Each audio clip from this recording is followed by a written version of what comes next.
Foreword. The Silmarillion, now published 4 years after the death of its author, is an account of the Elder Days, or the First Age of the world.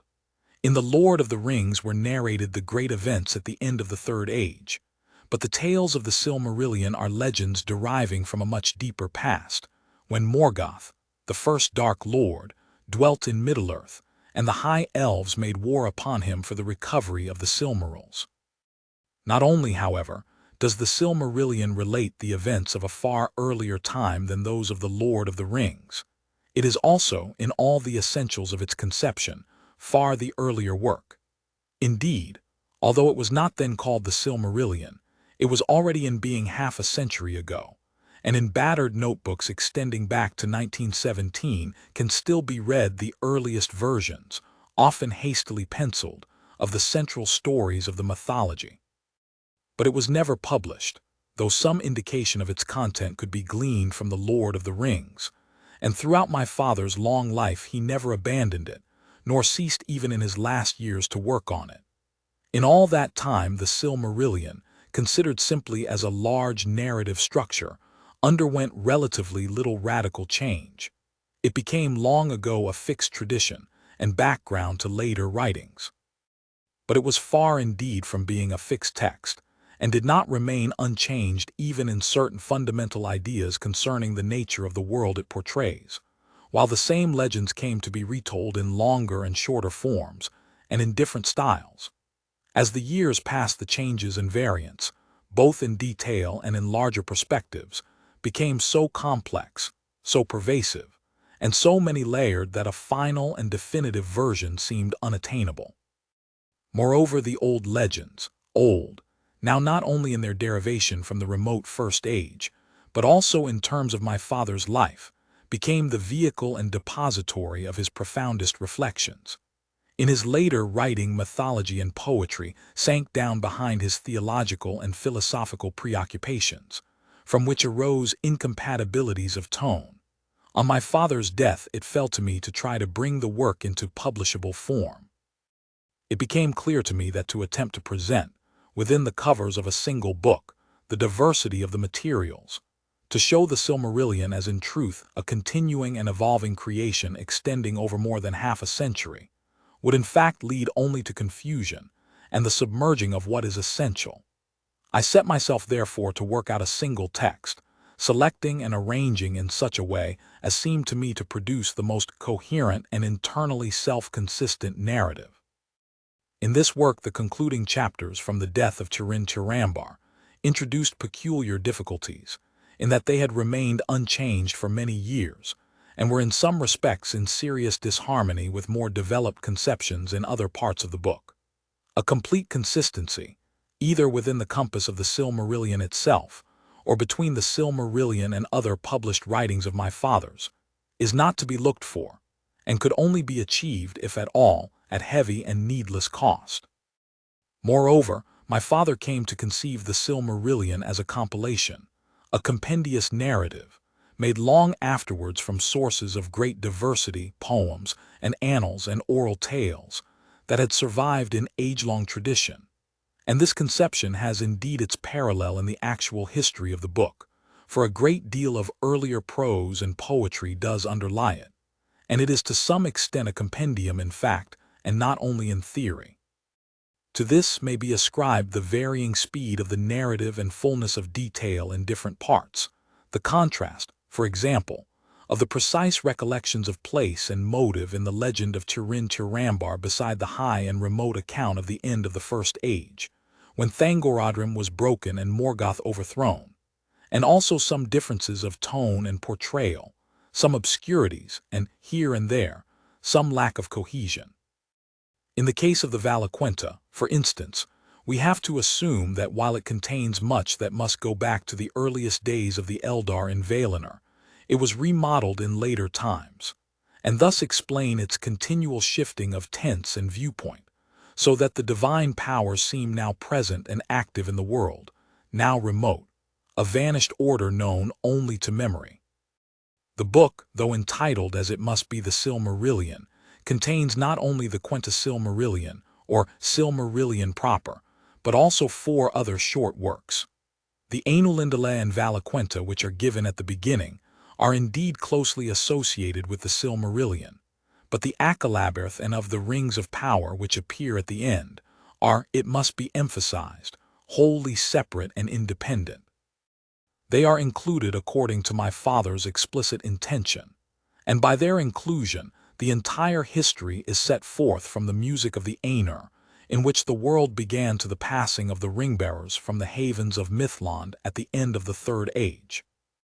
The number of names that occur in the book is very large, and I have provided a full index, but the number of persons, elves and men, who play an important part in the narrative of the First Age is very much smaller, and all of these will be found in the genealogical tables. In addition, I have provided a table setting out the rather complex naming of the different Elvish peoples, a note on the pronunciation of Elvish names, and a list of some of the chief elements found in these names, and a map. It may be noted that the great mountain range in the east, Ered Luin or Ered Linden, the Blue Mountains, appears in the extreme west of the map in The Lord of the Rings. In the body of the book, there is a smaller map. The intention of this is to make clear at a glance where lay the kingdoms of the elves after the return of the Noldor to Middle-earth. I have not burdened the book further with any sort of commentary or annotation. In the difficult and doubtful task of preparing the text of the book, I was very greatly assisted by Guy Kay, who worked with me in 1974-1975. Christopher Tolkien, 1977. Preface to the second edition. Probably towards the end of 1951, when The Lord of the Rings was completed but difficulties lay in the way of its publication, my father wrote a very long letter to his friend Milton Waldman, at that time an editor at the publishing house of Collins. The context and occasion of this letter lay in the painful differences that arose over my father's insistence that the Silmarillion and The Lord of the Rings should be published in conjunction or in connection, as one long saga of the jewels and the rings. There is, however, no need to enter into this matter here.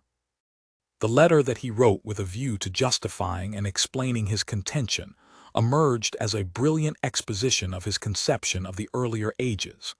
The latter part of the letter, as he himself said, was no more than a long and yet bald resume of the narrative of the Lord of the Rings, and it is for this reason that I believe that it merits inclusion within the covers of the Silmarillion, as is done in this edition.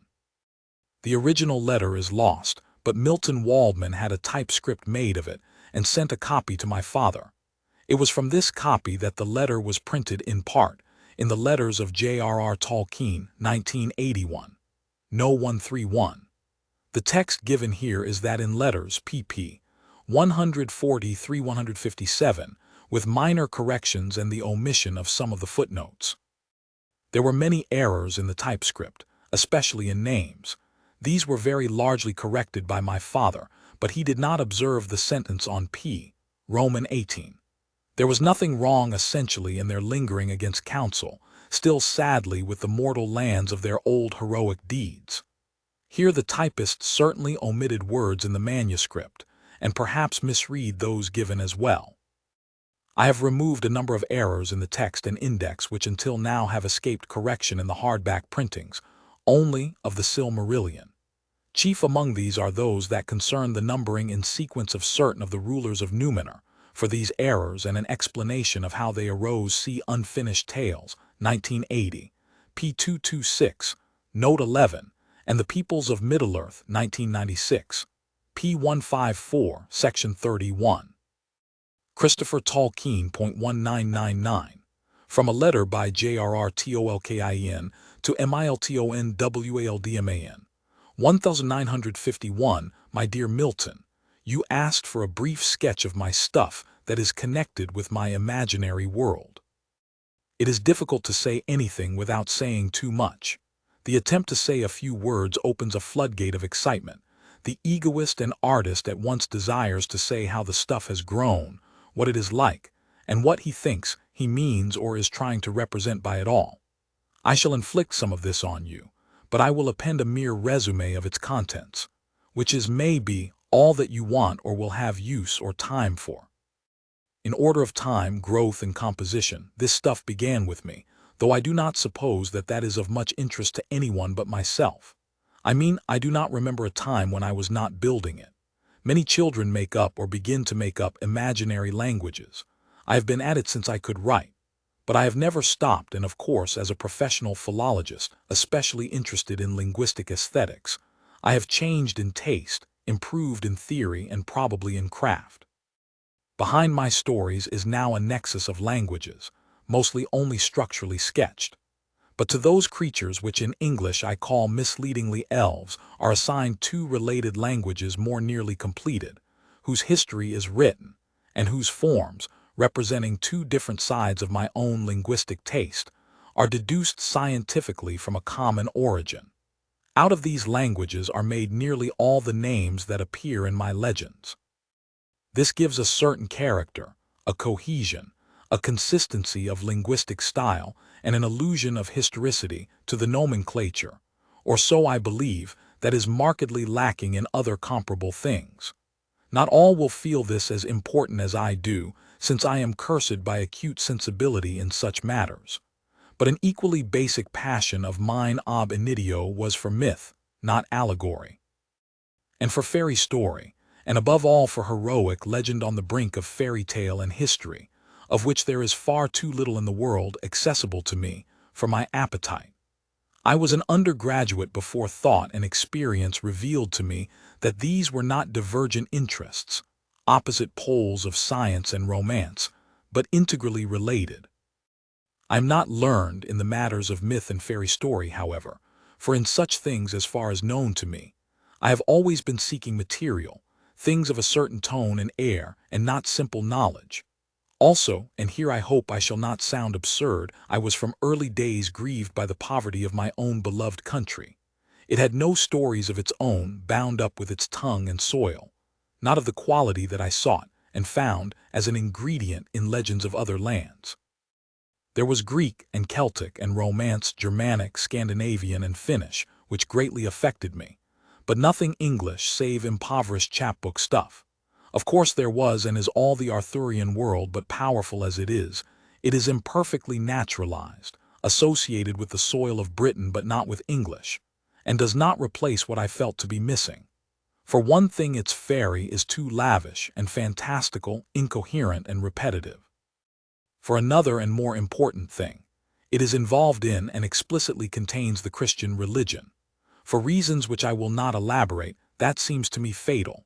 Myth and fairy story must, as all art, reflect and contain in solution elements of moral and religious truth or error, but not explicit, not in the known form of the primary real world.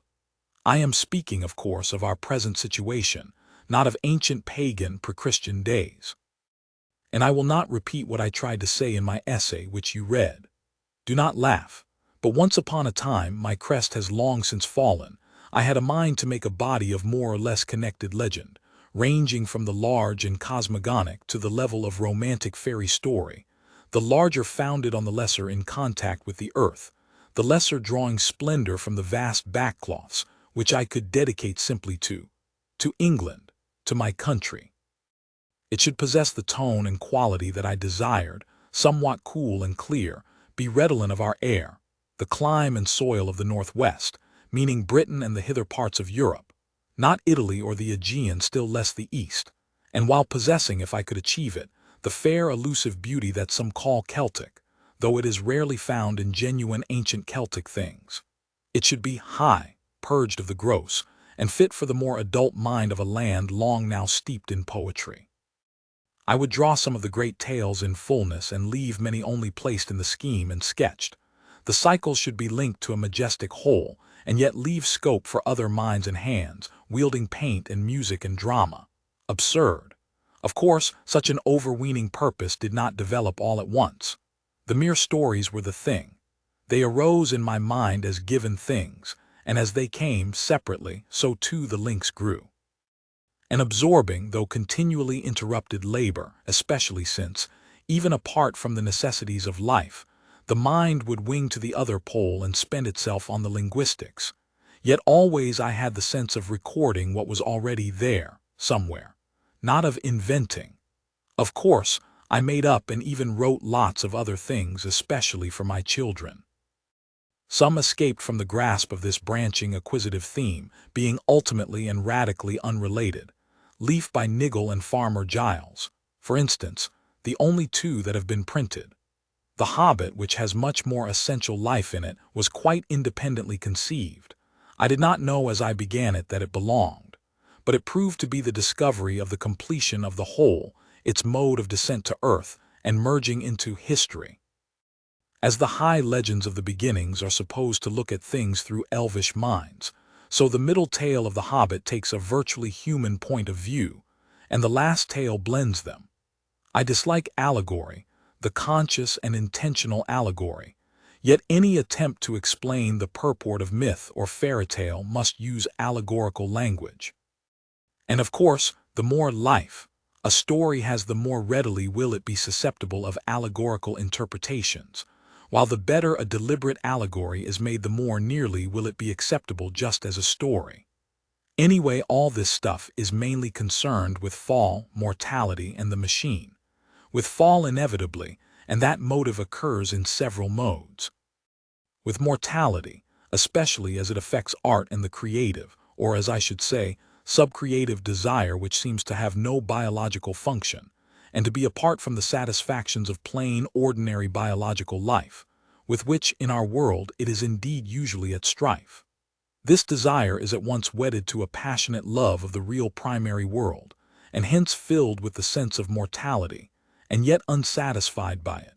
It has various opportunities of fall. It may become possessive, clinging to the things made as its own. The sub-creator wishes to be the Lord and God of his private creation. He will rebel against the laws of the Creator, especially against mortality. Both of these, alone or together, will lead to the desire for power, for making the will more quickly effective, and so to the machine or magic.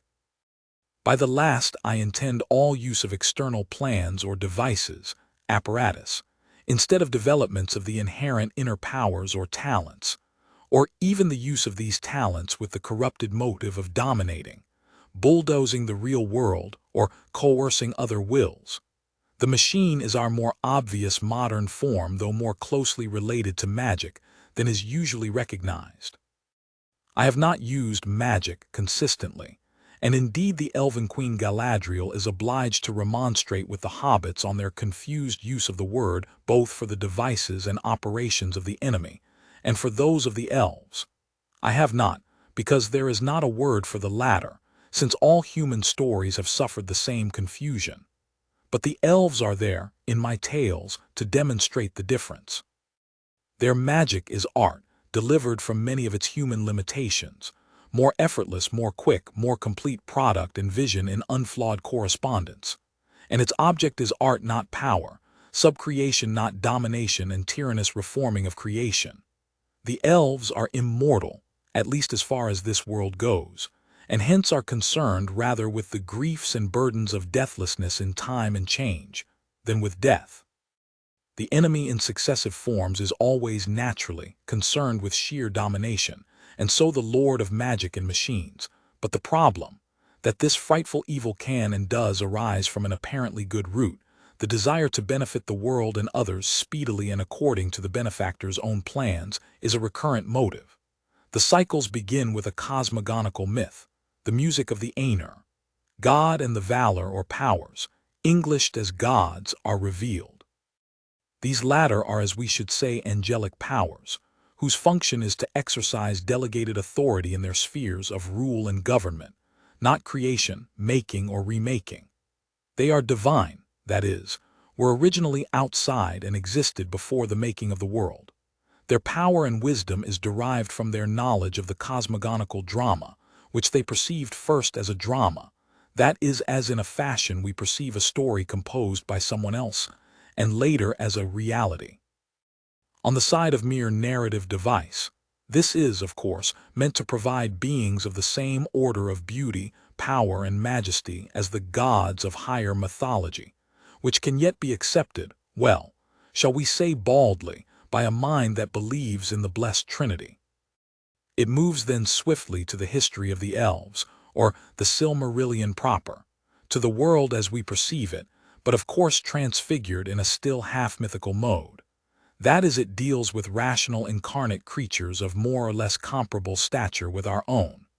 The knowledge of the creation drama was incomplete in each individual god, and incomplete if all the knowledge of the pantheon were pooled.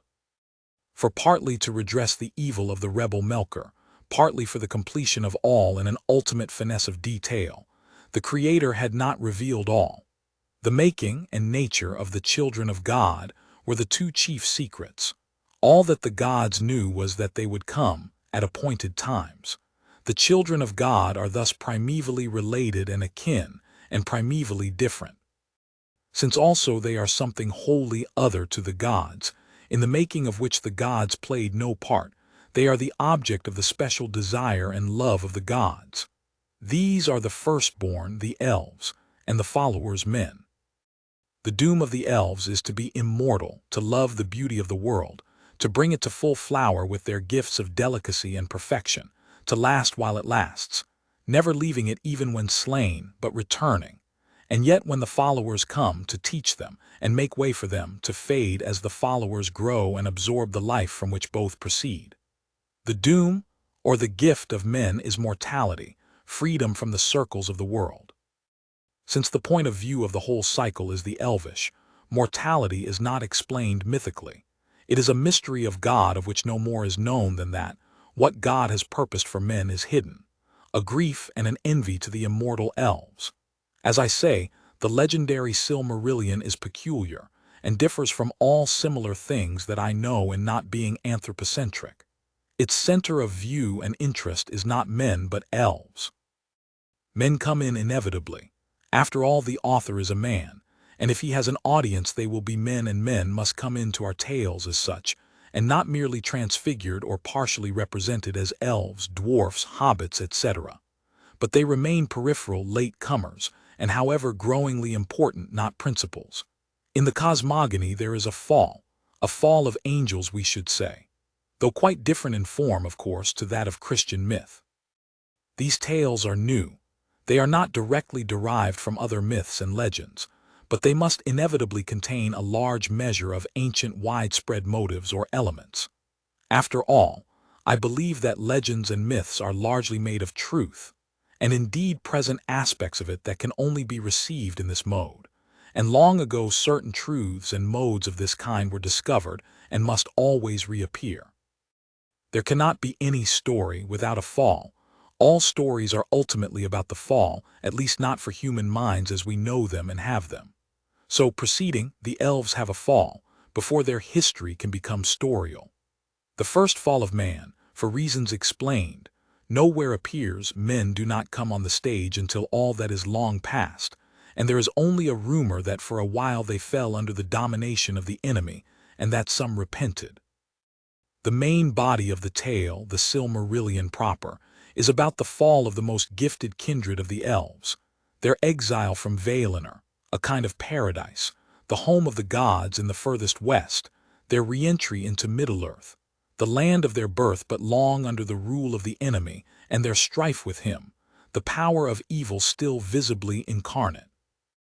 It receives its name because the events are all threaded upon the fate and significance of the Silmarilli, radiance of pure light, or primeval jewels.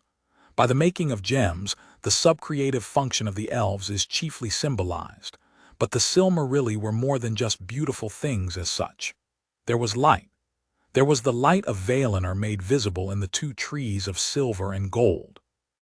These were slain by the enemy out of malice, and Valinor was darkened, though from them, ere they died utterly, were derived the lights of sun and moon. A marked difference here between these legends and most others is that the sun is not a divine symbol, but a second-best thing, and the light of the sun, the world under the sun, become terms for a fallen world and a dislocated, imperfect vision. But the chief artificer of the elves, Ainur, had imprisoned the light of Valinor in the three supreme jewels, the Silmarilli, before the trees were sullied or slain. This light thus lived thereafter only in these gems. The fall of the elves comes about through the possessive attitude of Ainur and his 7 sons to these gems. They are captured by the enemy, set in his iron crown, and guarded in his impenetrable stronghold. The sons of Ainur take a terrible and blasphemous oath of enmity and vengeance against all or any, even of the gods, who dares to claim any part or right in the Silmarillion.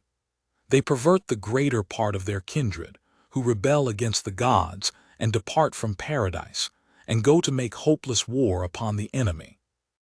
The first fruit of their fall is war in paradise, the slaying of elves by elves, and this and their evil oath dogs all their later heroism, generating treacheries and undoing all victories. The Silmarillion is the history of the war of the exiled elves against the enemy, which all takes place in the northwest of the world Middle-earth. Several tales of victory and tragedy are caught up in it, but it ends with catastrophe and the passing of the ancient world, the world of the long First Age. The jewels are recovered by the final intervention of the gods, only to be lost forever to the elves, one in the sea, one in the deeps of earth, and one as a star of heaven. This legendarium ends with a vision of the end of the world, its breaking and remaking, and the recovery of the Silmarillion and the light before the sun, after a final battle which owes, I suppose, more to the Norse vision of Ragnarök than to anything else, though it is not much like it. As the stories become less mythical and more like stories and romances, men are interwoven. For the most part these are good men, families and their chiefs who, rejecting the service of evil and hearing rumors of the gods of the West and the high elves, flee westward and come into contact with the exiled elves in the midst of their war. The men who appear are mainly those of the 3 houses of the fathers of men, whose chieftains become allies of the elf lords. The contact of men and elves already foreshadows the history of the later ages, and a recurrent theme is the idea that in men, as they now are, there is a strand of blood and inheritance derived from the elves, and that the art and poetry of men is largely dependent on it, or modified by it. There are thus 2 marriages of mortal and elf, both later coalescing in the kindred of Eärendil, represented by Elrond the half-elven who appears in all the stories, even the Hobbit. The chief of the stories of the Silmarillion, and the one most fully treated, is the story of Beren and Luthien the Elf-maiden. Here we meet, among other things, the first example of the motive to become dominant in hobbits, that the great policies of world history, the wheels of the world, are often turned not by the lords and governors, even gods, but by the seemingly unknown and weak, owing to the secret life in creation, and the part unknowable to all wisdom but one, that resides in the intrusions of the children of God into the drama. It is Beren the outlawed mortal who succeeds, with the help of Luthien, a mere maiden even if an elf of royalty, where all the armies and warriors have failed. He penetrates the stronghold of the enemy and wrests one of the Silmarilli from the Iron Crown. Thus he wins the hand of Luthien, and the first marriage of mortal and immortal is achieved. As such the story is, I think, a beautiful and powerful, heroic fairy romance, receivable in itself with only a very general vague knowledge of the background. But it is also a fundamental link in the cycle, deprived of its full significance out of its place therein. For the capture of the Silmaril, a supreme victory, leads to disaster. The oath of the sons of Ainur becomes operative, and lust for the Silmaril brings all the kingdoms of the elves to ruin. There are other stories almost equally full in treatment, and equally independent and yet linked to the general history. There is the Children of Hurin, the tragic tale of Turin Turambar and his sister Ninjal, of which Turin is the hero, a figure that might be said, by people who like that sort of thing, though it is not very useful, to be derived from elements in Sigurd the Volsung, Oedipus, and the Finnish Kullervo. There is the Fall of Gondolin, the chief elvish stronghold, and the tale or tales of Eärendil the Wanderer. He is important as the person who brings the Silmarillion to its end, and as providing in his offspring the main links to and persons in the tales of later ages. His function, as a representative of both kindreds, elves and men, is to find a sea passage back to the land of the gods, and as ambassador persuade them to take thought again for the exiles, to to pity them and rescue them from the enemy.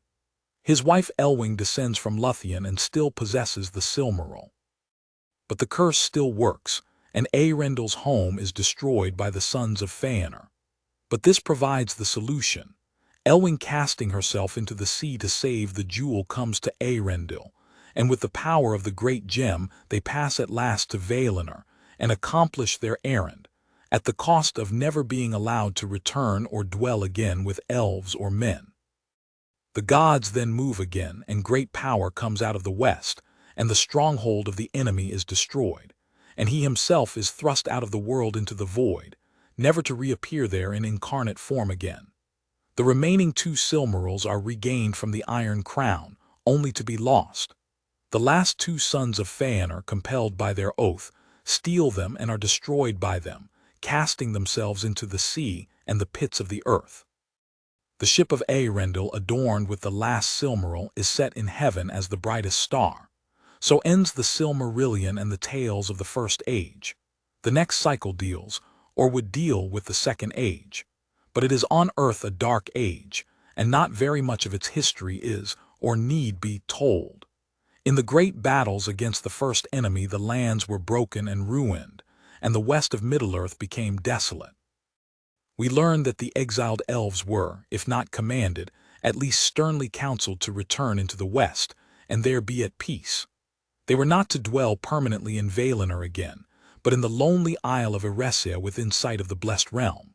The men of the 3 houses were rewarded for their valor and faithful alliance, by being allowed to dwell, westernmost of all mortals, in the great Atlantis Isle of Numenor. The doom or gift of God of mortality, the gods of course cannot abrogate, but the Numenorians have a great span of life.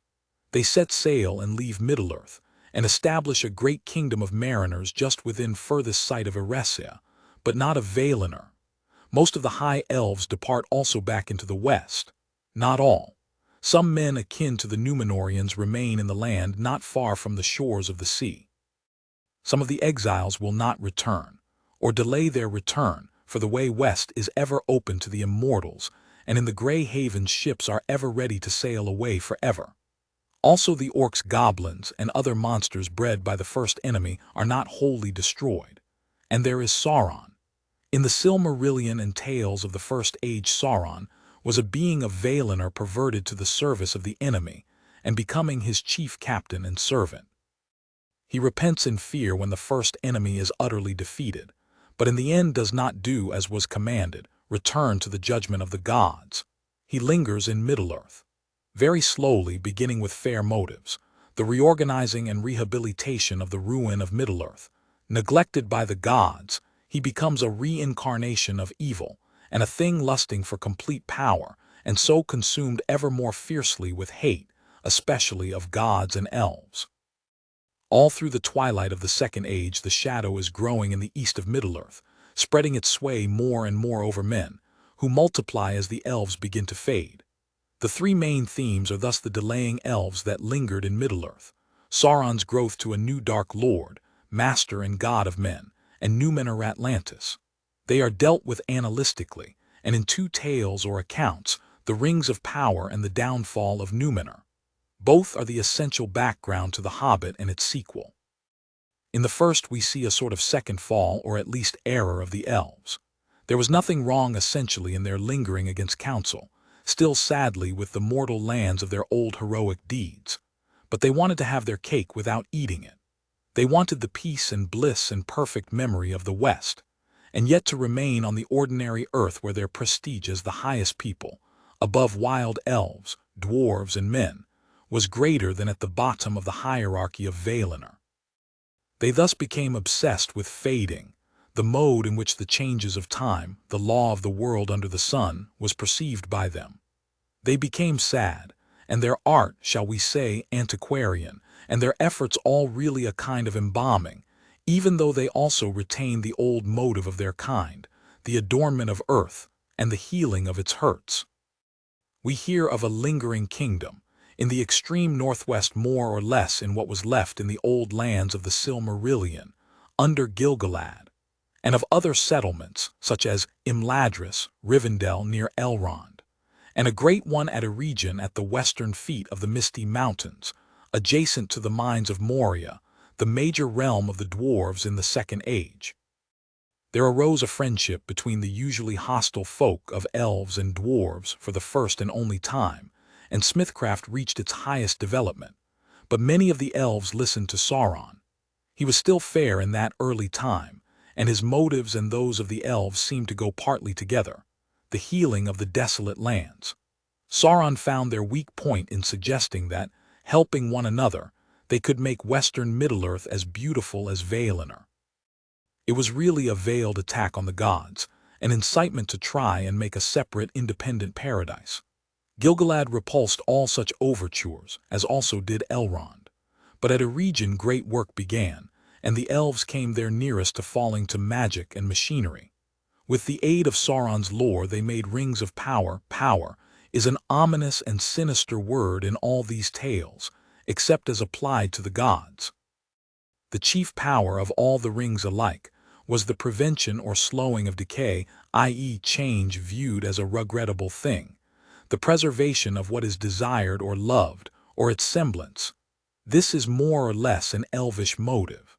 But also they enhance the natural powers of a possessor, thus approaching magic, a motive easily corruptible into evil, a lust for domination.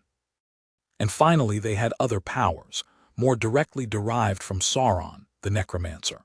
So he is called as he casts a fleeting shadow and presage on the pages of The Hobbit, such as rendering invisible the material body, and making things of the invisible world visible. The elves of a region made 3 supremely beautiful and powerful rings, almost solely of their own imagination, and directed to the preservation of beauty. They did not confer invisibility. But secretly in the subterranean fire in his own black land, Sauron made one ring, the ruling ring that contained the powers of all the others, and controlled them so that its wearer could see the thoughts of all those that used the lesser rings, could govern all that they did, and in the end could utterly enslave them. He reckoned, however, without the wisdom and subtle perceptions of the elves. The moment he assumed the one, they were aware of it and of his secret purpose and were afraid. They hid the 3 rings, so that not even Sauron ever discovered where they were, and they remained unsullied. The others they tried to destroy. In the resulting war between Sauron and the elves, Middle-earth, especially in the west, was further ruined. Eregion was captured and destroyed, and Sauron seized many rings of power. These he gave, for their ultimate corruption and enslavement, to those who would accept them out of ambition or greed. Hence the ancient rhyme that appears as the leitmotif of the Lord of the Rings: 3 rings for the elven kings under the sky, 7 for the dwarf lords in their halls of stone, 9 for mortal men doomed to die, 1 for the dark lord on his dark throne in the land of Mordor where the shadows lie. Sauron became thus almost supreme in Middle-earth. The elves held out in secret places, not yet revealed. The last elf kingdom of Gil-galad is maintained precariously on the extreme west shores, where are the havens of the ships. Elrond the half-elven, son of Eärendil, maintains a kind of enchanted sanctuary at Imladris, in English Rivendell, on the extreme eastern margin of the western lands. But Sauron dominates all the multiplying hordes of men that have had no contact with the elves, and so indirectly with the true and unfallen Valar and gods. He rules a growing empire from the great dark tower of Barad-dûr in Mordor, near to the Mountain of Fire, wielding the One Ring. But to achieve this, he had been obliged to let a great part of his own inherent power, a frequent and very significant motive in myth and fairy story, pass into the One Ring. While he wore it, his power on earth was actually enhanced. But even if he did not wear it, that power existed and was in rapport with himself. He was not diminished, unless some other seized it and became possessed of it. If that happened, the new possessor could, if sufficiently strong and heroic by nature, challenge Sauron, become master of all that he had learned or done since the making of the One Ring, and so overthrow him and usurp his place. This was the essential weakness he had introduced into his situation in his effort, largely unsuccessful, to enslave the elves, and in his desire to establish a control over the minds and wills of his servants. There was another weakness. If the One Ring was actually unmade, annihilated, then its power would be dissolved, Sauron's own being would be diminished to vanishing point, and he would be reduced to a shadow, a mere memory of malicious will, but that he never contemplated nor feared. The ring was unbreakable by any smithcraft less than his own. It was indissoluble in any fire, save the undying subterranean fire where it was made, and that was unapproachable in Mordor. Also so great was the ring's power of lust that anyone who used it became mastered by it. It was beyond the strength of any will, even his own, to injure it, cast it away, or neglect it. So he thought. It was in any case on his finger. Thus, as the Second Age draws on, we have a great kingdom and evil theocracy, for Sauron is also the god of his slaves, growing up in Middle-earth. In the West, actually the Northwest is the only part clearly envisaged in these tales, lie the precarious refuges of the elves, while men in those parts remain more or less uncorrupted if ignorant. The better and nobler sort of men are in fact the kin of those that had departed to Numenor, but remain in a simple, Homeric, state of patriarchal and tribal life. Meanwhile Numenor has grown in wealth, wisdom, and glory under its lines of great kings of long life, directly descended from Elros, Eärendil's son, brother of Elrond. The downfall of Numenor, the second fall of man or man rehabilitated but still mortal, brings on the catastrophic end, not only of the Second Age, but of the Old World, the primeval world of legend, envisaged as flat and bounded. After which the Third Age began, a twilight age, a medium evum, the first of the broken and changed world, the last of the lingering dominion of visible, fully incarnate elves, and the last also in which evil assumes a single dominant incarnate shape. The downfall is partly the result of an inner weakness in men, consequent, if you will, upon the first fall unrecorded in these tales, repented but not finally healed. Reward on earth is more dangerous for men than punishment. The fall is achieved by the cunning of Sauron in exploiting this weakness. Its central theme is, inevitably, I think, in a story of men, a ban or prohibition.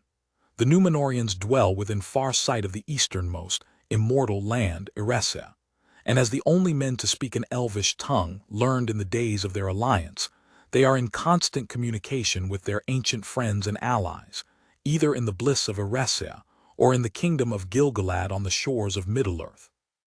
They became thus in appearance, and even in powers of mind, hardly distinguishable from the elves, but they remained mortal, even though rewarded by a triple, or more than a triple, span of years.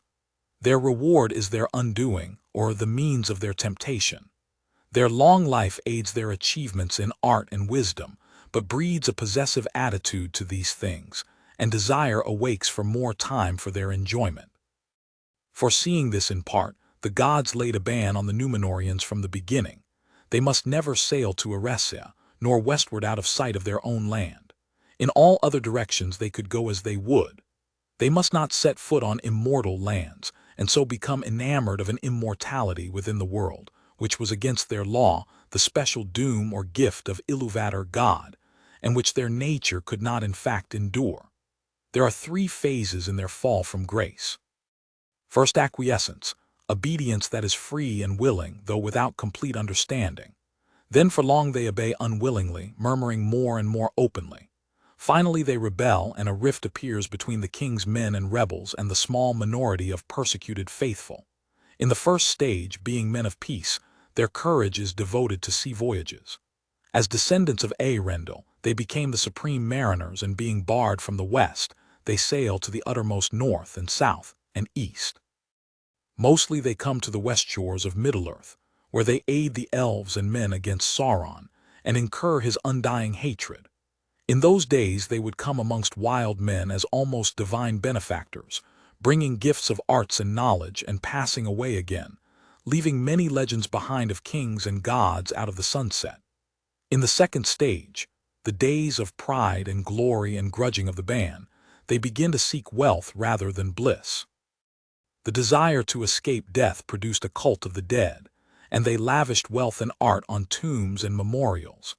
They now made settlements on the west shores, but these became rather strongholds and factories of lords seeking wealth, and the Numenorians became tax-gatherers carrying off over the sea ever more and more goods in their great ships. The Numenorians began the forging of arms and engines. This phase ended, and the last began with the ascent of the throne by the 13th king of the line of Elros, Tarkalion the Golden, the most powerful and proud of all kings. When he learned that Sauron had taken the title of King of Kings and Lord of the world, he resolved to put down the pretender.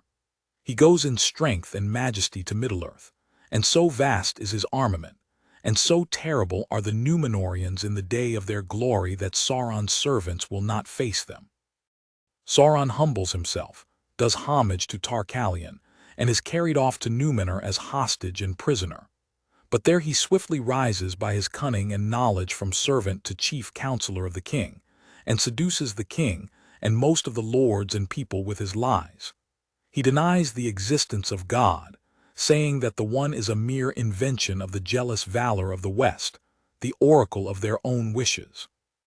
The chief of the gods is he that dwells in the void, who will conquer in the end, and in the void make endless realms for his servants.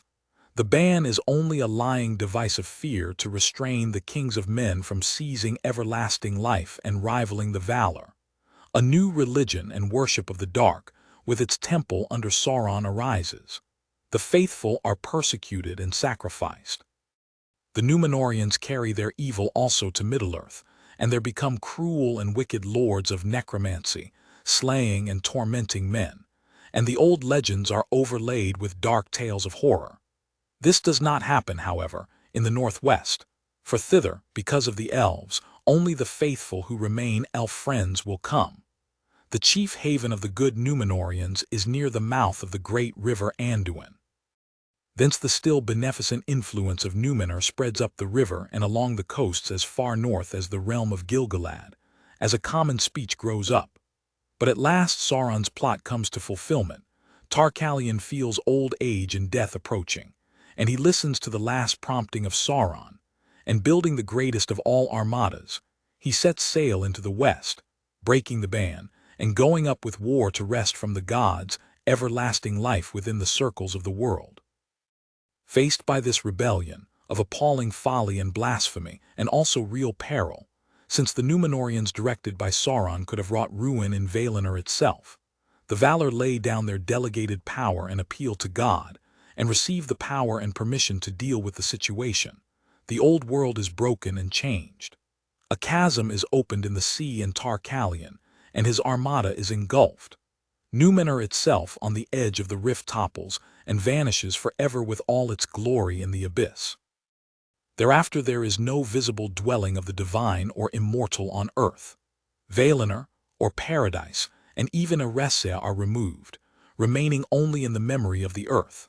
Men may sail now west if they will as far as they may, and come no nearer to Valinor or the blessed realm, but return only into the east and so back again. For the world is round and finite, and a circle inescapable save by death. Only the immortals, the lingering elves, may still, if they will, wearying of the circle of the world, take ship and find the straight way, and come to the ancient or true west and be at peace. So the end of the Second Age draws on in a major catastrophe, but it is not yet quite concluded. From the cataclysm there are survivors. Elendil the Fair, chief of the faithful, his name means elf friend, and his sons Isildur and Anarion. Elendil, a Noachian figure who has held off from the rebellion, and kept ships manned and furnished off the east coast of Numenor, flees before the overwhelming storm of the wrath of the west, and is borne high upon the towering waves that bring ruin to the west of the Middle-earth. He and his folk are cast away as exiles upon the shores. There they establish the Numenorian kingdoms of Ainur in the north close to the realm of Gil-galad, and Gondor about the mouths of Anduin further south. Sauron, being an immortal, hardly escapes the ruin of Numenor and returns to Mordor, where after a while he is strong enough to challenge the exiles of Numenor. The Second Age ends with the last alliance of elves and men, and the great siege of Mordor.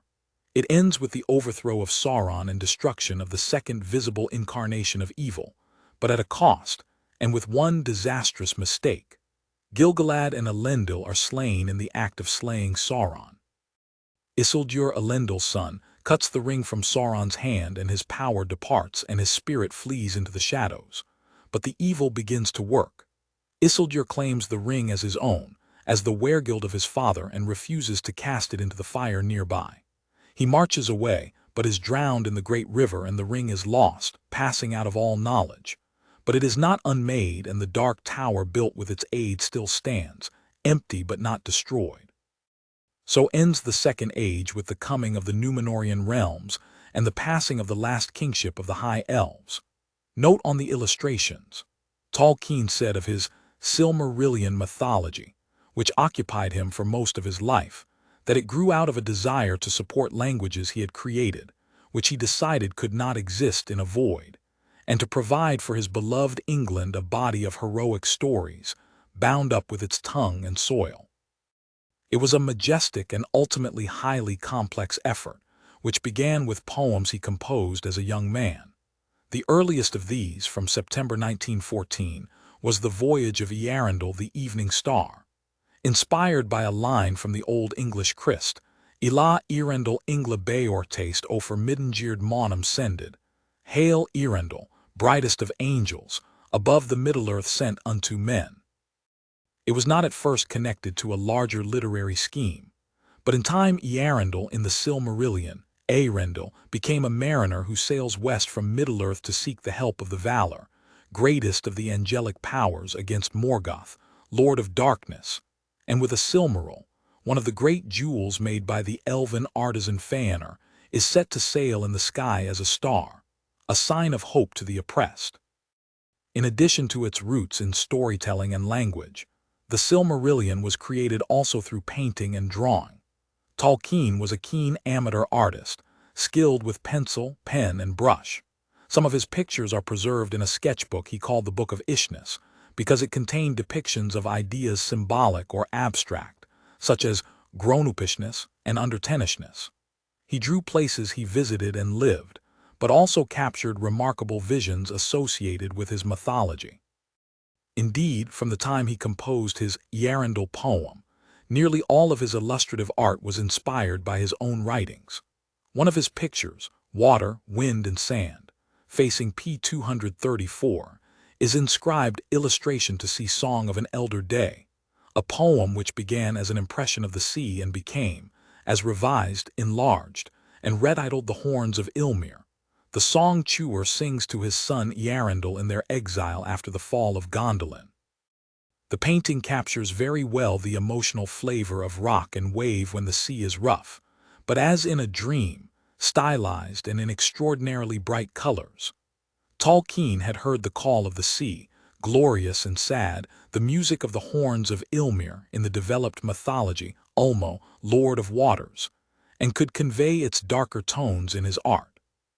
He painted Water, Wind, and Sand, however, in early 1915, before the poem it illustrates gained its Silmarillion frame story of Tuor, and the visions that Ilmir's conches once called before him in the twilight in the land of willows.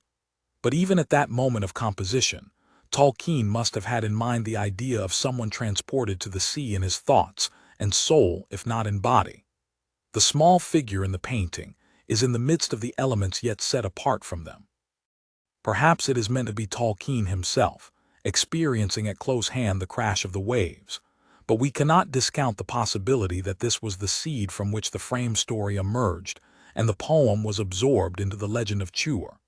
Tolkien's creativity sometimes worked in advance of his consciousness, and the painter occasionally preceded the poet.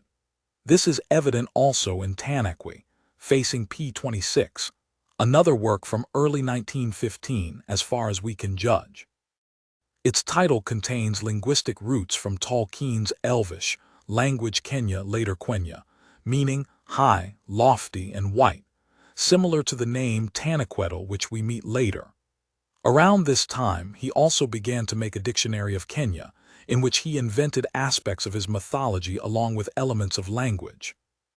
There can be no doubt that the painting is to be associated with, and probably preceded, the poem Core, dated 30 April 1915, a sable hill gigantic rampart crowned, stands gazing out across an azure sea, under an azure sky on whose dark ground, impearled as gainst a floor of porphyry, gleam marble temples white and dazzling halls. Kor in Tolkien's early writings was both the city of the elves in Eldamar and the hill on which it was built. In later accounts, it is called Tirion upon Tuna. In Tanaqui, Tolkien illustrated details not in the related poem but later expressed in prose, in this case the slender silver tower of the house of Enwe, shooting skyward like a needle, described in an account in the Book of Lost Tales. There a white lamp of piercing ray, set in the tower shone upon the shadows of the bay. In Tanaqui, a lamp shines not from the tower but from a tall, tiered building on the left. The pale blue construction in the center of the picture is possibly a road climbing sharply up to the city. Above this appears to be a round-headed tree, perhaps a scion of one of the two trees given by the Valar to the elves of Kor. A similar stylized form appears to the right of the tall tower. The view looks forward to the drawing Tolkien made in 1928 of the elven city of Gondolin, built of white stone upon the hill Amon Gwerth. Kor also appears in the painting generally called The Shores of Faery, facing p50, which illustrates and faces in the Book of Ishnis, the earliest version of the poem with that title. The picture is dated May 10, 1915, 2 months earlier than the date of original composition, 8-9 July, Tolkien inscribed on a revised manuscript. In fact, the title he gave to the painting is We Believe, West of the Moon, East of the Sun, recalling the name of a popular Norwegian fairy story. Tolkien seems to have painted his picture, written its title on the facing page in form and a central position like some other picture titles in his sketchbook, then was inspired to compose a poem, written below and incorporating the title of the painting as its first lines. After this, he inscribed The Shores of Faery as the poem's title at the top of the sheet. Phrase The Shores of Faery refers in Tolkien's mythology to the lands along the Great Bay on the east coast of Valinor in Aman, in or near which the elves built their dwellings. The two trees, Silpion, later Tolperion, and Laurelin, provided light to Valinor, and it was their light also that was captured in the Silmarils made by Fëanor. But the trees were poisoned by the giant spider Ungwe Lianti, later Ungoliant, weaver of darkness, at the behest of Melkor, later Melkor Morgoth, the evil Vala. Before dying, Silpion bore a last silver blossom, which became the moon, and Laurelin a last golden fruit which became the sun. In the painting, the almost leafless trees frame the view in an Art Nouveau manner. The tree on the left has a crescent moon upon the curving branch, that on the right a golden orb. The colors of the work change accordingly from left to right, from dark night to blazing day. At the feet of the hill at the center, upon which Kor stands with its white towers, are golden sands and the pale green sea of the poem. A later prose preface makes it clear that the bright spot within the moon's curve is the spacefaring mariner Eärendil. In late 1916, Tolkien began to write his mythology as a fully formed prose narrative, the Book of Lost Tales. There he developed the history of Aman, the blessed realm in the west, and of Middle-earth, in what would become known as the First Age of the World. But before the Lost Tales were complete, he largely set them aside, probably to concentrate on writing his first major work of scholarship, a Middle English vocabulary, published 1922. He was now, in the first part of the 1920s, occupied with successive academic appointments at Leeds and Oxford, and with a growing family. He did not wholly abandon his literary inventions in this period. For example, he composed the Lay of the Children of Hurin, began the Lay of Lethien, and wrote a sketch of his mythology, but he seems to have produced few works of art. Then suddenly, in 1927-8, he was extraordinarily productive. He made a long and notable series of pictures, some topographical, others illustrative.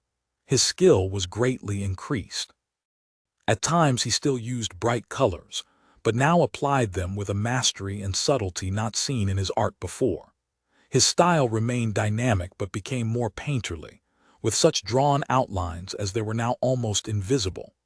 One reason for his improvement was surely the freedom and relaxation afforded him by family holidays in Lyme Regis in 1927 and 1928. It also may be that his artistic talents responded to a sense of security he now felt in his family and profession. He was named to the prestigious Rawlinson and Bosworth Chair of Anglo-Saxon at Oxford in 1925. And by now he had explored the world of the Silmarillion for more than a decade and felt more confident in rendering his invented landscapes. Among these was Hislamé, also called Hithlum or Dorlamin, the land of shadows. In this region was the lake Mithrim, on the opposite shores of which the divided hosts of the gnomes, Noldor and Elves, camped on their return to Middle-earth, until their feud was ended and they united in opposing Morgoth. The lake is mentioned in the Book of Lost Tales but not described until later. It had wide pale waters. It was a great lake. Its mighty waters reflect a pale image of the encircling hills. Both lake and hills can be seen in the painting, facing P98, Tolkien made in Lyme Regis in 1927. The peak in the distance, at left of center, is probably Thangorodrim. The sketch of the Mythology, 1926, implies that the hosts of gnomes on either side of Mithrim could see the smokes and vapors of Angband and the peak of Thangorodrim, tallest of the iron mountains around Morgoth's fortress. Except for a few lines to represent trees, Tolkien made no attempt to depict the shoreland woods noted in some of his texts, but the mists that lay around the lake obscured many things. After Mithrim in the Book of Ishnis, Tolkien painted Glorund sets forth to seek Turin facing P204. He first told the Silmarillion story of Turin and the dragon Glorund, later Glorung, in the Book of Lost Tales. Glorund is described there as a great worm with scales of polished bronze and breath, a mingled fire and smoke, who destroys the dwellings of the Rodothlim, fugitive Noldorin elves, in caves above a stream. He gathers their wealth into a hoard and takes their home as his lair. Tolkien returned to the tale in the Lay of the Children of Hurin, circa 1900–1925, an early alternative title for which was the Golden Dragon. He abandoned the lay before reaching the point where the dragon would have entered, but introduced, in place of the caves of the Rodothlim, the great elvish fastness of Nargothrond with its doors of posts and lintels. Glorund, though painted somewhat later, September 1927, illustrates the scene Tolkien must have imagined at the time of the Lost Tales with a single, cave-like entrance. Then leaving the caves and the places of his sleep, Glorund crossed the streams and drew into the woods, and they blazed before his face, says the tale of Turambar. In the painting, the start of this action is dramatically portrayed. The dragon comes straight ahead, fire leaping from its jaws, trees withering in its path. The sun, with a face faintly drawn upon it, also blazes mightily. Meanwhile, the serenity of the mountains in the background belies the fierce destruction occurring on the plain, the cool colors of the peaks a contrast to Glorund's hot gold and red. The figure of the beast, awkwardly foreshortened, has none of the sinuous grace of other dragons Tolkien drew, but is unsurpassed in fierceness.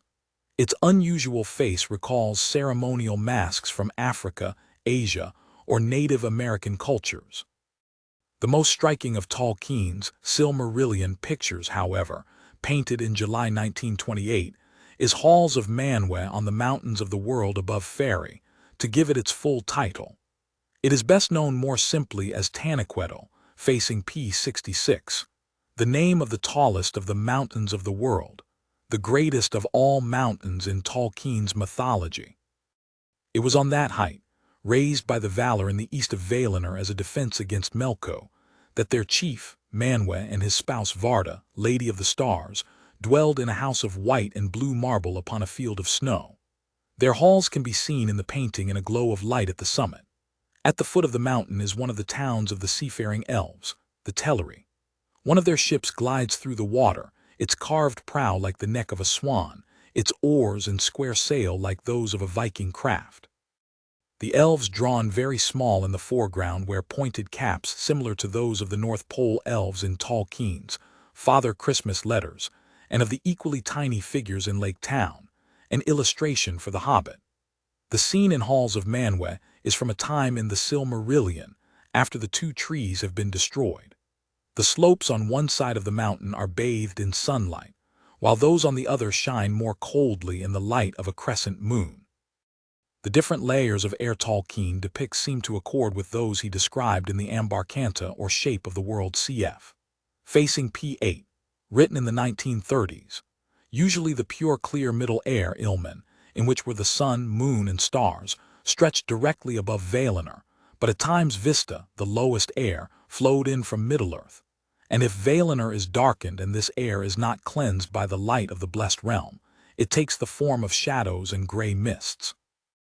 The stars set by Varda in the firmament shine brilliantly. Those at top left appear to be the Pleiades.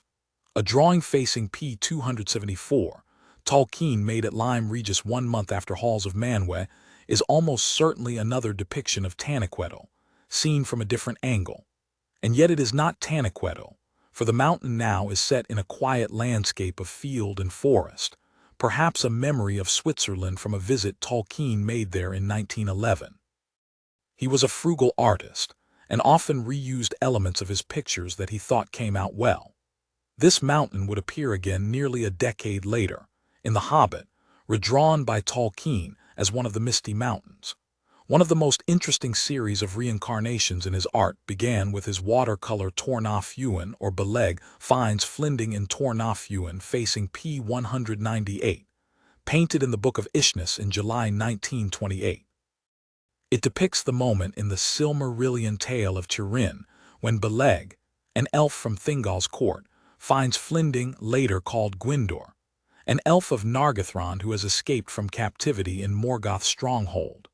Flinding lies exhausted beneath an enormous tree, while Beleg with his great sword moves towards him over twisted roots.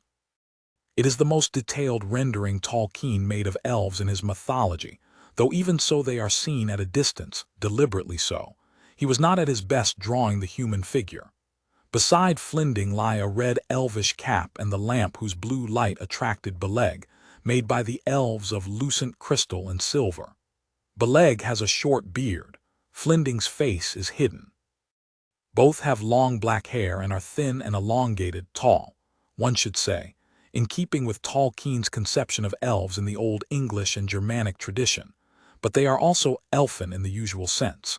One cannot ignore Beleg's pointed red shoes. They appear to be diminutive, however, only in relation to the size of the trees. Their grayly loomed of girth ungest in growth of ages, topless trunks of trees enchanted, Tolkien says of Tor na Fiúin in the Lay of the Children of Hurin. In the painting, the upper margin is reached before any boughs become visible, but the forest is more open and bright than suggested in the texts.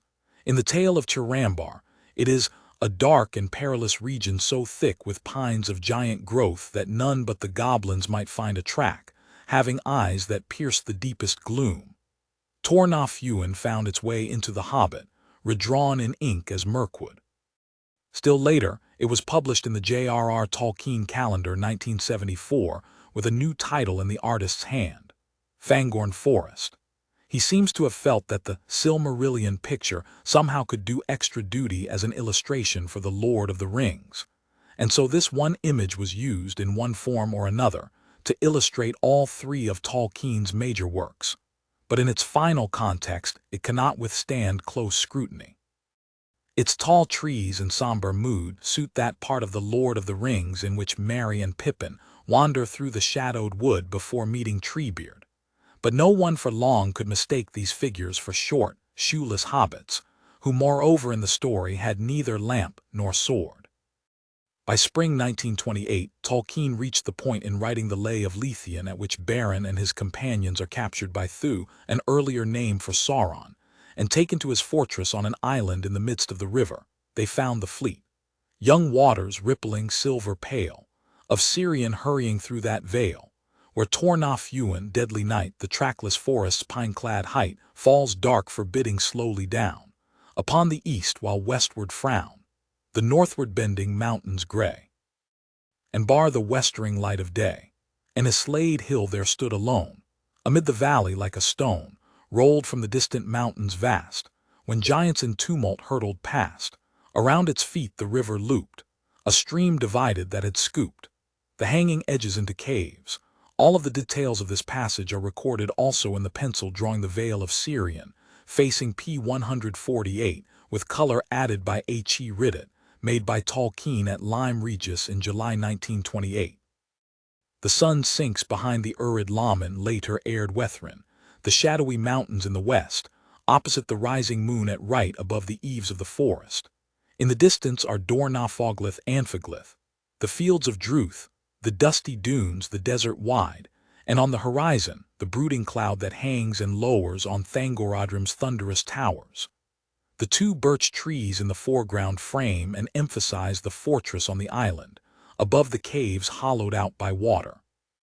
At this time, Tolkien had not yet developed the idea that the fortress of Thu had once been Minas Tirith, the watchtower built on Tal Sirion by the elf king Felagund, Finrod. Though an elven watchtower had it been, and strong it was, and still was fair. Nor had Tolkien completed the evolution of Nargothrond, the magnificent underground stronghold of the Noldoran elves. At its origin in the tale of Tirambar, as the caves of the poverty-stricken Rodothlem, its doors were cunningly concealed by trees and such magics as those scattered bands that dwelt therein remembered still. Indeed, at this time, this place had grown to be a strong dwelling of the folk, and many a fugitive swelled them. And there the ancient arts and works of the Noldor came once more to life, albeit in a rude and rugged fashion. Tolkien made 3 illustrations of Nargothrond, 4, if one includes Glorund, both a pencil version, facing p. 160, with color added by J.R.R, drawn at Lyme Regis in July 1928, and an unfinished watercolor facing p. 104, painted in May, July 1928, were in the Book of Ishnis.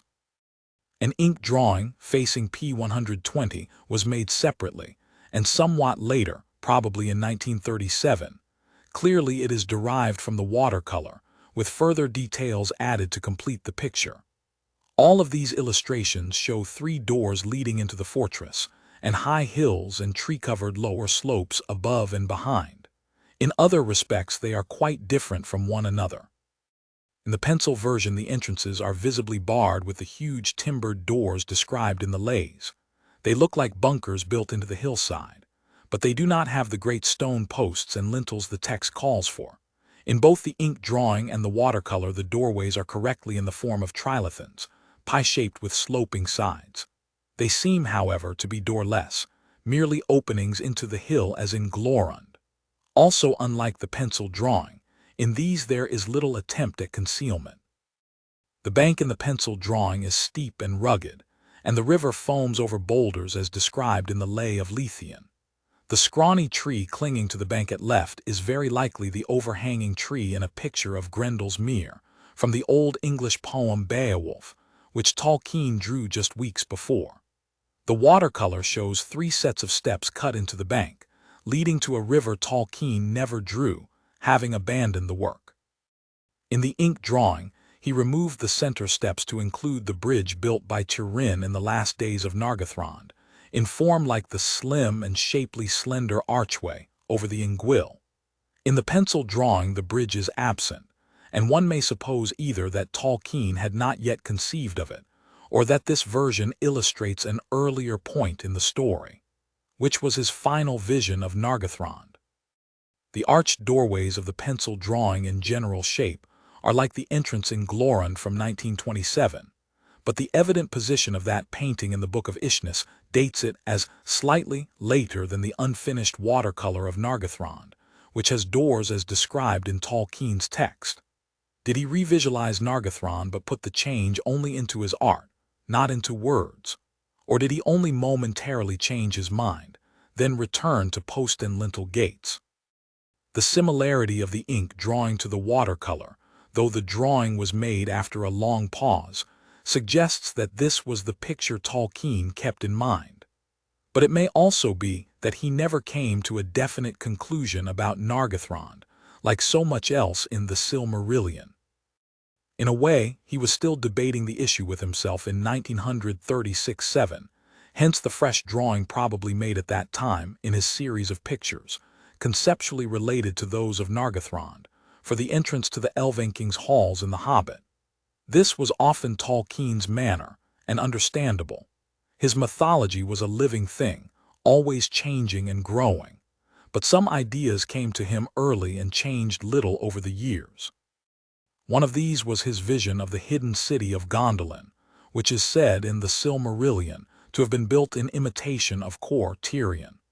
As depicted in Gondolin and the Vale of Tumlodin from Cristhorne facing p. 230, with color added by H.E. Ridditt, dated September 1928, it is similar to the city in Tanaqui, especially in its tall tower and in the steep cliff S of the hill.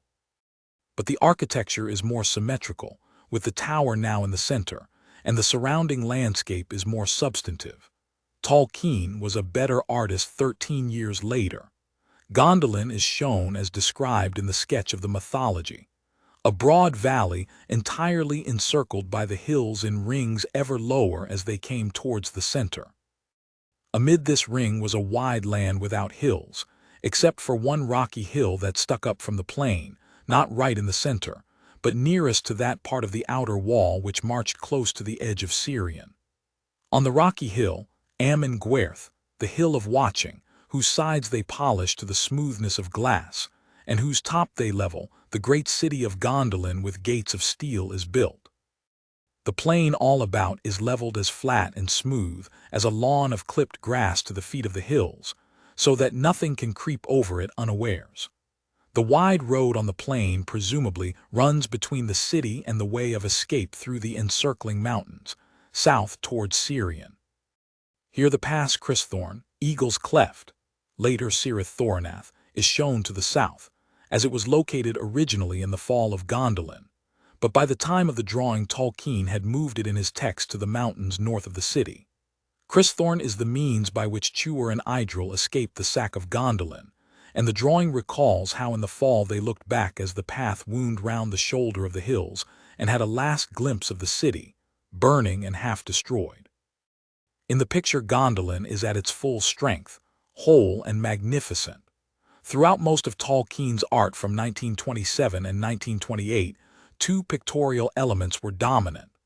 One was mountains, which had impressed him since his 1911 visit to Switzerland, and which he drew in abundance in rugged Silmarillion landscapes such as Gondolin.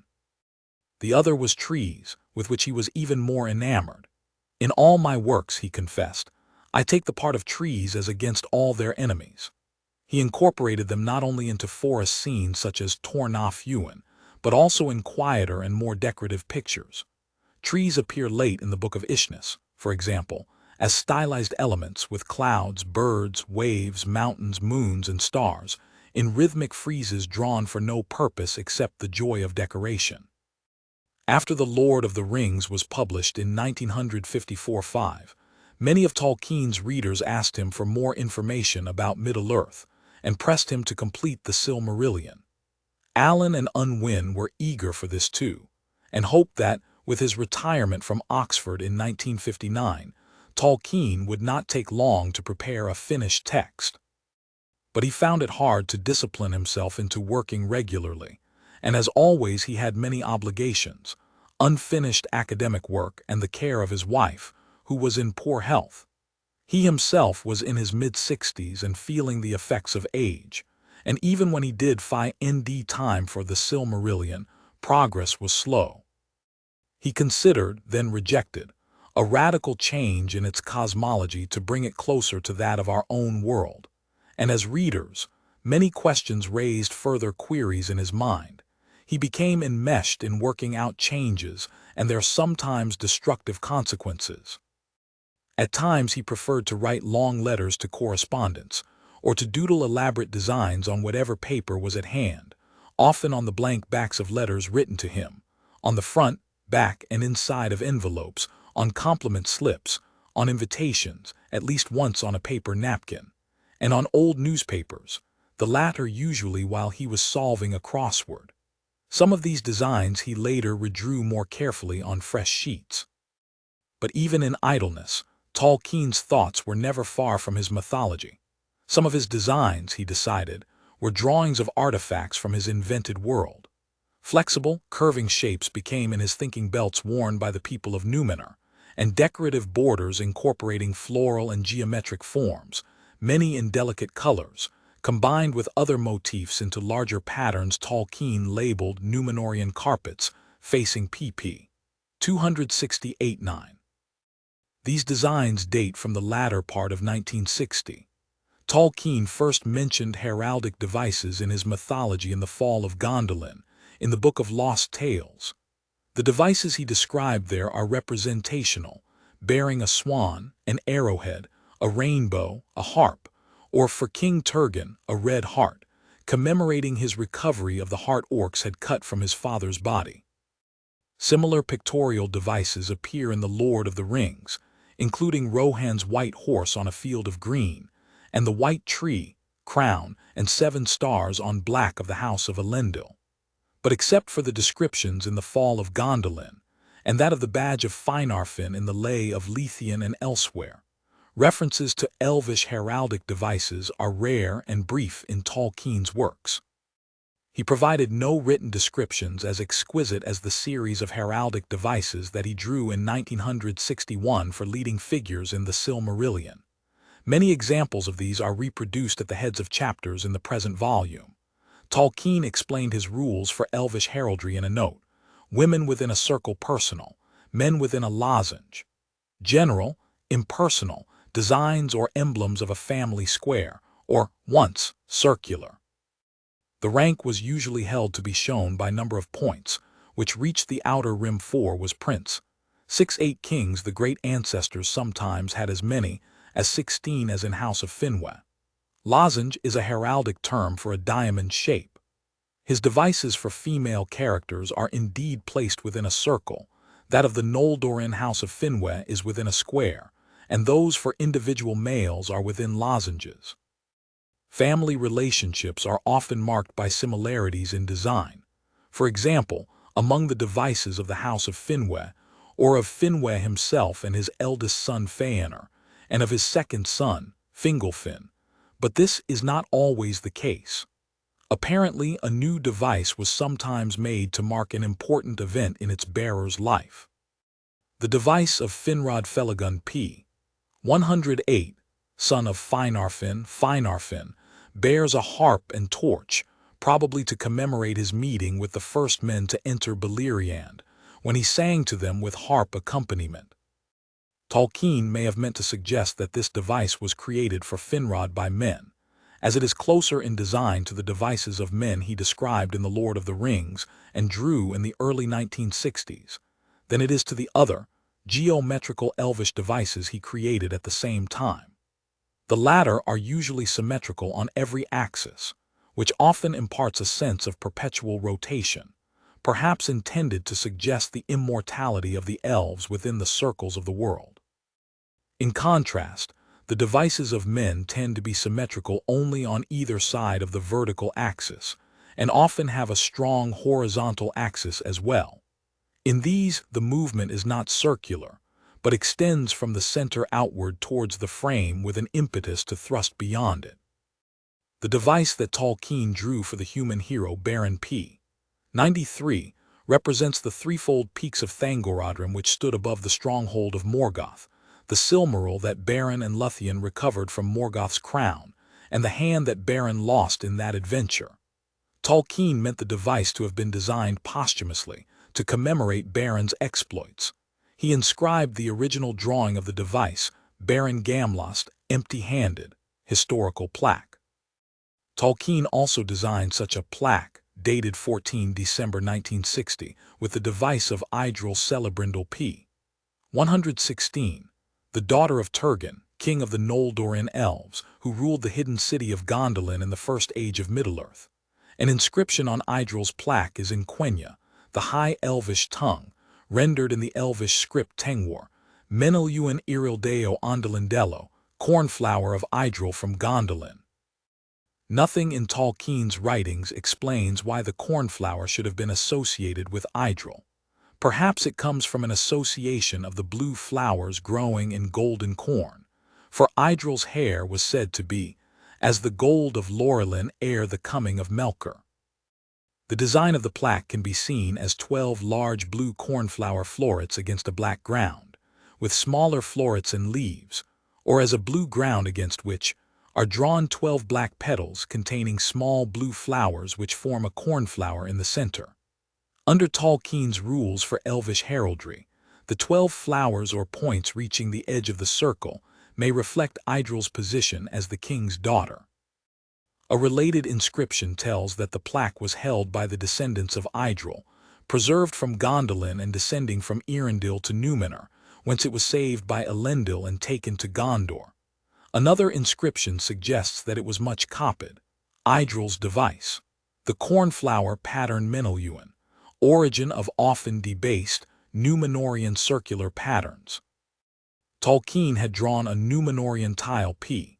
245, immediately before this, which while not actually debased is more stylized and in contrast to the latter, which really does suggest a delicate cornflower, has many more colors of a greater intensity. Tolkien spent much time working on devices for Eärendil, to judge by the number of extant examples. The son of Idril and Tuor had escaped the sack of Gondolin, and later married Elwing, who inherited the Silmaril that her grandparents, Beren and Luthien, had wrested from Morgoth's crown, and with which Eärendil sought the help of the Valar against Morgoth's oppression. Eärendil's device p. 235, as drawn on the front of an envelope posted to Tolkien on 13 December 1960, seems to incorporate a Silmaril and blazes like the star Eärendil became. Its star-shaped ornament is set against concentric circles, suggested perhaps by the medieval notion of crystalline celestial spheres, and with presumably the phases of Venus decorating the points of the lozenge. Since Tolkien's poem of 1914, he associated Eärendil with Venus, the evening or morning star. The device belonging to Gil-galad, an elf king in the Second Age of Middle-earth, recalls the line, "The countless stars of heaven's field were mirrored in his silver shield," in The Lord of the Rings, Book I, Chapter 11, suggesting poetically that Gil-galad's shield bore a device filled with stars. The device as drawn contains an elongated star pointing to each corner of the lozenge in an explosive pattern. Possibly Tolkien preferred this version of two that he drew on an envelope, as it was under this design that he placed a label. Also, its symmetrical form is more consistent with his other elvish devices. Both drawings, however, are only preliminary, without the precision of Tolkien's more finished work. The device of the House of Finwë is inscribed, "Winged Son House of Finwë, Finrod, descending to High Kings Fingolfin, Fingon Turgon. Those descended from Finarfin used blue star." Finwë led the Noldoran elves on the great journey west from Middle-earth to Aman. In later texts of the Silmarillion, he had 3 sons, Fëanor, Fingolfin, and Finarfin. Fingon and Turgon were the sons of Fingolfi. When he assigned this device to Finwë, Tolkien would have had in mind his late reworking of his Silmarillion Cosmology, in which the sun and moon existed from the beginning of the world, therefore during Finwë's lifetime. In most early versions of his tales, Finwë is slain before the sun and moon are created from the 2 trees.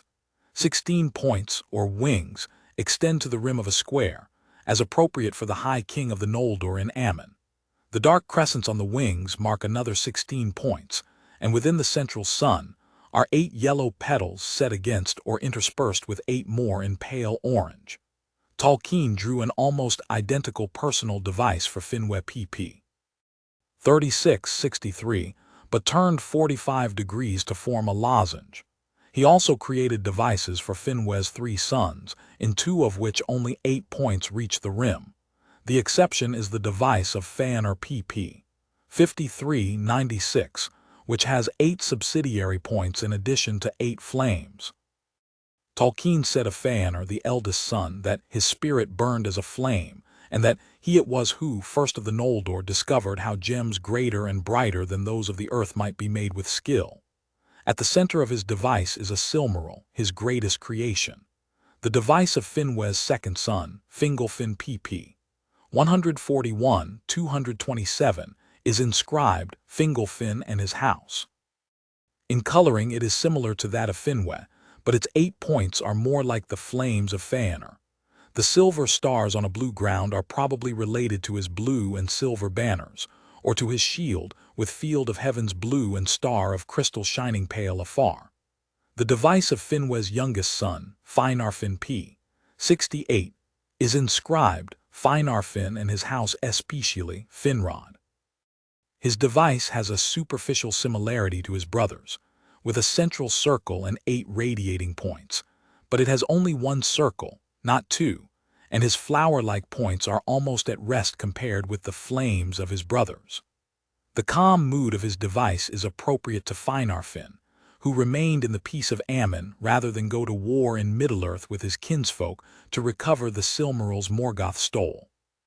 Finarfin's device is probably a stylized version of the crown of golden flowers on his badge as described in the story of Beren and Luthien. For this Felagund's ring was like to twin serpents, whose eyes were emeralds, and their heads met beneath a crown of golden flowers, that the one upheld and the other devoured. That was the badge of Finarfin and his house. But the colors of his flowers, orange and red, relate more closely to the device of Fingolfin, his full brother, than to those of his half-brother Fëanor. Elwe Thingol was the first leader of the Telerin elves.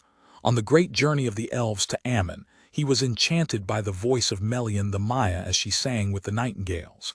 He stayed with her in Middle-earth, and together they ruled the realm of Doriath. Beside Elwe's device pp. 47, 122, Tolkien wrote, "Winged moon on black with stars Elwe." There is no particular reason why Elwe should have the moon in his device, but the winged moon contrasts with the winged sun of Finwë in the context of this pair of designs Tolkien drew on the same sheet. The colors of Elwe's device also contrast, cool rather than warm, gray, pale yellow, and faint blue rather than the orange and yellow of Finwë. The former is a lesser device also in its 8 rather than 16 points, 4 large and 4 small wings, and in the interior division of the moon into 8 parts, as opposed to the 16-part sun of Finwë's device. Melian's device p. 45 is one of the most complex of Tolkien's heraldic creations, with a succession of different shapes, concave and convex squares, radiating petals, circles and stars, superimposed on each other, but with no feeling of confusion and no impression that they are elaborated. Its complexity may reflect Melian's nature as a Maya. Tolkien wrote that in her face Elwe beheld the light of Aman as in a clouded mirror. For the daughter of Melian and Elwe, Luthien Tinuvil, whom Tolkien closely associated with his wife Edith, he drew 2 especially beautiful devices based on flowers pp. 21, 81, 152. Luthien was the fairest maiden that has ever been among all the children of this world, and at her birth, the white flowers of Nifredil came forth to greet her as stars from the earth. In the Lay of Luthien her dancing and singing herald the return of spring, and snowdrops sprang beneath her feet. When in the Lord of the Rings Book II, Chapter 6, the Fellowship visited Seren Amroth in Lothlorien, the green grass was studded with small golden flowers shaped like stars. Among them nodding on slender stalks were other flowers, white and palest green. The elf Haldir tells Frodo, "Here ever bloom the winter flowers in the unfading grass, the yellow Elanor and the pale Nifredil." In a letter of November 1969, Tolkien wrote, referring to a book on the flowers of the Cape Peninsula, "I have not seen anything that immediately recalls Nifredil or Elanor or Ophirin, but that I think is because those imagined flowers are lit by a light that would not be seen ever in a growing plant and cannot be recaptured by paint. Lit by that light, Nifredil would be simply a delicate kin of a snowdrop, and Elanor a pimpernel, perhaps a little enlarged, growing sun-golden flowers and star-silver ones on the same plant, and sometimes the two combined. Although Elanor is nowhere mentioned in connection with Luthien, it is probably this flower which appears in the second of her devices. She is unique in having 2 quite distinct devices, though related, each with 4 arms radiating from a central flower. They may reflect her dual nature, half Maiar, half elf. The first approaches that of her Maian mother in complexity and echoes some of its shapes. Its center part can be seen either as a flower with 12 white petals against a green-shaded concave square, or as 4 snowdrops radiating from the center. But her second device is similar to that of her elven father in its stars on a black ground, and in its white petals which recall Elwe's winged moon. Tolkien's devices for elves and men should not be seen as merely pastime products of his retirement. They were an important extension of his mythology and a refinement of his vision. Of course, they are also beautiful works of art in their own right, lovely kaleidoscope patterns, impeccably colored, or like superb specimens of stained glass. For years, Tolkien had experimented with watercolors, colored inks, and colored pencils, chalks. At last, he learned to combine media in perfect proportions. For example, he used colored pencil with green and black inks, and achieved results with which even he, a harsh self-critic, must have been pleased.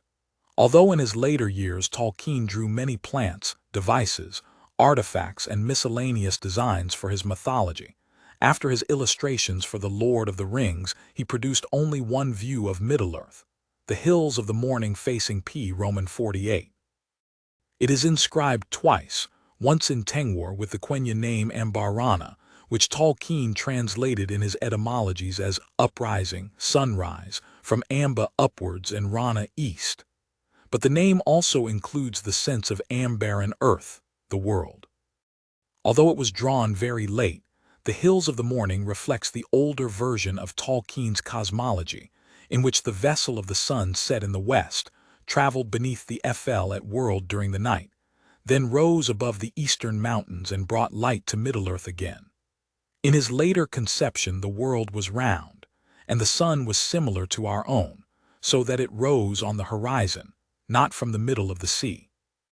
The viewpoint of the drawing must be from beyond the outer sea in the east, looking west to the hills as the sun rises from the waters in the middle ground, and it is a composite view, both a cross-section of the sea and the waves upon its surface, and a landscape of mountains running towards the distant night. The stylized sun is very like the heraldic device of Finwë or some of Tolkien's doodles. The ocean scene includes plants, spirals, and snowflakes one finds in Tolkien's other drawings of the period. The Hills of the Morning is a masterly design. Its many horizontal lines are enlivened by the diagonal rays of the sun, the tiny flames, and the sinuous verticals of the marine plants, and its colors are smoothly gradated from the coolness of the ocean depths to the warmth of the morning sky. Earth, sea, and sky. Here is the whole of Tolkien's creation at once, and the most hopeful of scenes, under the watch of a single star at upper left, surely Eärendil and his Silmaril, serene and powerful. If this was the last picture Tolkien made for his mythology, it was a fitting end. Wayne G. Hammond and Christina Scull. The Hills of the Morning, Ainulindalë, the Tale of the Years manuscript title page, Ainulindalë. The music of the Ainur. There was Eru, the one, who in Arda is called Ilúvatar, and he made first the Ainur, the holy ones, that were the offspring of his thought, and they were with him before aught else was made. And he spoke to them, propounding to them themes of music, and they sang before him, and he was glad. But for a long while they sang only each alone, or but few together, while the rest hearkened, for each comprehended only that part of the mind of Ilúvatar from which he came, and in the understanding of their brethren they grew but slowly. Yet ever as they listened they came to deeper understanding, and increased in unison and harmony. And it came to pass that Ilúvatar called together all the Ainur and declared to them a mighty theme, unfolding to them things greater and more wonderful than he had yet revealed. And the glory of its beginning and the splendor of its end amazed the Ainur, so that they bowed before Ilúvatar and were silent. Then Ilúvatar said to them, "Of the theme that I have declared to you, I will now that ye make in harmony together a great music. And since I have kindled you with the flame imperishable, ye shall show forth your powers in adorning this theme, each with his own thoughts and devices, if he will. But I will sit and hearken, and be glad that through you great beauty has been wakened into song." Then the voices of the Ainur, like unto harps and lutes, and pipes and trumpets, and viols and organs, and like unto countless choirs singing with words, began to fashion the theme of Ilúvatar to a great music. And a sound arose of endless interchanging melodies woven in harmony that passed beyond hearing into the depths and into the heights, and the places of the dwelling of Ilúvatar were filled to overflowing. And the music and the echo of the music went out into the void, and it was not void. Never since have the Ainur made any music like to this music, though it has been said that a greater still shall be made before Ilúvatar by the choirs of the Ainur and the children of Ilúvatar after the end of days. Then the themes of Ilúvatar shall be played aright, and take being in the moment of their utterance, for all shall then understand fully his intent in their part, and each shall know the comprehension of each, and Ilúvatar shall give to their thoughts the secret fire, being well pleased. But now Ilúvatar sat and hearkened, and for a great while it seemed good to him, for in the music there were no flaws.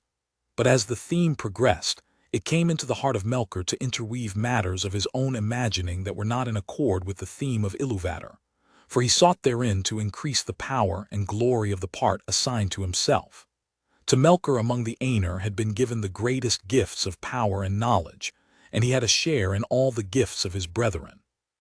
He had gone often alone into the void places seeking the imperishable flame, for desire grew hot within him to bring into being things of his own, and it seemed to him that Ilúvatar took no thought for the void, and he was impatient of its emptiness. Yet he found not the fire, for it is with Ilúvatar. But being alone, he had begun to conceive thoughts of his own, unlike those of his brethren. Some of these thoughts he now wove into his music, and straightway discord arose about him, and many that sang nigh him grew despondent, and their thought was disturbed, and their music faltered. But some began to attune their music to his, rather than to the thought which they had at first. Then the discord of Melkor spread ever wider, and the melodies which had been heard before foundered in a sea of turbulent sound. But Ilúvatar sat and hearkened until it seemed that about his throne there was a raging storm, as of dark waters that made war one upon another in an endless wrath that would not be assuaged. Then Ilúvatar arose, and the Ainur perceived that he smiled, and he lifted up his left hand, and a new theme began amid the storm, like and yet unlike to the former theme, and it gathered power and had new beauty. But the discord of Melkor rose in uproar and contended with it, and again there was a war of sound more violent than before, until many of the Ainur were dismayed and sang no longer, and Melkor had the mastery. Then again Ilúvatar arose, and the Ainur perceived that his countenance was stern, and he lifted up his right hand, and behold, a third theme grew amid the confusion, and it was unlike the others. For it seemed at first soft and sweet, a mere rippling of gentle sounds in delicate melodies, but it could not be quenched, and it took to itself power and profundity. And it seemed at last that there were two musics progressing at one time before the seat of Ilúvatar, and they were utterly at variance. The one was deep and wide and beautiful, but slow and blended with an immeasurable sorrow, from which its beauty chiefly came. The other had now achieved a unity of its own, but it was loud and vain and endlessly repeated, and it had little harmony, but rather a clamorous unison as of many trumpets braying upon a few notes. And it essayed to drown the other music by the violence of its voice, but it seemed that its most triumphant notes were taken by the other, and woven into its own solemn pattern. In the midst of this strife, whereat the halls of Ilúvatar shook and a tremor ran out into the silences yet unmoved, Ilúvatar arose a third time, and his face was terrible to behold. Then he raised up both his hands, and in one chord deeper than the abyss, higher than the firmament, piercing as the light of the eye of Ilúvatar, the music ceased. Then Ilúvatar spoke, and he said, "Mighty are the Ainur, and mightiest among them is Melkor. But that he may know, and all the Ainur, that I am Ilúvatar, those things that ye have sung, I will show them forth, that ye may see what ye have done. And thou, Melkor, shalt see that no theme may be played that hath not its uttermost source in me, nor can any alter the music in my despite.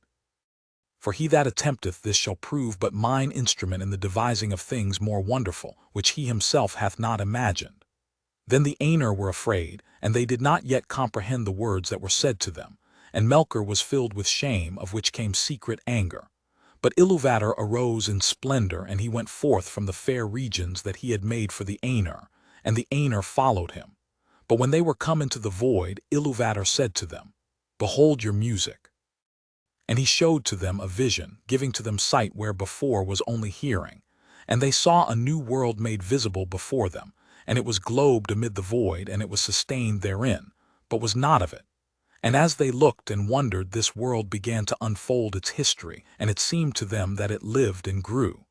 And when the Ainur had gazed for a while and were silent, Ilúvatar said again, "Behold your music. This is your minstrelsy, and each of you shall find contained herein, amid the design that I set before you, all those things which it may seem that he himself devised or added. And thou, Melkor, wilt discover all the secret thoughts of thy mind, and wilt perceive that they are but a part of the whole and tributary to its glory." And many other things Ilúvatar spoke to the Ainur at that time, and because of their memory of his words, and the knowledge that each has of the music that he himself made, the Ainur know much of what was, and is to come, and few things are unseen by them. Yet some things there are that they cannot see, neither alone nor taking counsel together. For to none but himself has Ilúvatar revealed all that he has in store, and in every age there come forth things that are new and have no foretelling, for they do not proceed from the past. And so it was that, as this vision of the world was played before them, the Ainur saw that it contained things which they had not thought. And they saw with amazement the coming of the children of Ilúvatar, and the habitation that was prepared for them. And they perceived that they themselves in the labor of their music had been busy with the preparation of this dwelling, and yet knew not that it had any purpose beyond its own beauty. For the children of Ilúvatar were conceived by him alone, and they came with the third theme, and were not in the theme which Ilúvatar propounded at the beginning, and none of the Ainur had part in their making. Therefore when they beheld them, the more did they love them, being things other than themselves, strange and free, wherein they saw the mind of Ilúvatar reflected anew, and learned yet a little more of his wisdom, which otherwise had been hidden even from the Ainur. Now the children of Ilúvatar are elves and men, the firstborn and the followers. And amid all the splendors of the world, its vast halls and spaces, and its wheeling fires, Ilúvatar chose a place for their habitation in the deeps of time, and in the midst of the innumerable stars. And this habitation might seem a little thing to those who consider only the majesty of the Ainur, and not their terrible sharpness, as who should take the whole field of Arda for the foundation of a pillar, and so raise it until the cone of its summit were more bitter than a needle, or who consider only the immeasurable vastness of the world, which still the Ainur are shaping, and not the minute precision to which they shape all things therein. But when the Ainur had beheld this habitation in a vision, and had seen the children of Ilúvatar arise therein, then many of the most mighty among them bent all their thought and their desire towards that place. And of these Melkor was the chief, even as he was in the beginning the greatest of the Ainur who took part in the music. And he feigned, even to himself at first, that he desired to go thither and order all things for the good of the children of Ilúvatar, controlling the turmoils of the heat and the cold that had come to pass through him. But he desired rather to subdue to his will both elves and men, envying the gifts with which Ilúvatar promised to endow them, and he wished himself to have subjects and servants, and to be called Lord, and to be a master over other wills. But the other Ainur looked upon this habitation set within the vast spaces of the world, which the elves call Arda, the earth, and their hearts rejoiced in light, and their eyes beholding many colors were filled with gladness, but because of the roaring of the sea they felt a great unquiet. And they observed the winds and the air, and the matters of which Arda was made, of iron and stone and silver and gold and many substances, but of all these water they most greatly praised. And it is said by the Eldar that in water there lives yet the echo of the music of the Ainur more than in any substance else that is in this earth, and many of the children of Ilúvatar hearken still unsated to the voices of the sea, and yet know not for what they listen. Now to water had that Ainur whom the elves call Ulmo turned his thought, and of all most deeply was he instructed by Ilúvatar in music. But of the airs and winds Manwe most had pondered, who is the noblest of the Ainur? Of the fabric of earth had all thought, to whom Ilúvatar had given skill and knowledge scarce less than to Melkor. But the delight and pride of Alle is in the deed of making, and in the thing made, and neither in possession nor in his own mastery, wherefore he gives and hoards not, and is free from care, passing ever on to some new work. And Ilúvatar spoke to Ulmo and said, Seest thou not how here in this little realm in the deeps of time Melkor hath made war upon thy province? He hath bethought him of bitter cold immoderate, and yet hath not destroyed the beauty of thy fountains, nor of thy clear pools. Behold the snow, and the cunning work of frost. Melkor hath devised heats and fire without restraint, and hath not dried up thy desire nor utterly quelled the music of the sea. Behold rather the height and glory of the clouds and the ever-changing mists, and listen to the fall of rain upon the earth. And in these clouds thou art drawn nearer to Manwe, thy friend, whom thou lovest. Then Ulmo answered, Truly, water is become now fairer than my heart imagined, neither had my secret thought conceived the snowflake, nor in all my music was contained the falling of the rain. I will seek Manwe, that he and I may make melodies for ever to thy delight. And Manwe and Ulmo have from the beginning been allied, and in all things have served most faithfully the purpose of Ilúvatar. But even as Ulmo spoke, and while the Ainur were yet gazing upon this vision, it was taken away and hidden from their sight, and it seemed to them that in that moment they perceived a new thing, darkness, which they had not known before except in thought. But they had become enamored of the beauty of the vision and engrossed in the unfolding of the world which came there to being, and their minds were filled with it. For the history was incomplete, and the circles of time not full wrought when the vision was taken away. And some have said that the vision ceased ere the fulfillment of the dominion of men and the fading of the firstborn. Wherefore, though the music is over all, the Valar have not seen as with sight the later ages or the ending of the world. Then there was unrest among the Ainur, but Ilúvatar called to them and said, I know the desire of your minds that what ye have seen should verily be, not only in your thought, but even as ye yourselves are, and yet other. Therefore I say, let these things be. And I will send forth into the void the flame imperishable, and it shall be at the heart of the world, and the world shall be, and those of you that will may go down into it. And suddenly the Ainur saw afar off a light, as it were a cloud with a living heart of flame, and they knew that this was no vision only, but that Ilúvatar had made a new thing, the world that is. Thus it came to pass that of the Ainur some abode still with Ilúvatar beyond the confines of the world, but others, and among them many of the greatest and most fair, took the leave of Ilúvatar and descended into it. But this condition Ilúvatar made, or it is the necessity of their love, that their power should thenceforward be contained and bounded in the world, to be within it forever, until it is complete, so that they are its life and it is theirs. And therefore they are named the Valar, the powers of the world.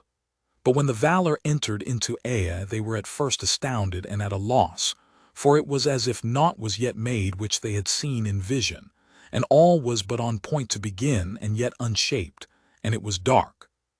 For the great music had been but the growth and flowering of thought in the timeless halls, and the vision only a foreshowing. But now they had entered in at the beginning of time, and the Valar perceived that the world had been but foreshadowed and foresung, and they must achieve it. So began their great labors in wastes unmeasured and unexplored, and in ages uncounted and forgotten, until in the deeps of time, and in the midst of the vast halls of Ea, there came to be that hour and that place where was made the habitation of the children of Ilúvatar. And in this work the chief part was taken by Manwe and Alle and Ulmo. But Melkor too was there from the first, and he meddled in all that was done, turning it if he might to his own desires and purposes, and he kindled great fires. When therefore earth was yet young and full of flame, Melkor coveted it, and he said to the other Valar, This shall be my own kingdom, and I name it unto myself. Ilu, the world, from Numen west to Roman east, but Manwe was the brother of Melkor in the mind of Ilúvatar, and he was the chief instrument of the second theme that Ilúvatar had raised up against the discord of Melkor.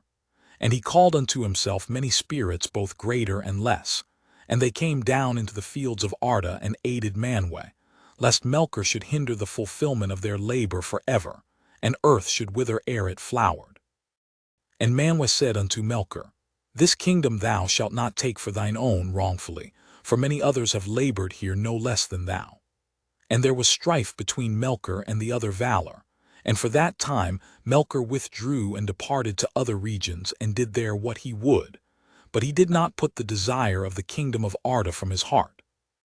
Now the Valar took to themselves shape and hue, and because they were drawn into the world by love of the children of Ilúvatar, for whom they hoped, they took shape after that manner which they had beheld in the vision of Ilúvatar, save only in majesty and splendor. Moreover, their shape comes of their knowledge of the visible world, rather than of the world itself, and they need it not, save only as we use raiment, and yet we may be naked and suffer no loss of our being. Therefore the Valar may walk, if they will, unclad, and then even the Eldar cannot clearly perceive them, though they be present. But when they desire to clothe themselves, the Valar take upon them forms some as of male and some as of female. For that difference of temper they had even from their beginning, and it is but bodied forth in the choice of each, not made by the choice, even as with us male and female may be shown by the raiment but is not made thereby. But the shapes wherein the great ones array themselves are not at all times like to the shapes of the kings and queens of the children of Ilúvatar. For at times they may clothe themselves in their own thought, made visible in forms of majesty and dread. And the Valar drew unto them many companions, some less, some well nigh as great as themselves, and they labored together in the ordering of the earth and the curbing of its tumults.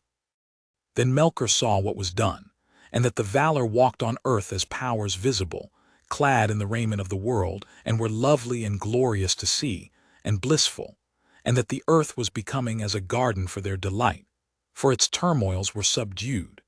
His envy grew then the greater within him, and he also took visible form, but because of his mood and the malice that burned in him, that form was dark and terrible.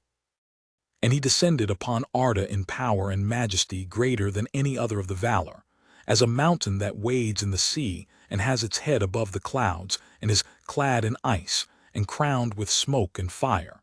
And the light of the eyes of Melkor was like a flame that withers with heat and pierces with a deadly cold. Thus began the first battle of the Valar with Melkor for the dominion of Arda, and of those tumults the elves know but little. For what has here been declared is come from the Valar themselves, with whom the Eldalia spoke in the land of Valinor, and by whom they were instructed. But little would the Valar ever tell of the wars before the coming of the elves. Yet it is told among the Eldar that the Valar endeavored ever, in despite of Melkor, to rule the earth and to prepare it for the coming of the firstborn. And they built lands and Melkor destroyed them. Valleys they delved and Melkor raised them up. Mountains they carved and Melkor threw them down. Seas they hollowed and Melkor spilled them. And naught might have peace or come to lasting growth. For as surely as the Valar began a labor, so would Melkor undo it or corrupt it. And yet their labor was not all in vain, and though nowhere and in no work was their will and purpose wholly fulfilled, and all things were in hue and shape other than the Valar had at first intended, slowly nonetheless the earth was fashioned and made firm. And thus was the habitation of the children of Ilúvatar established at the last in the deeps of time, and amidst the innumerable stars. Valaquenta. Account of the Valar and Maiar according to the lore of the Eldar. In the beginning Eru, the one, who in the Elvish tongue is named Ilúvatar, made the Ainur of his thought, and they made a great music before him. In this music the world was begun, for Ilúvatar made visible the song of the Ainur, and they beheld it as a light in the darkness. And many among them became enamored of its beauty, and of its history which they saw beginning and unfolding as in a vision. Therefore Ilúvatar gave to their vision being and set it amid the void, and the secret fire was sent to burn at the heart of the world, and it was called Then those of the Ainur who desired it arose and entered into the world at the beginning of time, and it was their task to achieve it, and by their labors to fulfill the vision which they had seen. Long they labored in the regions of which are vast beyond the thought of elves and men, until in the time appointed was made Arda, the kingdom of earth. Then they put on the raiment of earth and descended into it and dwelt therein. Of the Valar, the great among these spirits the elves name the Valar, the powers of Arda, and men have often called them gods. The lords of the Valar are 7, and the Valir, the queens of the Valar, are 7 also. These were their names in the elvish tongue as it was spoken in Valinor, though they have other names in the speech of the elves in Middle-earth, and their names among men are manifold. The names of the lords in due order are Manwe, Ulmo, Alle, Orme, Mandos, Lorien, and Tulkas, and the names of the queens are Varda, Yavanna, Nienna, Este, Vere, Vana, and Nessa. Melkor is counted no longer among the Valar, and his name is not spoken upon earth. Manwe and Melkor were brethren in the thought of Ilúvatar. The mightiest of those Ainur who came into the world was in his beginning Melkor, but Manwe is dearest to Ilúvatar and understands most clearly his purposes. He was appointed to be, in the fullness of time, the first of all kings, lord of the realm of Arda and ruler of all that dwell therein. In Arda his delight is in the winds and the clouds, and in all the regions of the air, from the heights to the depths, from the utmost borders of the vale of Arda to the breezes that blow in the grass. Sulimo he is surnamed, lord of the breath of Arda. All swift birds, strong of wing, he loves, and they come and go at his bidding. With Manwe dwells Varda, lady of the stars, who knows all the regions of Too great is her beauty to be declared in the words of men or of elves, for the light of Ilúvatar lives still in her face. In light is her power and her joy. Out of the deeps of she came to the aid of Manwe. For Melkor she knew from before the making of the music and rejected him, and he hated her, and feared her more than all others whom Eru made. Manwe and Varda are seldom parted, and they remain in Valinor. Their halls are above the everlasting snow, upon Oilasse, the uttermost tower of Taniquetil, tallest of all the mountains upon earth. When Manwe there ascends his throne and looks forth, if Varda is beside him, he sees further than all other eyes, through mist and through darkness, and over the leagues of the sea. And if Manwe is with her, Varda hears more clearly than all other ears the sound of voices that cry from east to west, from the hills and the valleys, and from the dark places that Melkor has made upon earth. Of all the great ones who dwell in this world, the elves hold Varda most in reverence and love. Elbereth they name her, and they call upon her name out of the shadows of Middle-earth, and uplift it in song at the rising of the stars. Ulmo is the lord of waters. He is alone. He dwells nowhere long, but moves as he will in all the deep waters about the earth or under the earth. He is next in might to Manwe, and before Valinor was made, he was closest to him in friendship. But thereafter he went seldom to the councils of the Valar, unless great matters were in debate. For he kept all Arda in thought, and he has no need of any resting place. Moreover, he does not love to walk upon land, and will seldom clothe himself in a body after the manner of his peers. If the children of Eru beheld him, they were filled with a great dread, for the arising of the king of the sea was terrible, as a mounting wave that strides to the land, with dark helm foam-crested and raiment of mail shimmering from silver down into shadows of green. The trumpets of Manwe are loud, but Ulmo's voice is deep as the deeps of the ocean which he only has seen.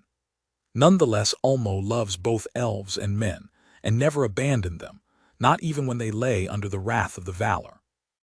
At times he will come unseen to the shores of Middle-earth, or pass far inland up firths of the sea, and there make music upon his great horns, the Ulumuri, that are wrought of white shell. And those to whom that music comes hear it ever after in their hearts, and longing for the sea never leaves them again. But mostly Ulmo speaks to those who dwell in Middle-earth with voices that are heard only as the music of water. For all seas, lakes, rivers, fountains, and springs are in his government, so that the elves say that the spirit of Ulmo runs in all the veins of the world. Thus news comes to Ulmo, even in the deeps, of all the needs and griefs of Arda, which otherwise would be hidden from Manwe. Alle has might little less than Ulmo. His lordship is over all the substances of which Arda is made. In the beginning he wrought much in fellowship with Manwe and Ulmo, and the fashioning of all lands was his labor. He is a smith and a master of all crafts, and he delights in works of skill, however small, as much as in the mighty building of old.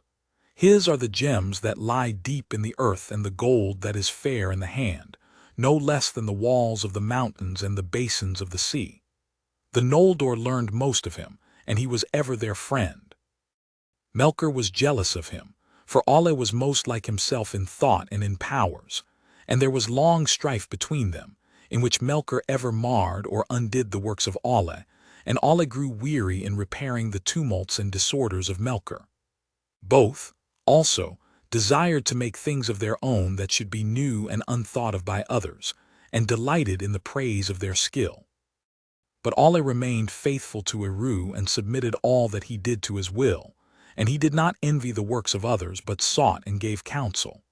Whereas Melkor spent his spirit in envy and hate, until at last he could make nothing save in mockery of the thought of others, and all their works he destroyed if he could. The spouse of Alle is Yavanna, the giver of fruits. She is the lover of all things that grow in the earth, and all their countless forms she holds in her mind, from the trees like towers in forests long ago to the moss upon stones or the small and secret things in the mold.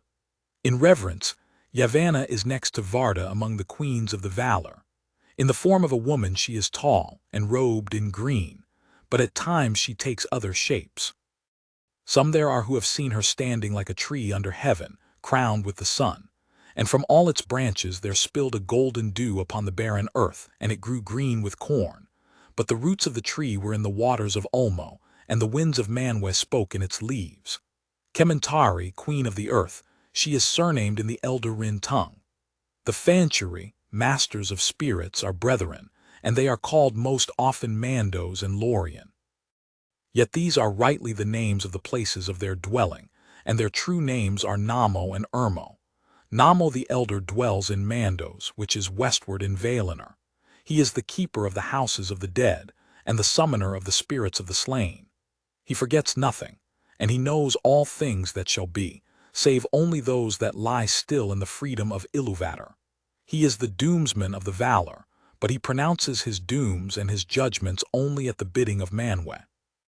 Vera the weaver is his spouse, who weaves all things that have ever been in time into her storied webs, and the halls of Mandos that ever widen as the ages pass are clothed with them. Ermo the younger is the master of visions and dreams.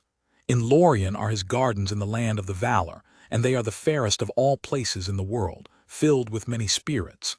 Este the gentle, healer of hurts and of weariness, is his spouse. Gray is her raiment, and rest is her gift. She walks not by day, but sleeps upon an island in the tree-shadowed lake of Lorelin. From the fountains of Ermo and Este, all those who dwell in Valinor draw refreshment, and often the Valar come themselves to Lorien and there find repose and easing of the burden of Arda. Mightier than Este is Nienna, sister of the Fanchuri. She dwells alone. She is acquainted with grief, and mourns for every wound that Arda has suffered in the marring of Melkor. So great was her sorrow as the music unfolded, that her song turned to lamentation long before its end, and the sound of mourning was woven into the themes of the world before it began. But she does not weep for herself, and those who hearken to her learn pity and endurance in hope. Her halls are west of west, upon the borders of the world, and she comes seldom to the city of Valinor where all is glad. She goes rather to the halls of Mandos, which are near to her own, and all those who wait in Mandos cry to her, for she brings strength to the spirit and turns sorrow to wisdom. The windows of her house look outward from the walls of the world. Greatest in strength and deeds of prowess is Tulkas, who is surnamed Astaldo, the Valiant. He came last to Arda to aid the Valar in the first battles with Melkor. He delights in wrestling and in contests of strength, and he rides no steed, for he can outrun all things that go on feet, and he is tireless. His hair and beard are golden and his flesh ruddy, his weapons are his hands. He has little heed for either the past or the future, and is of no avail as a counselor but is a hearty friend. His spouse is Nessa, the sister of Orome, and she also is lithe and fleet-footed. Deer she loves, and they follow her train whenever she goes in the wild, but she can outrun them, swift as an arrow with the wind in her hair. In dancing she delights, and she dances in Valinor on lawns of never-fading green. Orome is a mighty lord. If he is less strong than Tulkas, he is more dreadful in anger, whereas Tulkas laughs ever in sport or in war, and even in the face of Melkor he laughed in battles before the elves were born. Orome loved the lands of Middle-earth, and he left them unwillingly and came last to Valinor. And often of old he passed back east over the mountains and returned with his host to the hills and the plains. He is a hunter of monsters and fell beasts, and he delights in horses and in hounds, and all trees he loves, for which reason he is called Aldurin, and by the Sindar Toron, the lord of forests. Nahar is the name of his horse, white in the sun and shining silver at night. The Valaroma is the name of his great horn, the sound of which is like the upgoing of the sun in scarlet, or the sheer lightning cleaving the clouds. Above all the horns of his host, it was heard in the woods that Yavanna brought forth in Valinor, for there Orome would train his folk and his beasts for the pursuit of the evil creatures of Melkor. The spouse of Orome is Vana, the ever-young. She is the younger sister of Yavanna. All flowers spring as she passes and open if she glances upon them, and all birds sing at her coming. These are the names of the Valar and the Valir, and here is told in brief their likenesses, such as the Eldar beheld them in Ammon. But fair and noble as were the forms in which they were manifest to the children of Ilúvatar, they were but a veil upon their beauty and their power. And if little is here said of all that the Eldar once knew, that is as nothing compared with their true being, which goes back into regions and ages far beyond our thought. Among them 9 were of chief power and reverence, but 1 is removed from their number, and 8 remain, the J.R.R, the high ones of Arda, Manwe and Varda, Ulmo, Yavanna and Alle, Mandos, Nienna and Orome. Though Manwe is their king and holds their allegiance under Eru, in majesty they are peers, surpassing beyond compare all others, whether of the Valar and the Maiar, or of any other order that Ilúvatar has sent into Of the Maiar with the Valar came other spirits whose being also began before the world, of the same order as the Valar but of less degree. These are the Maiar, the people of the Valar, and their servants and helpers. Their number is not known to the elves, and few have names in any of the tongues of the children of Ilúvatar. For though it is otherwise in Ammon, in Middle-earth the Maiar have seldom appeared in form visible to elves and men. Chief among the Maiar of Valinor whose names are remembered in the histories of the elder days are Ilmare, the handmaid of Varda, and Erinwe, the banner-bearer and herald of Manwe, whose might in arms is surpassed by none in Arda.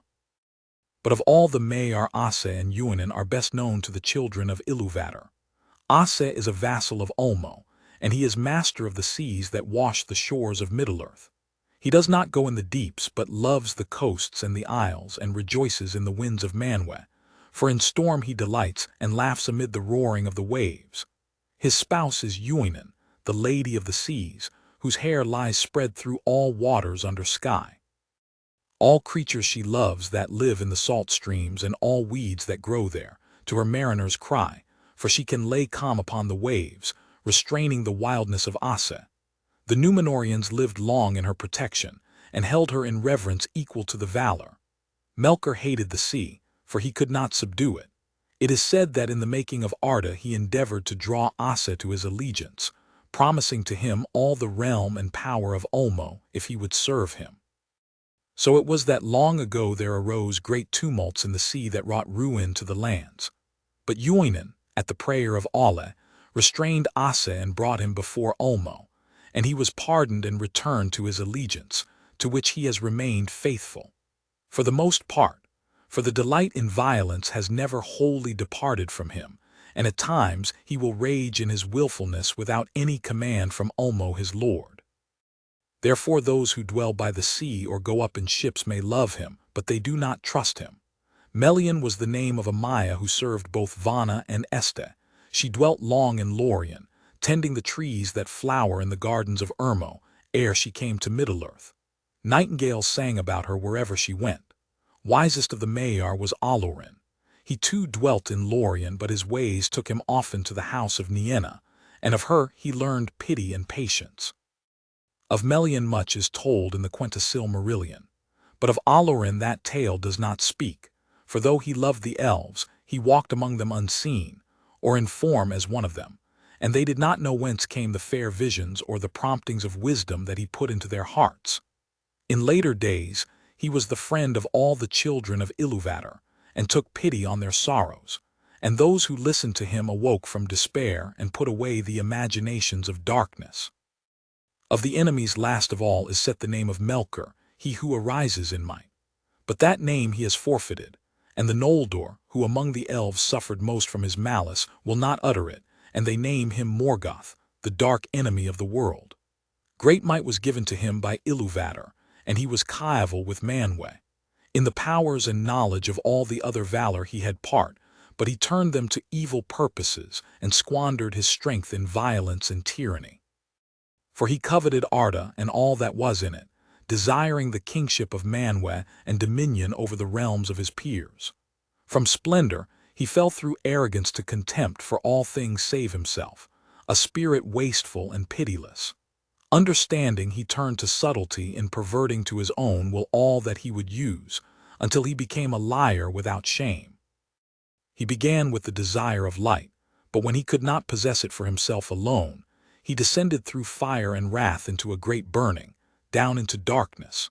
And darkness he used most in his evil works upon Arda, and filled it with fear for all living things. Yet so great was the power of his uprising that in ages forgot he contended with Manwë and all the Valar, and through long years in Arda held dominion over most of the lands of the earth. But he was not alone.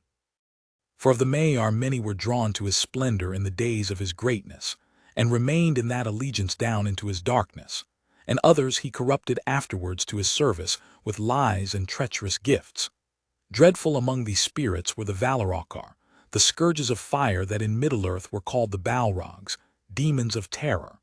Among those of his servants that have names the greatest was that spirit whom the Eldar called Sauron, or Gorthor the Cruel. In his beginning he was of the Maiar of Elwe, and he remained mighty in the lore of that people. In all the deeds of Melkor the Morgoth upon Arda, in his vast works and in the deceits of his cunning, Sauron had a part, and was only less evil than his master in that for long he served another and not himself. But in after years he rose like a shadow of Morgoth and a ghost of his malice, and walked behind him on the same ruinous path down into the void. Here ends the Valaquenta. Silmarillion, the history of the Silmarils. Chapter 1. Of the beginning of days. It is told among the wise that the first war began before Arda was full-shaped, and ere yet there was anything that grew or walked upon earth, and for long Melkor had the upper hand. But in the midst of the war a spirit of great strength and hardihood came to the aid of the Valar, hearing in the far heaven that there was battle in the little kingdom, and Arda was filled with the sound of his laughter. So came Tulkas the strong, whose anger passes like a mighty wind, scattering cloud and darkness before it. And Melkor fled before his wrath and his laughter and forsook Arda, and there was peace for a long age. And Tulkas remained and became one of the Valar of the kingdom of Arda, but Melkor brooded in the outer darkness, and his hate was given to Tulkas for ever after. In that time the Valar brought order to the seas and the lands and the mountains, and Yavanna planted at last the seeds that she had long devised. And since, when the fires were subdued or buried beneath the primeval hills, there was need of light, Elwe at the prayer of Yavanna wrought 2 mighty lamps for the lighting of the Middle-earth which he had built amid the encircling seas. Then Varda filled the lamps and Manwë hallowed them, and the Valar set them upon high pillars, more lofty far than are any mountains of the later days.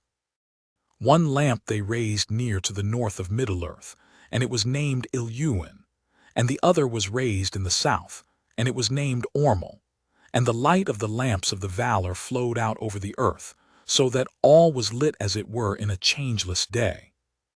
Then the seeds that Yavanna had sown began swiftly to sprout and to burgeon, and there arose a multitude of growing things great and small, mosses and grasses and great ferns, and trees whose tops were crowned with cloud as they were living mountains, but whose feet were wrapped in a green twilight. And beasts came forth and dwelt in the grassy plains, or in the rivers and the lakes, or walked in the shadows of the woods. As yet no flower had bloomed nor any bird had sung, for these things waited still their time in the bosom of Yavanna. But wealth there was of her imagining, and nowhere more rich than in the midmost parts of the earth, where the light of both the lamps met and blended. And there upon the Isle of Almarin in the great lake was the first dwelling of the Valar when all things were young, and new-made green was yet a marvel in the eyes of the makers, and they were long content.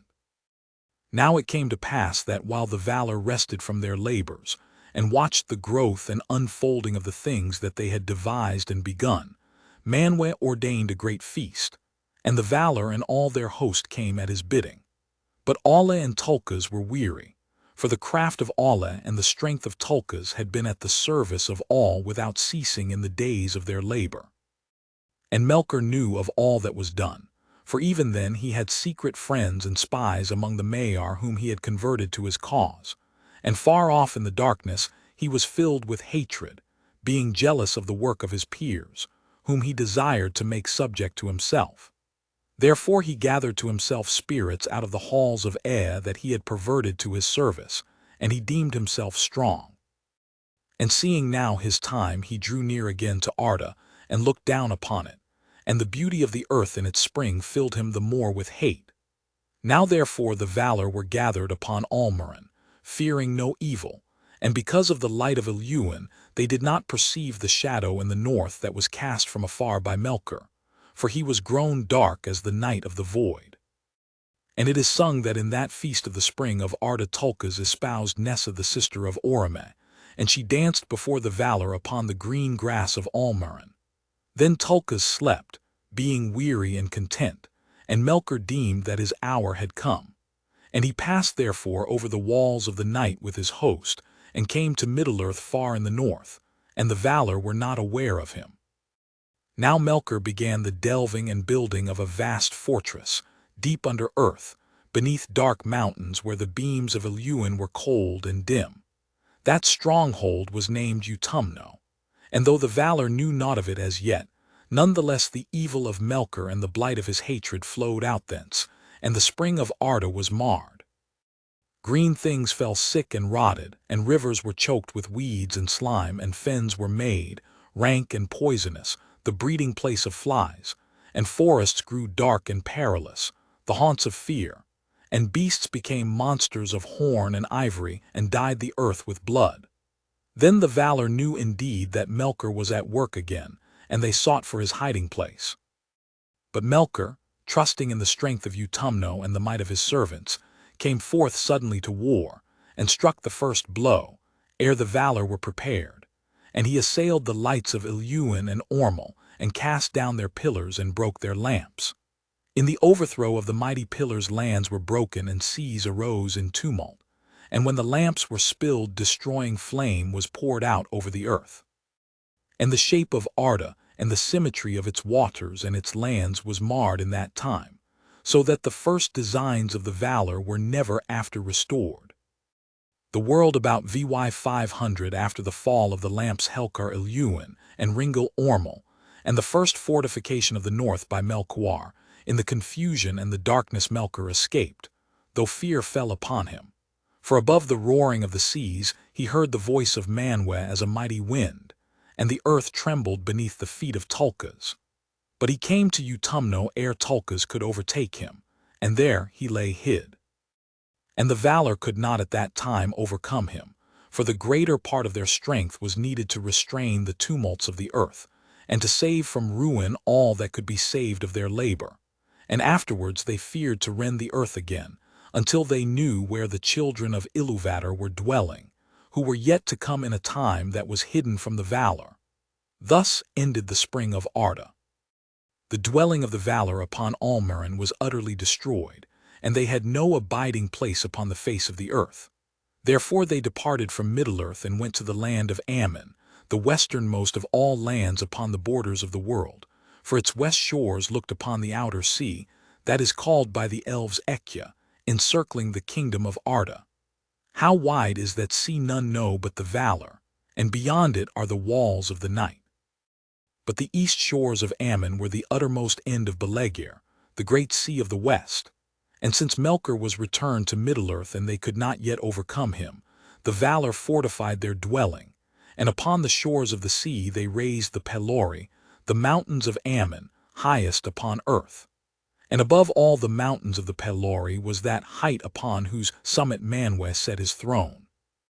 Taniquetil the elves named that holy mountain, and Oilasse everlasting whiteness, and Elirina crowned with stars, and many names beside. But the Sindar spoke of it in their later tongue as Ammon Uilos. From their halls upon Taniquetil, Manwë and Varda could look out across the earth even into the furthest east.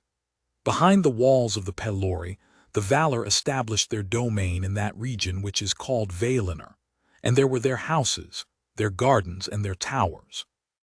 In that guarded land the Valar gathered great store of light, and all the fairest things that were saved from the ruin, and many others yet fairer they made anew, and Valinor became more beautiful even than Middle-earth in the spring of Arda.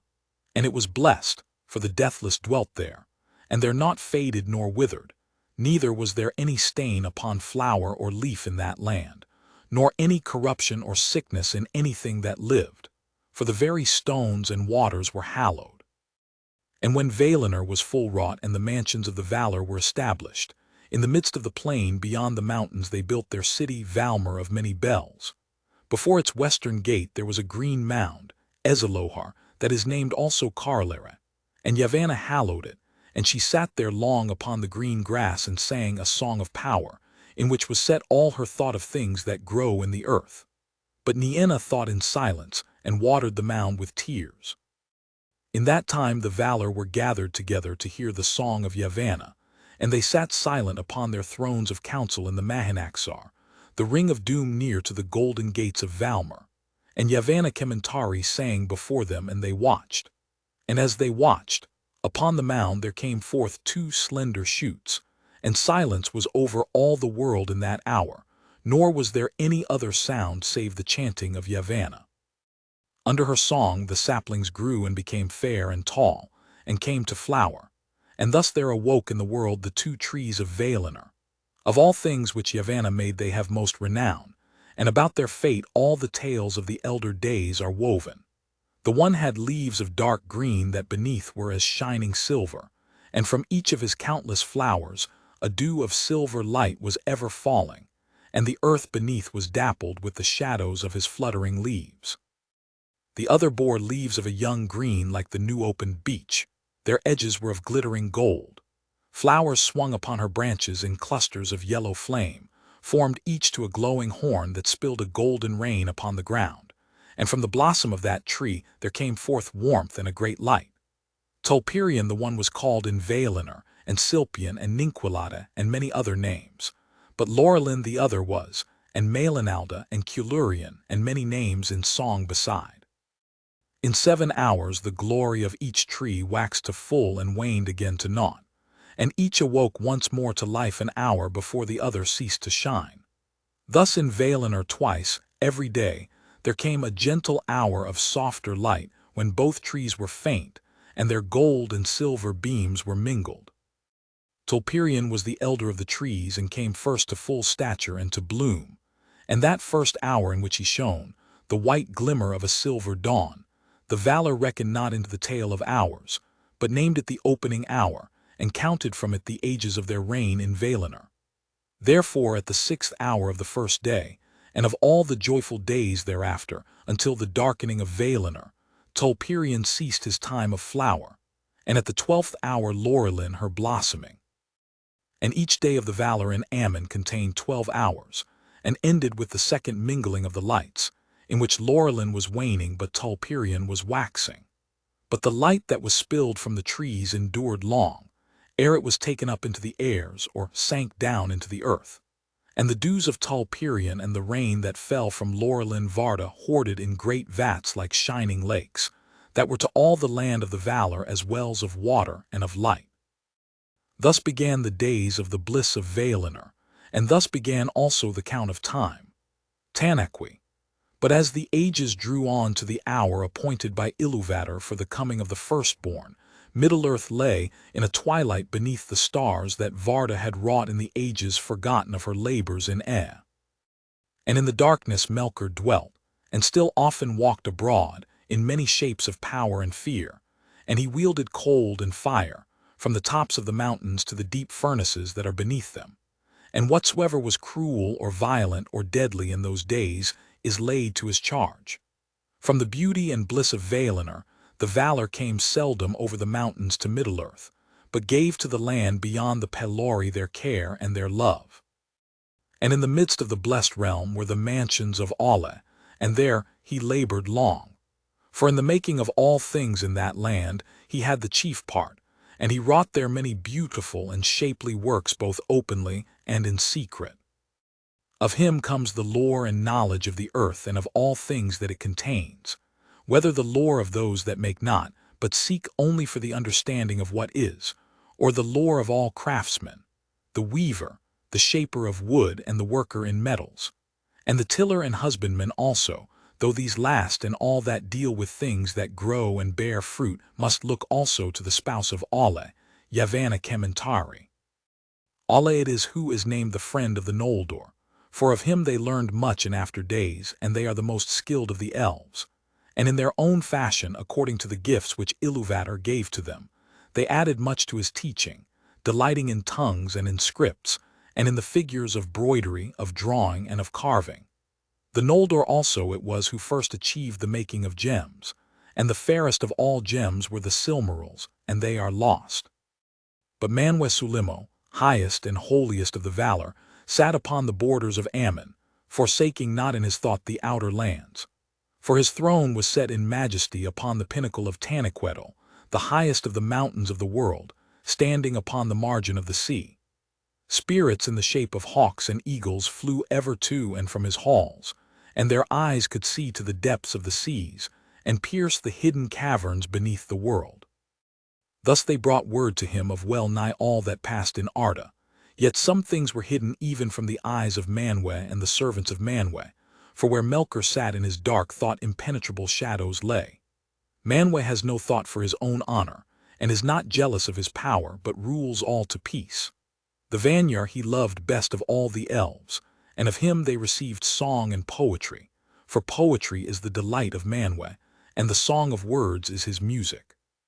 His raiment is blue, and blue is the fire of his eyes, and his scepter is of sapphire which the Noldor wrought for him, and he was appointed to be the vicegerent of Ilúvatar, king of the world of Valar and elves and men, and the chief defense against the evil of Melkor.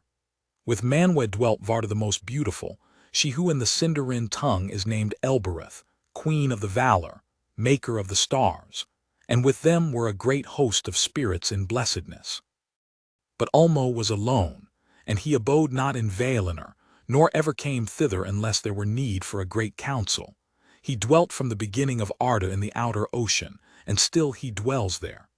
Thence he governs the flowing of all waters, and the ebbing, the courses of all rivers and the replenishment of springs, the distilling of all dews and rain in every land beneath the sky. In the deep places he gives thought to music great and terrible, and the echo of that music runs through all the veins of the world in sorrow and in joy. For if joyful is the fountain that rises in the sun, its springs are in the wells of sorrow, unfathomed at the foundations of the earth. The Teleri learned much of Ulmo, and for this reason their music has both sadness and enchantment. Salmar came with him to Arda, he who made the horns of Ulmo that none may ever forget who once has heard them, and Ase and Eoinen also, to whom he gave the government of the waves and the movements of the inner seas, and many other spirits beside. And thus it was by the power of Ulmo that even under the darkness of Melkor life coursed still through many secret lodes, and the earth did not die. And to all who were lost in that darkness or wandered far from the light of the Valar, the ear of Ulmo was ever open. Nor has he ever forsaken Middle-earth, and whatsoever may since have befallen of ruin or of change he has not ceased to take thought for it, and will not until the end of days. And in that time of dark Yavanna also was unwilling utterly to forsake the outer lands, for all things that grow are dear to her, and she mourned for the works that she had begun in Middle-earth but Melkor had marred. Therefore, leaving the house of Alle and the flowering meads of Valinor, she would come at times and heal the hurts of Melkor. And returning, she would ever urge the Valar to that war with his evil dominion that they must surely wage ere the coming of the firstborn. And Orome, tamer of beasts, would ride too at whiles in the darkness of the unlit forests. As a mighty hunter he came with spear and bow, pursuing to the death the monsters and fell creatures of the kingdom of Melkor, and his white horse Nahar shone like silver in the shadows. Then the sleeping earth trembled at the beat of his golden hooves, and in the twilight of the world Orome would sound the Valaroma his great horn upon the plains of Arda, whereat the mountains echoed, and the shadows of evil fled away, and Melkor himself quailed in Utumno, foreboding the wrath to come. But even as Orome passed, the servants of Melkor would gather again, and the lands were filled with shadows and deceit. Now all is said concerning the manner of the earth and its rulers in the beginning of days, and ere the world became such as the children of Ilúvatar have known it. For elves and men are the children of Ilúvatar, and since they understood not fully that theme by which the children entered into the music, none of the Ainur dared to add anything to their fashion. For which reason the Valar are to these kindreds rather their elders and their chieftains than their masters. And if ever in their dealings with elves and men the Ainur have endeavored to force them when they would not be guided, seldom has this turned to good, howsoever good the intent. The dealings of the Ainur have indeed been mostly with the elves, for Ilúvatar made them more like in nature to the Ainur, though less in might and stature, whereas to men he gave strange gifts. For it is said that after the departure of the Valar there was silence, and for an age Ilúvatar sat alone in thought. Then he spoke and said, "Behold, I love the earth, which shall be a mansion for the Quendi and the Atani. But the Quendi shall be the fairest of all earthly creatures, and they shall have and shall conceive and bring forth more beauty than all my children, and they shall have the greater bliss in this world. But to the Atani I will give a new gift." Therefore he willed that the hearts of men should seek beyond the world and should find no rest therein, but they should have a virtue to shape their life, amid the powers and chances of the world, beyond the music of the Ainur, which is as fate to all things else. And of their operation everything should be, in form and deed, completed, and the world fulfilled unto the last and smallest. But Ilúvatar knew that men, being set amid the turmoils of the powers of the world, would stray often, and would not use their gifts in harmony. And he said, "These two in their time shall find that all that they do redounds at the end only to the glory of my work." Yet the elves believe that men are often a grief to Manwe, who knows most of the mind of Ilúvatar. For it seems to the elves that men resemble Melkor most of all the Ainur, although he has ever feared and hated them, even those that served him. It is one with this gift of freedom that the children of men dwell only a short space in the world alive, and are not bound to it, and depart soon whither the elves know not. Whereas the elves remain until the end of days, and their love of the earth and all the world is more single and more poignant therefore, and as the years lengthen ever more sorrowful. For the elves die not till the world dies, unless they are slain or waste in grief, and to both these seeming deaths they are subject. Neither does age subdue their strength, unless one grow weary of 10,000 centuries, and dying they are gathered to the halls of Mandos in Valinor, whence they may in time return.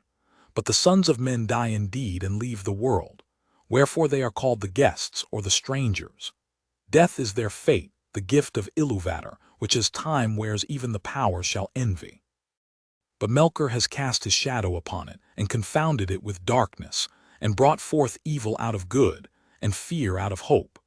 Yet of old the Valar declared to the elves in Valinor that men shall join in the second music of the Ainur, whereas Ilúvatar has not revealed what he purposes for the elves after the world's end, and Melkor has not discovered it. Chapter 2. Of Alle and Yavanna.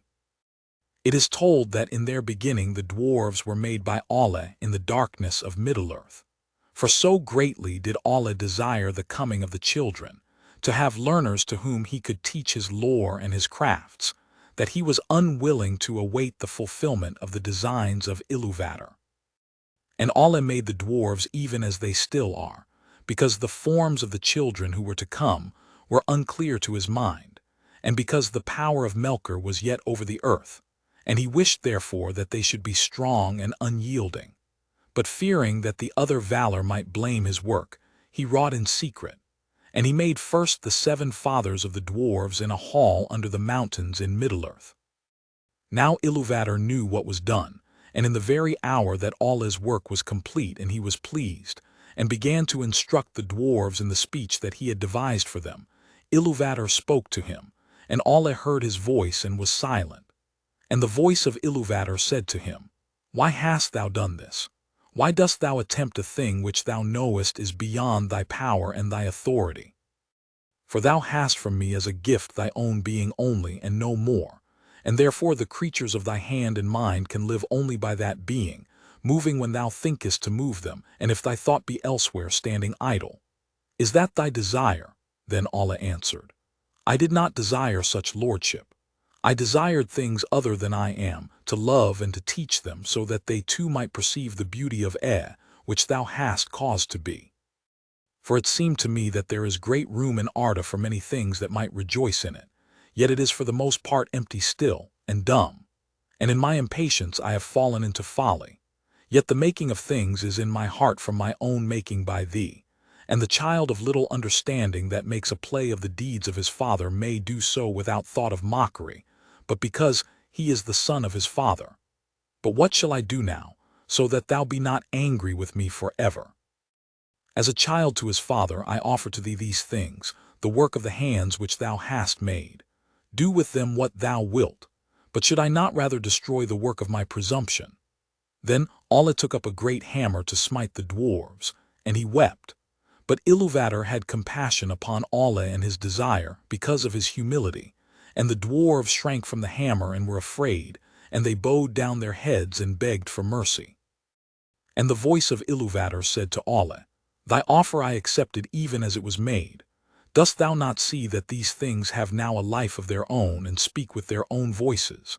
Else they would not have flinched from thy blow, nor from any command of thy will." Then Alla cast down his hammer and was glad, and he gave thanks to Ilúvatar, saying, "May Eru bless my work and amend it." But Ilúvatar spoke again and said, "Even as I gave being to the thoughts of the Ainur at the beginning of the world, so now I have taken up thy desire and given to it a place therein. But in no other way will I amend thy handiwork, and as thou hast made it, so shall it be. But I will not suffer this, that these should come before the firstborn of my design, nor that thy impatience should be rewarded. They shall sleep now in the darkness under stone, and shall not come forth until the firstborn have awakened upon earth, and until that time thou and they shall wait, though long it seem. But when the time comes I will awaken them, and they shall be to thee as children, and often strife shall arise between thine and mine, the children of my adoption and the children of my choice."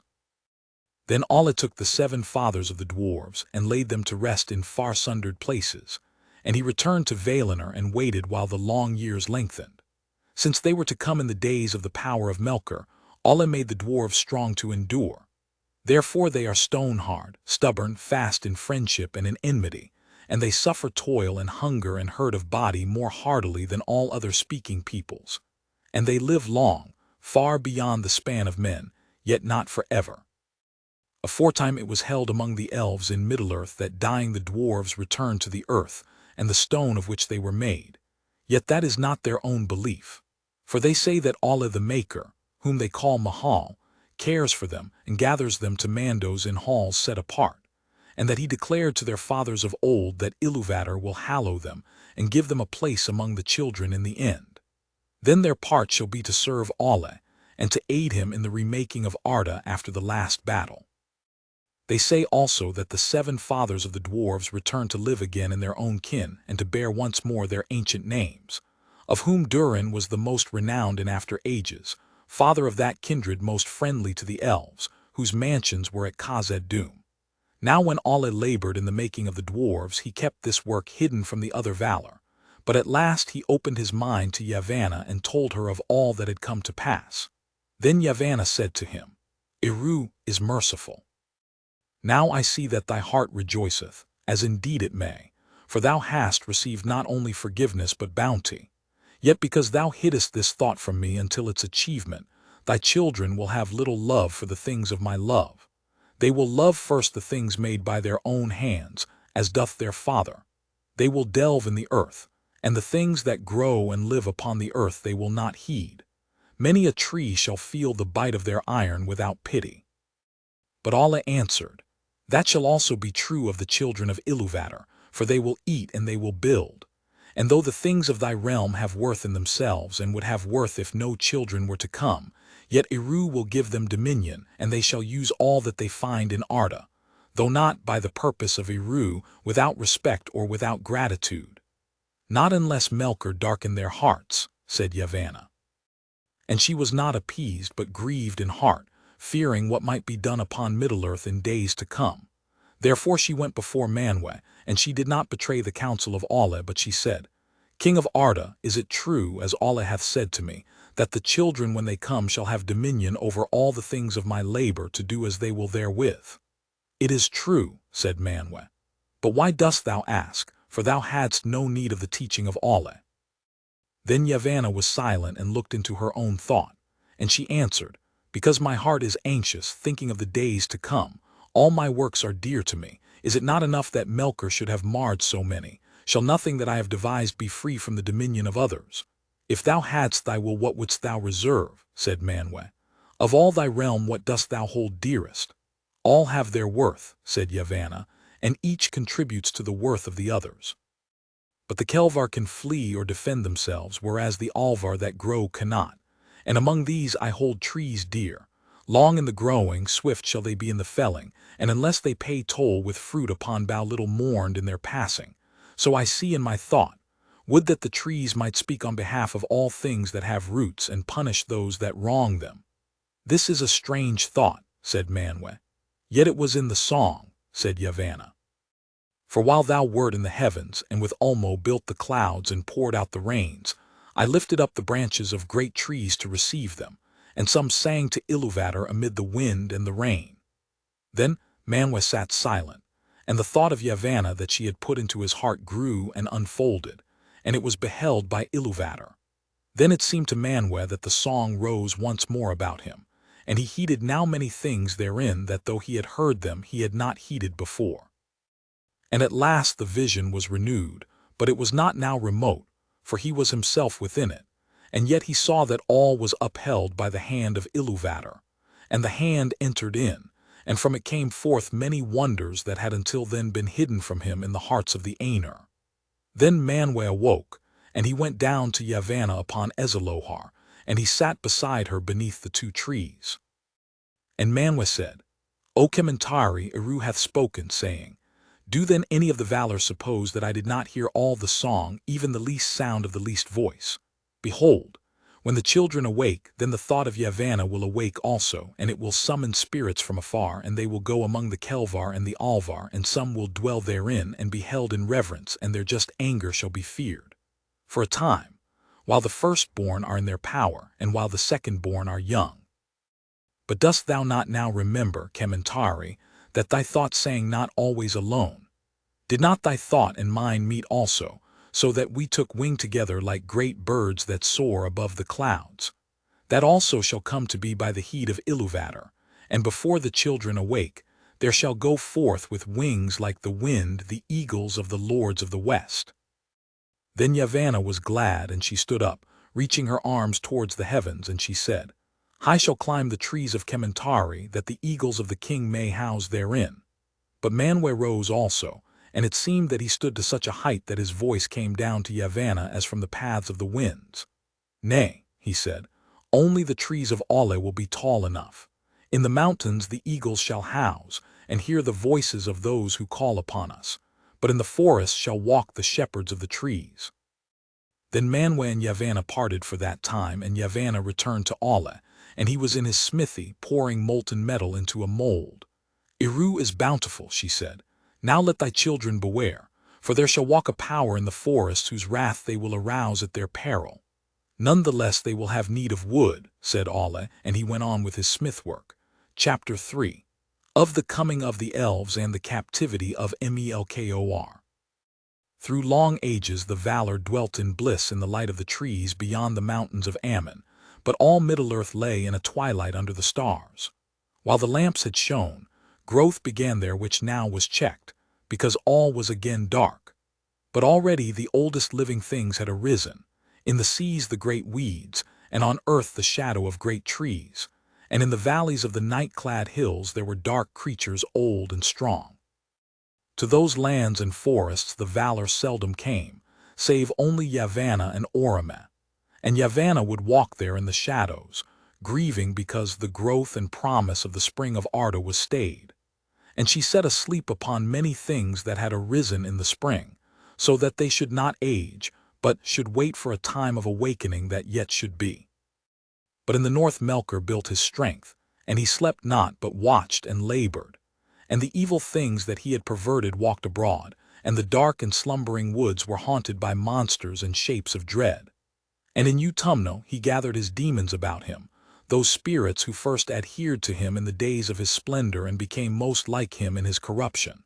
Their hearts were of fire, but they were cloaked in darkness, and terror went before them. They had whips of flame. Balrogs they were named in Middle-earth in later days. And in that dark time Melkor bred many other monsters of divers shapes and kinds that long troubled the world, and his realm spread now ever southward over Middle-earth. And Melkor made also a fortress and armory not far from the northwestern shores of the sea, to resist any assault that might come from Ammon. That stronghold was commanded by Sauron, lieutenant of Melkor, and it was named Angband.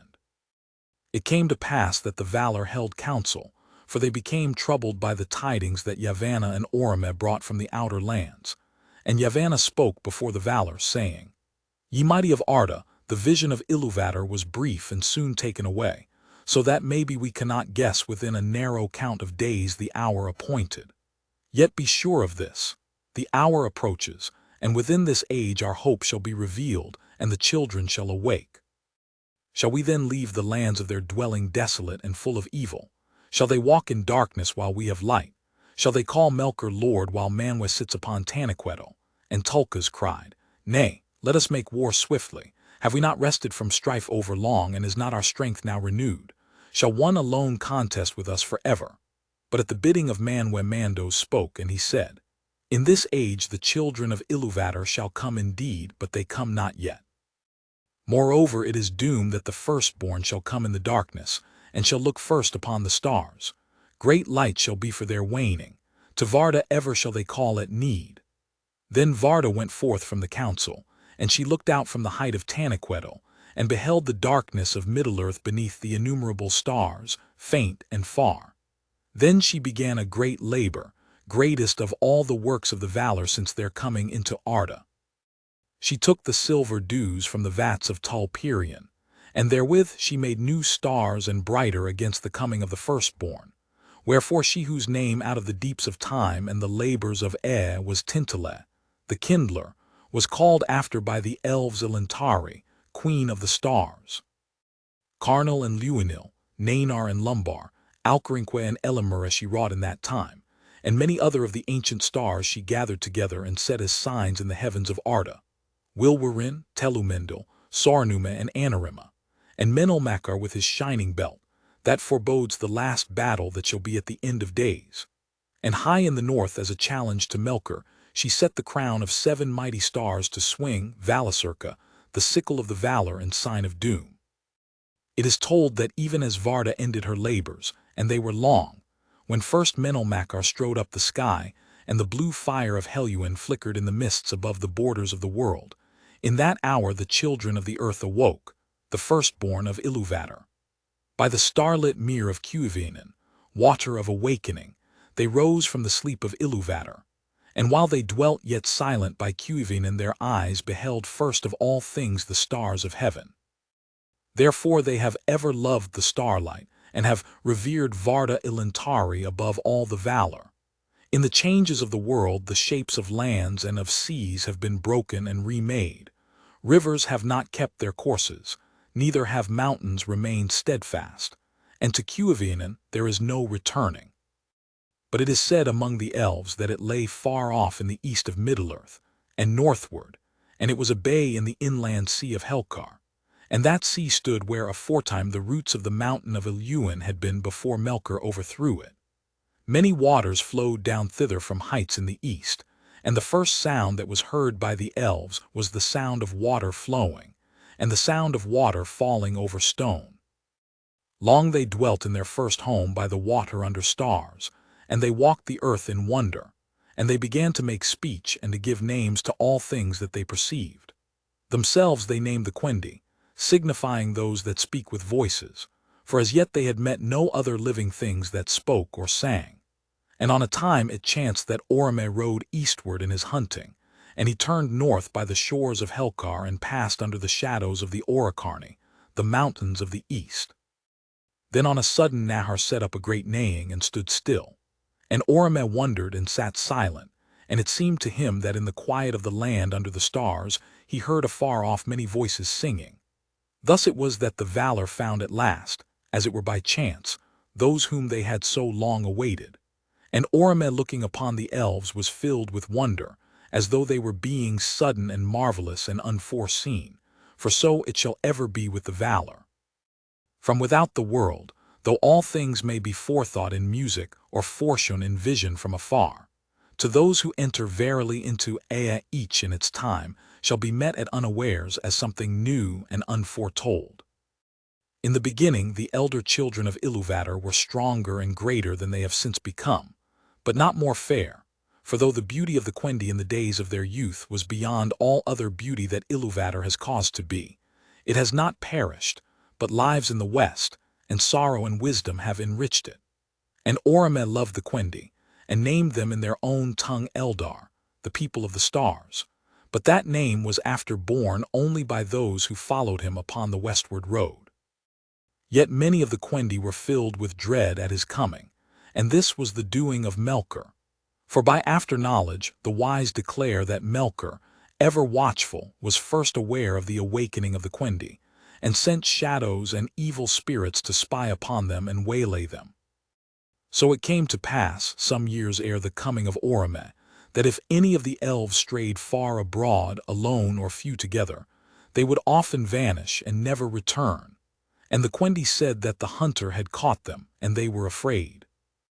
And indeed the most ancient songs of the elves, of which echoes are remembered still in the west, tell of the shadow shapes that walked in the hills above Cuivianen, or would pass suddenly over the stars, and of the dark rider upon his wild horse that pursued those that wandered to take them and devour them.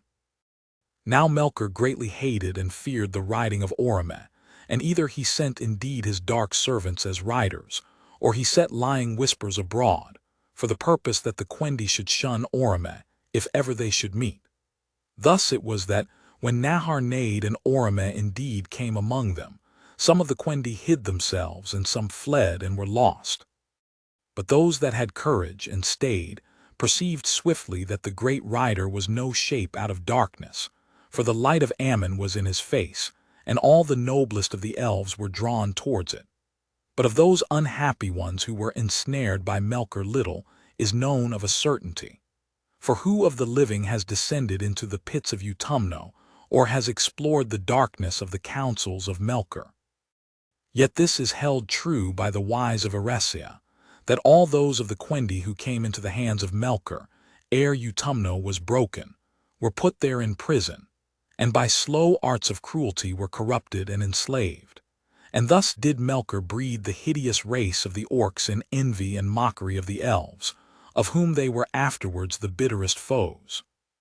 For the orcs had life and multiplied after the manner of the children of Ilúvatar, and naught that had life of its own, nor the semblance of life, could ever Melkor make since his rebellion in the Ainulindalë before the beginning, so say the wise. And deep in their dark hearts the orcs loathed the master whom they served in fear, the maker only of their misery. This it may be was the vilest deed of Melkor, and the most hateful to Ilúvatar. Orome tarried a while among the Quendi, and then swiftly he rode back over land and sea to Valinor and brought the tidings to Valmar, and he spoke of the shadows that troubled Cuivianen. Then the Valar rejoiced, and yet they were in doubt amid their joy, and they debated long what counsel it were best to take for the guarding of the Quendi from the shadow of Melkor. But Orome returned at once to Middle-earth and abode with the elves. Manwe sat long in thought upon Taniquetil, and he sought the counsel of Ilúvatar. And coming then down to Valmer, he summoned the Valar to the Ring of Doom, and thither came even Ulmo from the outer sea. Then Manwe said to the Valar, "This is the counsel of Ilúvatar in my heart, that we should take up again the mastery of Arda at whatsoever cost, and deliver the Quendi from the shadow of Melkor." Then Tulkas was glad, but Alle was grieved, foreboding the hurts of the world that must come of that strife. But the Valar made ready and came forth from Ammon in strength of war, resolving to assault the fortresses of Melkor and make an end. Never did Melkor forget that this war was made for the sake of the elves, and that they were the cause of his downfall. Yet they had no part in those deeds, and they know little of the riding of the might of the West against the North in the beginning of their days.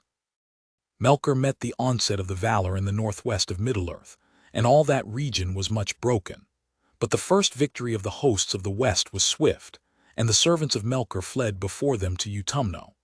Then the Valar passed over Middle-earth, and they set a guard over Cuivianen, and thereafter the Quendi knew nothing of the great battle of the powers, save that the earth shook and groaned beneath them, and the waters were moved, and in the north there were lights as of mighty fires. Long and grievous was the siege of Utumno, and many battles were fought before its gates, of which naught but the rumor is known to the elves. In that time the shape of Middle-earth was changed, and the great sea that sundered it from Ammon grew wide and deep, and it broke in upon the coasts and made a deep gulf to the southward. Many lesser bays were made between the great gulf and Helcaraxe far in the north, where Middle-earth and Ammon came nigh together. Of these the Bay of Balor was the chief, and into it the mighty river Sirion flowed down from the new-raised highlands northwards, Dorthonion, and the mountains about Hithlum. The lands of the far north were all made desolate in those days, for their Utumno was delved exceeding deep, and its pits were filled with fires and with great hosts of the servants of Melkor. But at the last the gates of Utumno were broken and the halls unroofed, and Melkor took refuge in the uttermost pit. Then Tulkas stood forth as champion of the Valar and wrestled with him, and cast him upon his face, and he was bound with the chain Anginor that Alle had wrought, and led captive, and the world had peace for a long age. Nonetheless the Valar did not discover all the mighty vaults and caverns hidden with deceit far under the fortresses of Angband and Utumno. Many evil things still lingered there, and others were dispersed and fled into the dark and roamed in the waste places of the world, awaiting a more evil hour, and Sauron they did not find. But when the battle was ended, and from the ruin of the north great clouds arose and hid the stars, the Valar drew Melkor back to Valinor, bound hand and foot and blindfold, and he was brought to the Ring of Doom. There he lay upon his face before the feet of Manwe and sued for pardon, but his prayer was denied, and he was cast into prison in the fastness of Mandos, whence none can escape, neither Vala nor elf nor mortal man. Vast and strong are those halls, and they were built in the west of the land of Ammon. There was Melkor doomed to abide for 3 ages long, before his cause should be tried anew, or he should plead again for pardon. Then again the Valar were gathered in council, and they were divided in debate. For some, and of those Ulmo was the chief, held that the Quendi should be left free to walk as they would in Middle-earth, and with their gifts of skill to order all the lands and heal their hurts. But the most part feared for the Quendi in the dangerous world amid the deceits of the starlit dusk, and they were filled moreover with the love of the beauty of the elves, and desired their fellowship. At the last, therefore, the Valar summoned the Quendi to Valinor, there to be gathered at the knees of the powers in the light of the trees forever, and Mandos broke his silence, saying, "So it is doomed." From this summons came many woes that afterwards befell, but the elves were at first unwilling to hearken to the summons, for they had as yet seen the Valar only in their wrath as they went to war, save Orome alone, and they were filled with dread. Therefore Orome was sent again to them, and he chose from among them ambassadors who should go to Valinor and speak for their people, and these were Ingwe, Finwe, and Elwe, who afterwards were kings. And coming they were filled with awe by the glory and majesty of the Valar, and desired greatly the light and splendor of the trees. Then Orome brought them back to Cuiveanen, and they spoke before their people, and counseled them to heed the summons of the Valar and remove into the west. Then befell the first sundering of the elves. For the kindred of Ingwe and the most part of the kindreds of Finwe and Elwe were swayed by the words of their lords, and were willing to depart and follow Orome. And these were known ever after as the Eldar, by the name that Orome gave to the elves in the beginning, in their own tongue. But many refused the summons, preferring the starlight and the wide spaces of Middle-earth to the rumor of the trees. And these are the Avari, the unwilling, and they were sundered in that time from the Eldar, and met never again until many ages were past. The Eldar prepared now a great march from their first homes in the east, and they were arrayed in 3 hosts.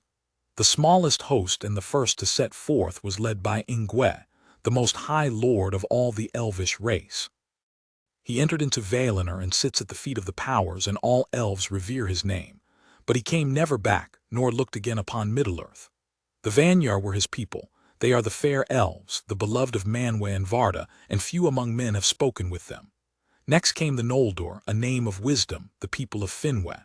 They are the deep elves, the friends of Alle, and they are renowned in song, for they fought and labored long and grievously in the northern lands of old. The greatest host came last, and they are named the Teleri, for they tarried on the road, and were not wholly of a mind to pass from the dusk to the light of Valinor. In water they had great delight, and those that came at last to the western shores were enamored of the sea. The sea elves therefore they became in the land of Ammon the Falmeri, for they made music beside the breaking waves. 2 lords they had, for their numbers were great, Elwe Singalo, which signifies graymental, and Alwe his brother.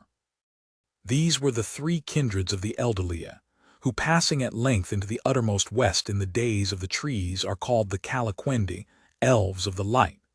But others of the Eldar there were who set out indeed upon the westward march, but became lost upon the long road, or turned aside, or lingered on the shores of Middle-earth. And these were for the most part of the kindred of the Teleri, as is told hereafter. They dwelt by the sea, or wandered in the woods and mountains of the world, yet their hearts were turned towards the west. Those elves the Calaquendi call the Uminyar, since they came never to the land of Ammon and the blessed realm. But the Uminyar and the Avari alike they call the Moraquendi, elves of the darkness, for they never beheld the light that was before the sun and moon. It is told that when the hosts of the Eldalia departed from Cuiveanen, Orome rode at their head upon Nahar, his white horse shod with gold, and passing northward about the Sea of Helkar, they turned towards the west. Before them, great clouds hung still black in the north above the ruins of war, and the stars in that region were hidden. Then not a few grew afraid and repented, and turned back and are forgotten. Long and slow was the march of the Eldar into the west, for the leagues of Middle-earth were uncounted, and weary and pathless. Nor did the Eldar desire to hasten, for they were filled with wonder at all that they saw, and by many lands and rivers they wished to abide. And though all were yet willing to wander, many feared rather their journey's end than hoped for it. Therefore whenever Orome departed, having at times other matters to heed, they halted and went forward no more, until he returned to guide them. And it came to pass after many years of journeying in this manner that the Eldar took their course through a forest, and they came to a great river, wider than any they had yet seen. And beyond it were mountains whose sharp horns seemed to pierce the realm of the stars. This river, it is said, was even the river which was after called Anduin the Great, and was ever the frontier of the westlands of Middle-earth. But the mountains were the Hithiglir, the towers of mist upon the borders of Eriador, yet they were taller and more terrible in those days, and were reared by Melkor to hinder the riding of Orome. Now the Teleri abode long on the east bank of that river and wished to remain there, but the Vanyar and the Noldor passed over it, and Orome led them into the passes of the mountains. And when Orome was gone forward, the Teleri looked upon the shadowy heights and were afraid. Then one arose in the host of Alwe, which was ever the hindmost on the road. Lenwe he was called. He forsook the westward march and led away a numerous people, southwards down the great river, and they passed out of the knowledge of their kin until long years were past. Those were the Noldor, and they became a people apart unlike their kin, save that they loved water and dwelt most beside falls and running streams. Greater knowledge they had of living things, tree and herb, bird and beast, than all other elves. In after years Denethor, son of Lenwe, turned again west at last, and led a part of that people over the mountains into Beleriand ere the rising of the moon. At length the Vanyar and the Noldor came over Eru Ilúvatar, the Blue Mountains, between Eriador and the westernmost land of Middle-earth, which the elves after named Beleriand, and the foremost companies passed over the Vale of Sirion and came down to the shores of the great sea between Drengist and the Bay of Valar. But when they beheld it, great fear came upon them, and many withdrew into the woods and highlands of Beleriand. Then Orome departed, and returned to Valinor to seek the counsel of Manwe, and left them. And the host of the Teleri passed over the misty mountains, and crossed the wide lands of Eriador, being urged on by Elwe, for he was eager to return to Valinor and the light that he had beheld, and he wished not to be sundered from the Noldor, for he had great friendship with Finwë their lord. Thus, after many years, the Teleri also came at last over Eru Ilúvatar into the eastern regions of Beleriand. There they halted, and dwelt a while beyond the river Gelion. Chapter 4. Of Thingol and Melian. Melian was a Maiar of the race of the Valar. She dwelt in the gardens of Lorien, and among all his people there were none more beautiful than Melian, nor more wise, nor more skilled in songs of enchantment. It is told that the Valar would leave their works, and the birds of Valinor their mirth, that the bells of Valmer were silent, and the fountain ceased to flow, when at the mingling of the lights Melian sang in Lorien. Nightingales went always with her, and she taught them their song, and she loved the deep shadows of the great trees. She was akin before the world was made to Yavanna herself, and in that time when the Quendi awoke beside the waters of Cuivianen, she departed from Valinor and came to the hither lands, and there she filled the silence of Middle-earth before the dawn with her voice and the voices of her birds.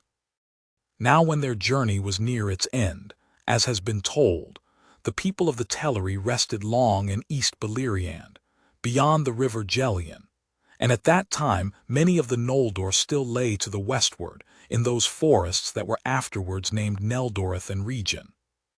Elwe, lord of the Teleri, went often through the great woods to seek out Finwë his friend in the dwellings of the Noldor, and it chanced on a time that he came alone to the starlit wood of Nan Elmoth, and there suddenly he heard the song of nightingales. Then an enchantment fell on him, and he stood still, and afar off beyond the voices of the Lomlindi he heard the voice of Melian, and it filled all his heart with wonder and desire. He forgot then utterly all his people and all the purposes of his mind, and following the birds under the shadow of the trees, he passed deep into Nan Elmoth and was lost. But he came at last to a glade open to the stars, and there Melian stood, and out of the darkness he looked at her, and the light of Ammon was in her face. She spoke no word, but being filled with love Elwe came to her and took her hand, and straightway a spell was laid on him, so that they stood thus while long years were measured by the wheeling stars above them. And the trees of Nan Elmoth grew tall and dark before they spoke any word. Thus Elwe's folk who sought him found him not, and Alwe took the kingship of the Teleri and departed, as is told hereafter.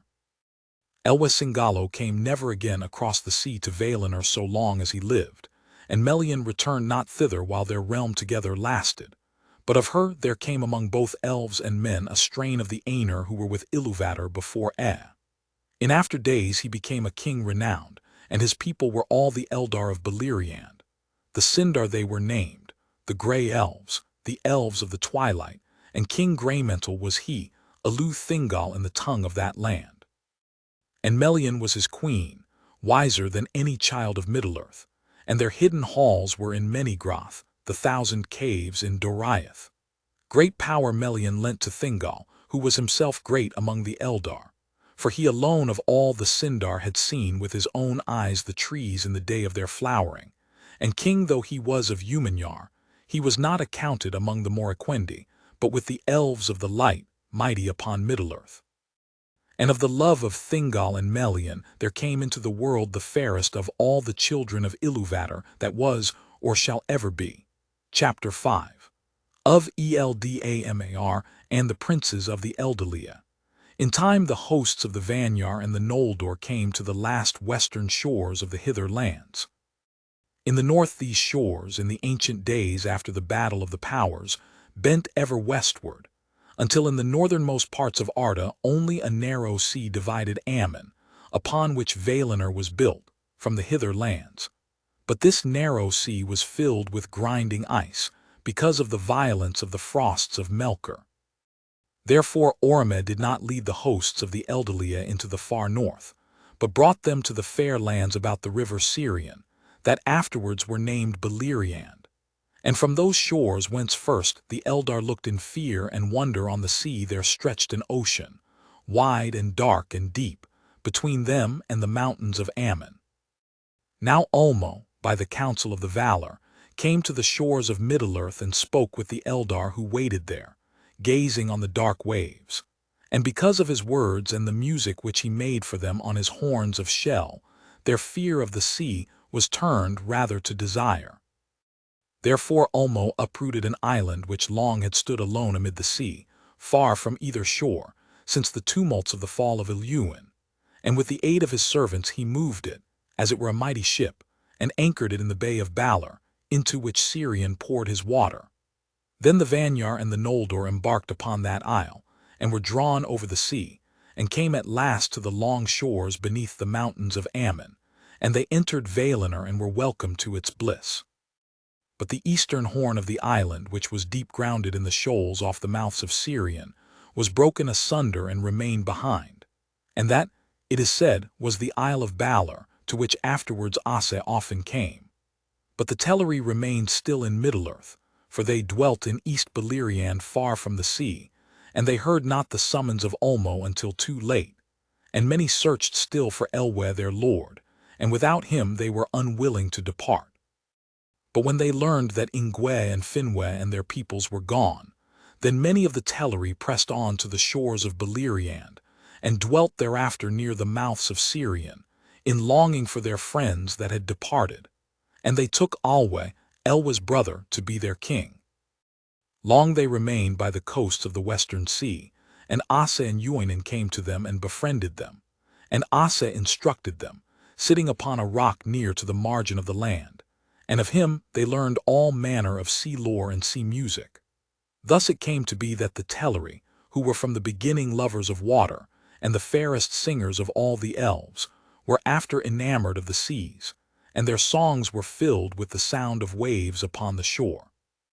When many years had passed, Ulmo hearkened to the prayers of the Noldor and of Finwe their king, who grieved at their long sundering from the Teleri, and besought him to bring them to Aman if they would come.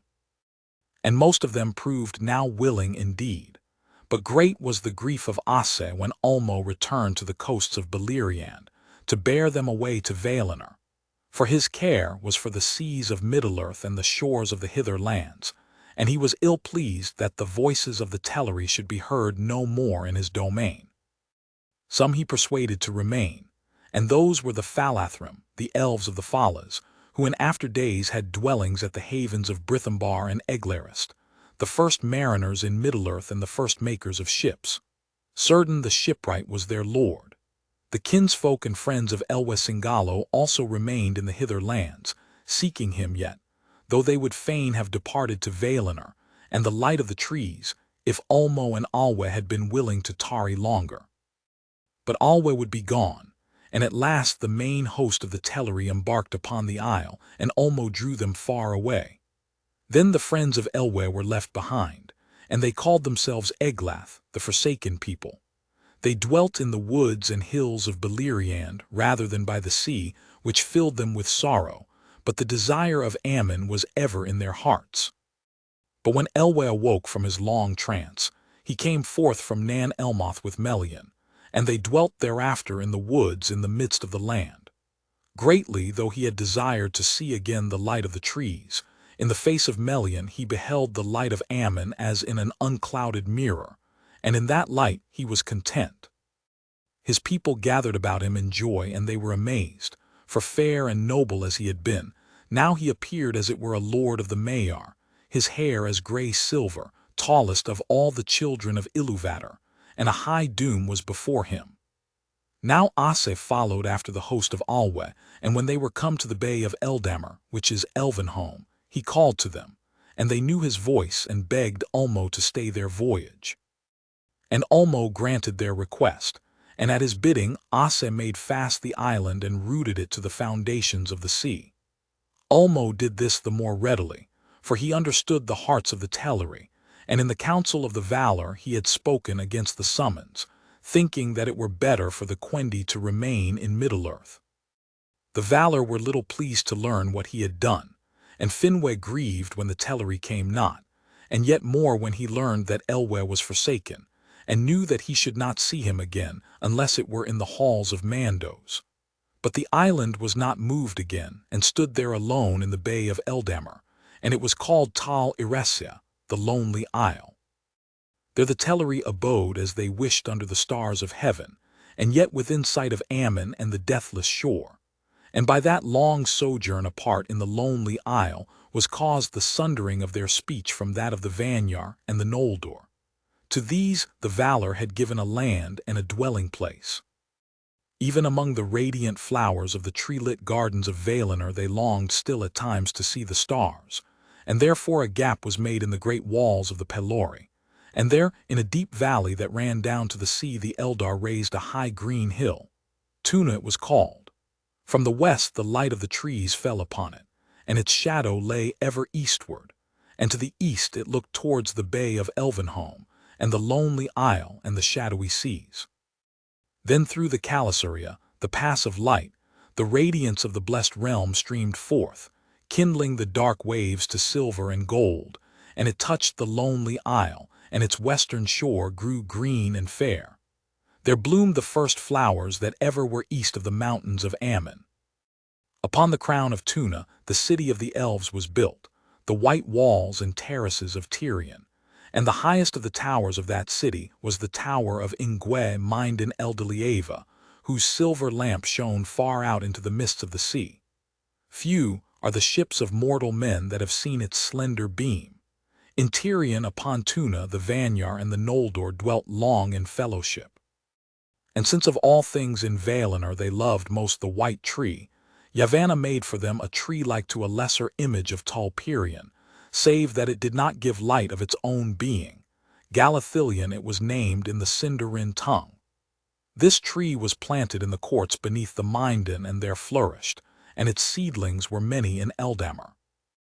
Of these one was afterwards planted in Tal Iresia, and it prospered there and was named Celeborn.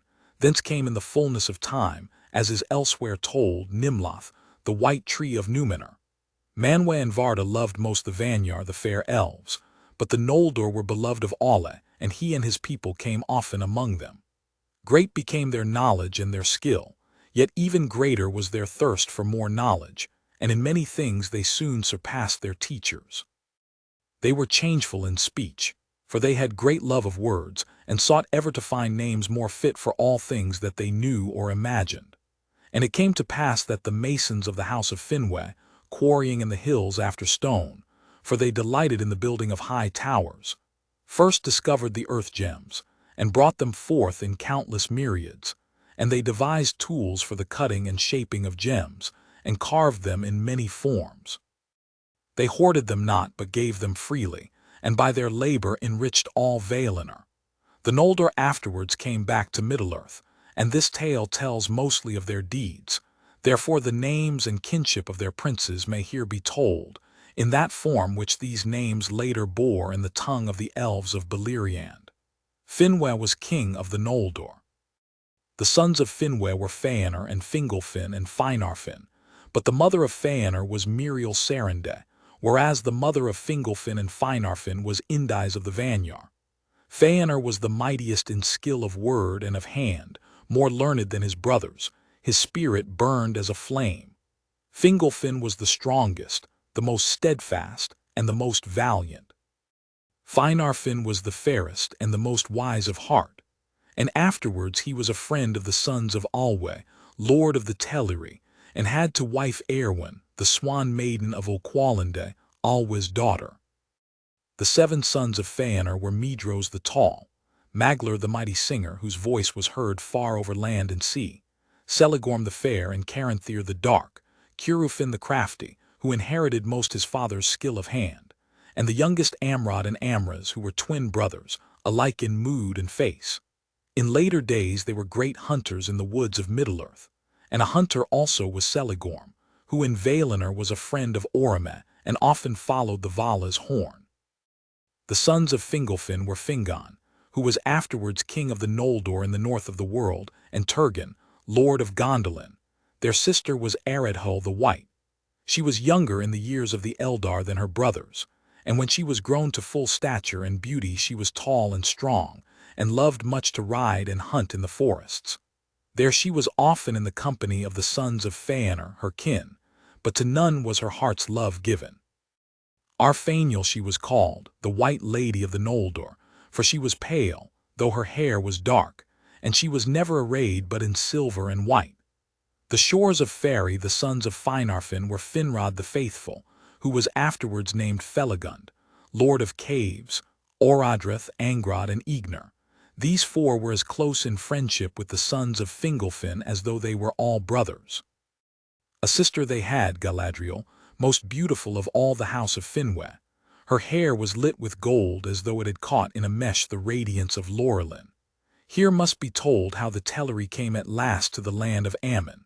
Through a long age they dwelt in Tal Eressëa, but slowly their hearts were changed, and were drawn towards the light that flowed out over the sea to the lonely isle. They were torn between the love of the music of the waves upon their shores, and the desire to see again their kindred and to look upon the splendor of Valinor, but in the end desire of the light was the stronger.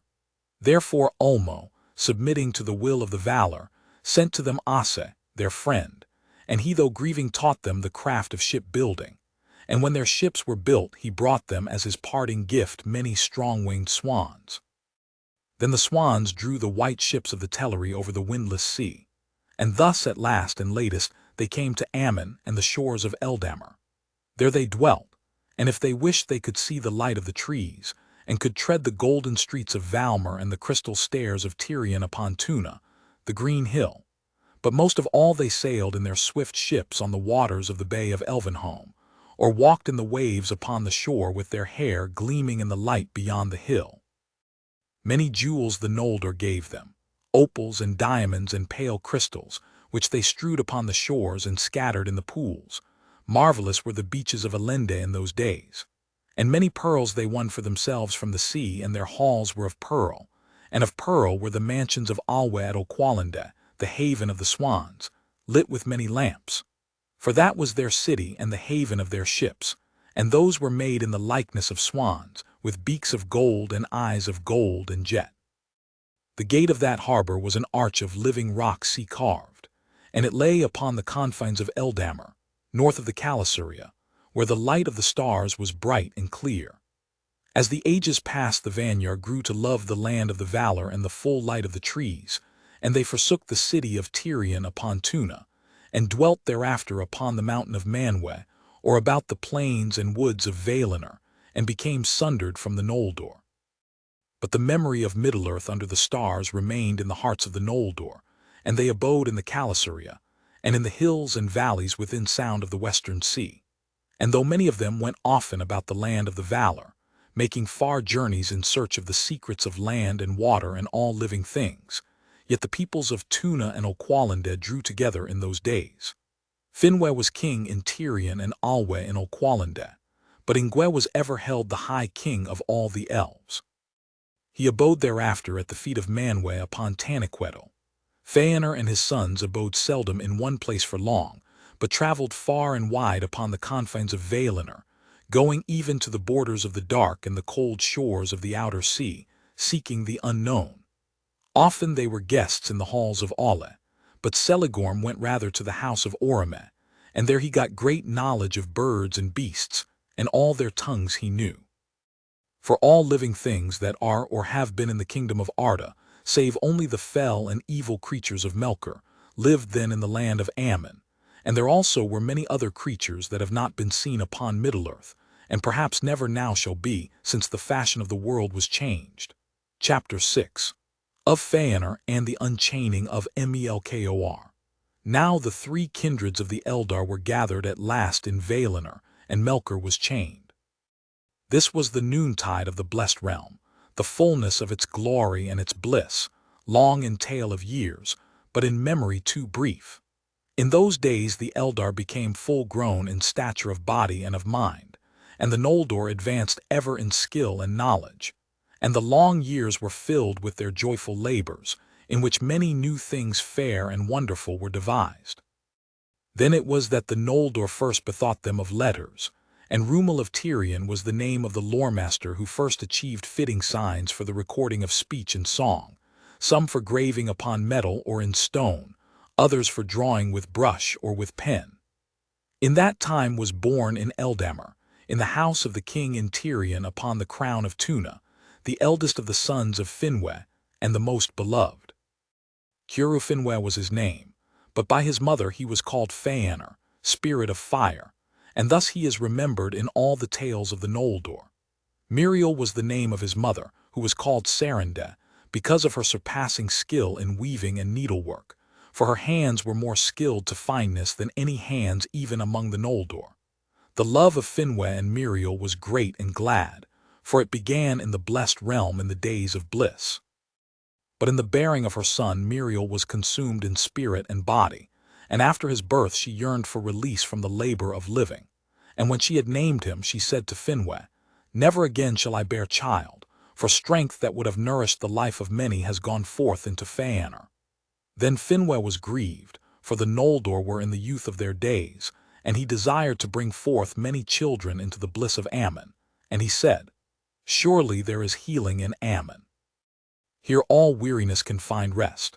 But when Miriel languished still, Finwë sought the counsel of Manwë, and Manwë delivered her to the care of Urmo and Lorien. At their parting, for a little while as he thought, Finwë was sad, for it seemed an unhappy chance that the mother should depart and miss the beginning at least of the childhood days of her son. "It is indeed unhappy," said Miriel, "and I would weep if I were not so weary, but hold me blameless in this, and in all that may come after." She went then to the gardens of Lorien and lay down to sleep. But though she seemed to sleep, her spirit indeed departed from her body, and passed in silence to the halls of Mandos. The maidens of Este tended the body of Miriel, and it remained unwithered, but she did not return. Then Finwë lived in sorrow, and he went often to the gardens of Lorien, and sitting beneath the silver willows beside the body of his wife he called her by her names. But it was unavailing, and alone in all the blessed realm he was deprived of joy. After a while he went to Lorien no more. All his love he gave thereafter to his son, and Fëanor grew swiftly as if a secret fire were kindled within him. He was tall and fair of face and masterful, his eyes piercingly bright and his hair raven-dark, in the pursuit of all his purposes eager and steadfast. Few ever changed his courses by counsel, none by force. He became of all the Noldor, then or after, the most subtle in mind and the most skilled in hand. In his youth, bettering the work of Rúmil, he devised those letters which bear his name, and which the Eldar used ever after. And he it was who, first of the Noldor, discovered how gems greater and brighter than those of the earth might be made with skill. The first gems that Fëanor made were white and colorless, but being set under starlight they would blaze with blue and silver fires brighter than Helluin, and other crystals he made also, wherein things far away could be seen small but clear, as with the eyes of the eagles of Manwë. Seldom were the hands and mind of Fëanor at rest. While still in his early youth he wedded Nerdinal, the daughter of a great smith named Motin, among those of the Noldor most dear to Alle. And of Motin he learned much of the making of things in metal and in stone. Nerdinal also was firm of will, but more patient than Fëanor, desiring to understand minds rather than to master them, and at first she restrained him when the fire of his heart grew too hot, but his later deeds grieved her, and they became estranged. 7 sons she bore to Fëanor. Her mood she bequeathed in part to some of them, but not to all. Now it came to pass that Finwë took as his second wife Indais the Fair, She was a Vanya close kin of Ingwe the High King, golden-haired and tall, and in all ways unlike Muriel. Finwë loved her greatly and was glad again. But the shadow of Muriel did not depart from the house of Finwë, nor from his heart, and of all whom he loved Fëanor had ever the chief share of his thought. The wedding of his father was not pleasing to Fëanor, and he had no great love for Indais, nor for Fingolfin and Finarfin, her sons. He lived apart from them, exploring the land of Ammon, or busying himself with the knowledge and the crafts in which he delighted. In those unhappy things which later came to pass, and in which Fëanor was the leader, many saw the effect of this breach within the house of Finwë, judging that if Finwë had endured his loss and been content with the fathering of his mighty son, the courses of Fëanor would have been otherwise, and great evil might have been prevented. For the sorrow and the strife in the house of Finwë is graven in the memory of the Noldoran elves. But the children of Indais were great and glorious, and their children also, and if they had not lived the history of the Eldar would have been diminished. Now even while Fëanor and the craftsmen of the Noldor worked with delight, foreseeing no end to their labors, and while the sons of Indais grew to their full stature, the noontide of Valinor was drawing to its close. For it came to pass that Melkor, as the Valar had decreed, completed the term of his bondage, dwelling for 3 ages in the duress of Mandos, alone. At length, as Manwë had promised, he was brought again before the thrones of the Valar. Then he looked upon their glory and their bliss, and envy was in his heart. He looked upon the children of Ilúvatar that sat at the feet of the mighty, and hatred filled him. He looked upon the wealth of bright gems, and he lusted for them. But he hid his thoughts and postponed his vengeance. Before the gates of Valmer Melkor abased himself at the feet of Manwë and sued for pardon, vowing that if he might be made only the least of the free people of Valinor he would aid the Valar in all their works, and most of all in the healing of the many hurts that he had done to the world. And Nienna aided his prayer, but Mandos was silent. Then Manwë granted him pardon, but the Valar would not yet suffer him to depart beyond their sight and vigilance, and he was constrained to dwell within the gates of Valmer. But fair seeming were all the words and deeds of Melkor in that time, and both the Valar and the Eldar had profit from his aid and counsel, if they sought it. And therefore in a while he was given leave to go freely about the land, and it seemed to Manwë that the evil of Melkor was cured. For Manwë was free from evil and could not comprehend it, and he knew that in the beginning, in the thought of Ilúvatar, Melkor had been even as he. And he saw not to the depths of Melkor's heart, and did not perceive that all love had departed from him forever. But Ulmo was not deceived, and Tulkas clenched his hands whenever he saw Melkor his foe go by, for if Tulkas is slow to wrath he is slow also to forget. But they obeyed the judgment of Manwë, for those who will defend authority against rebellion must not themselves rebel. Now in his heart Melkor most hated the Eldar, both because they were fair and joyful, and because in them he saw the reason for the arising of the Valar and his own downfall. Therefore all the more did he feign love for them and seek their friendship, and he offered them the service of his lore and labor in any great deed that they would do. The Vanyar indeed held him in suspicion, for they dwelt in the light of the trees and were content, and to the Teleri he gave small heed, thinking them of little worth, tools too weak for his designs. But the Noldor took delight in the hidden knowledge that he could reveal to them, and some hearkened to words that it would have been better for them never to have heard. Melkor indeed declared afterwards that Fëanor had learned much art from him in secret, and had been instructed by him in the greatest of all his works. But he lied in his lust and his envy, for none of the Eldalia ever hated Melkor more than Fëanor son of Finwë, who first named him Morgoth. And snared though he was in the webs of Melkor's malice against the Valar, he held no converse with him, and took no counsel from him. For Fëanor was driven by the fire of his own heart only, working ever swiftly and alone, and he asked the aid and sought the counsel of none that dwelt in Ammon, great or small, save only, and for a little while of Nerdnal the wise his wife. Chapter 7. Of the Silmarils and the unrest of the Noldor. In that time were made those things that afterwards were most renowned of all the works of the elves.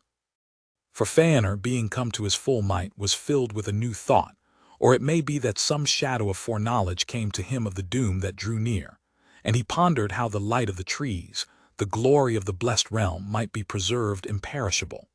Then he began a long and secret labor, and he summoned all his lore and his power and his subtle skill, and at the end of all he made the Silmarils. As 3 great jewels they were in form. But not until the end, when Ainur shall return who perished ere the sun was made, and sits now in the halls of awaiting and comes no more among his kin.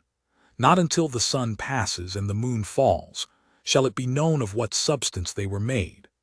Like the crystal of diamonds it appeared, and yet was more strong than adamant, so that no violence could mar it or break it within the kingdom of Arda.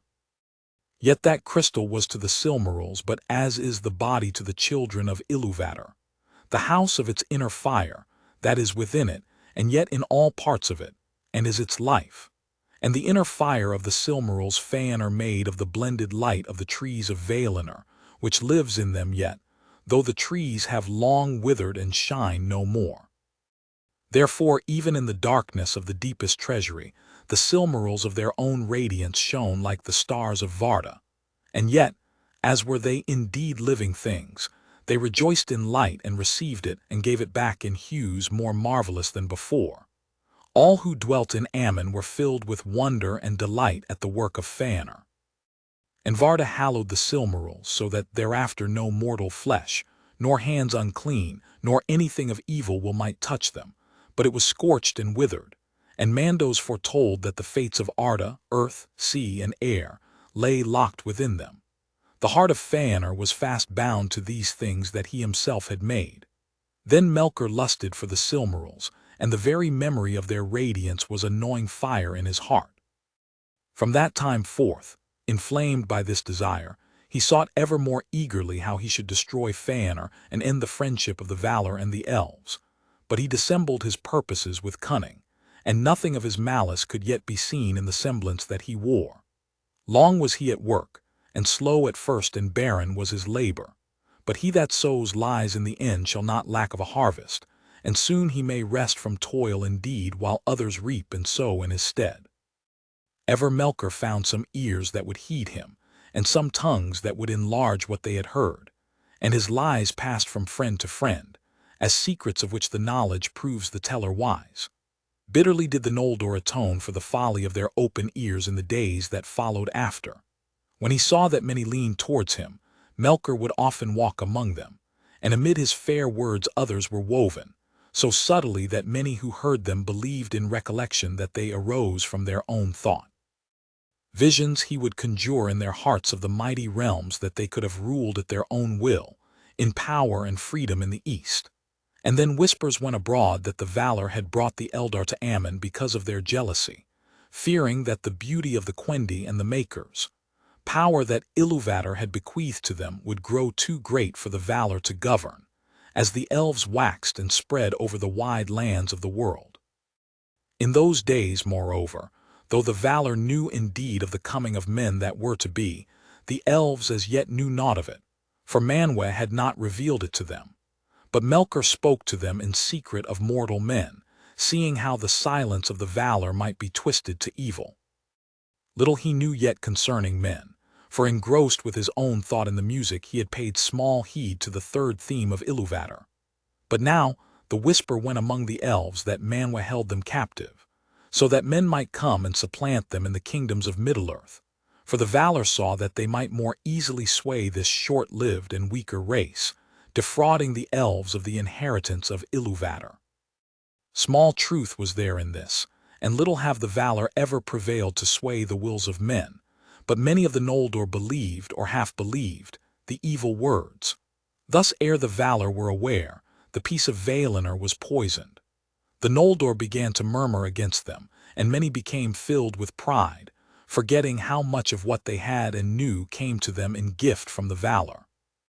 Fiercest burned the new flame of desire for freedom and wider realms in the eager heart of Ainur, and Melkor laughed in his secrecy, for to that mark his lies had been addressed, hating Ainur above all and lusting ever for the Silmarils.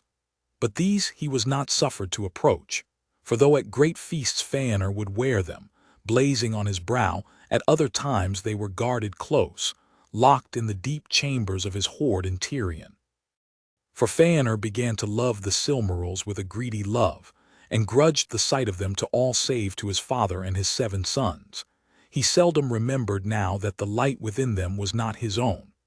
High princes were Ainur and Fingolfin, the elder sons of Finwë, honored by all in Aman, but now they grew proud and jealous each of his rights and his possessions. Then Melkor set new lies abroad in Eldamar, and whispers came to Ainur that Fingolfin and his sons were plotting to usurp the leadership of Finwë and of the elder line of Ainur, and to supplant them by the leave of the Valar. For the Valar were ill-pleased that the Silmarils lay in Tirion and were not committed to their keeping. But to Fingolfin and Finarfin it was said, "Beware! Small love has the proud son of Miriel ever had for the children of Indais. Now he has become great, and he has his father in his hand. It will not be long before he drives you forth from Tuna."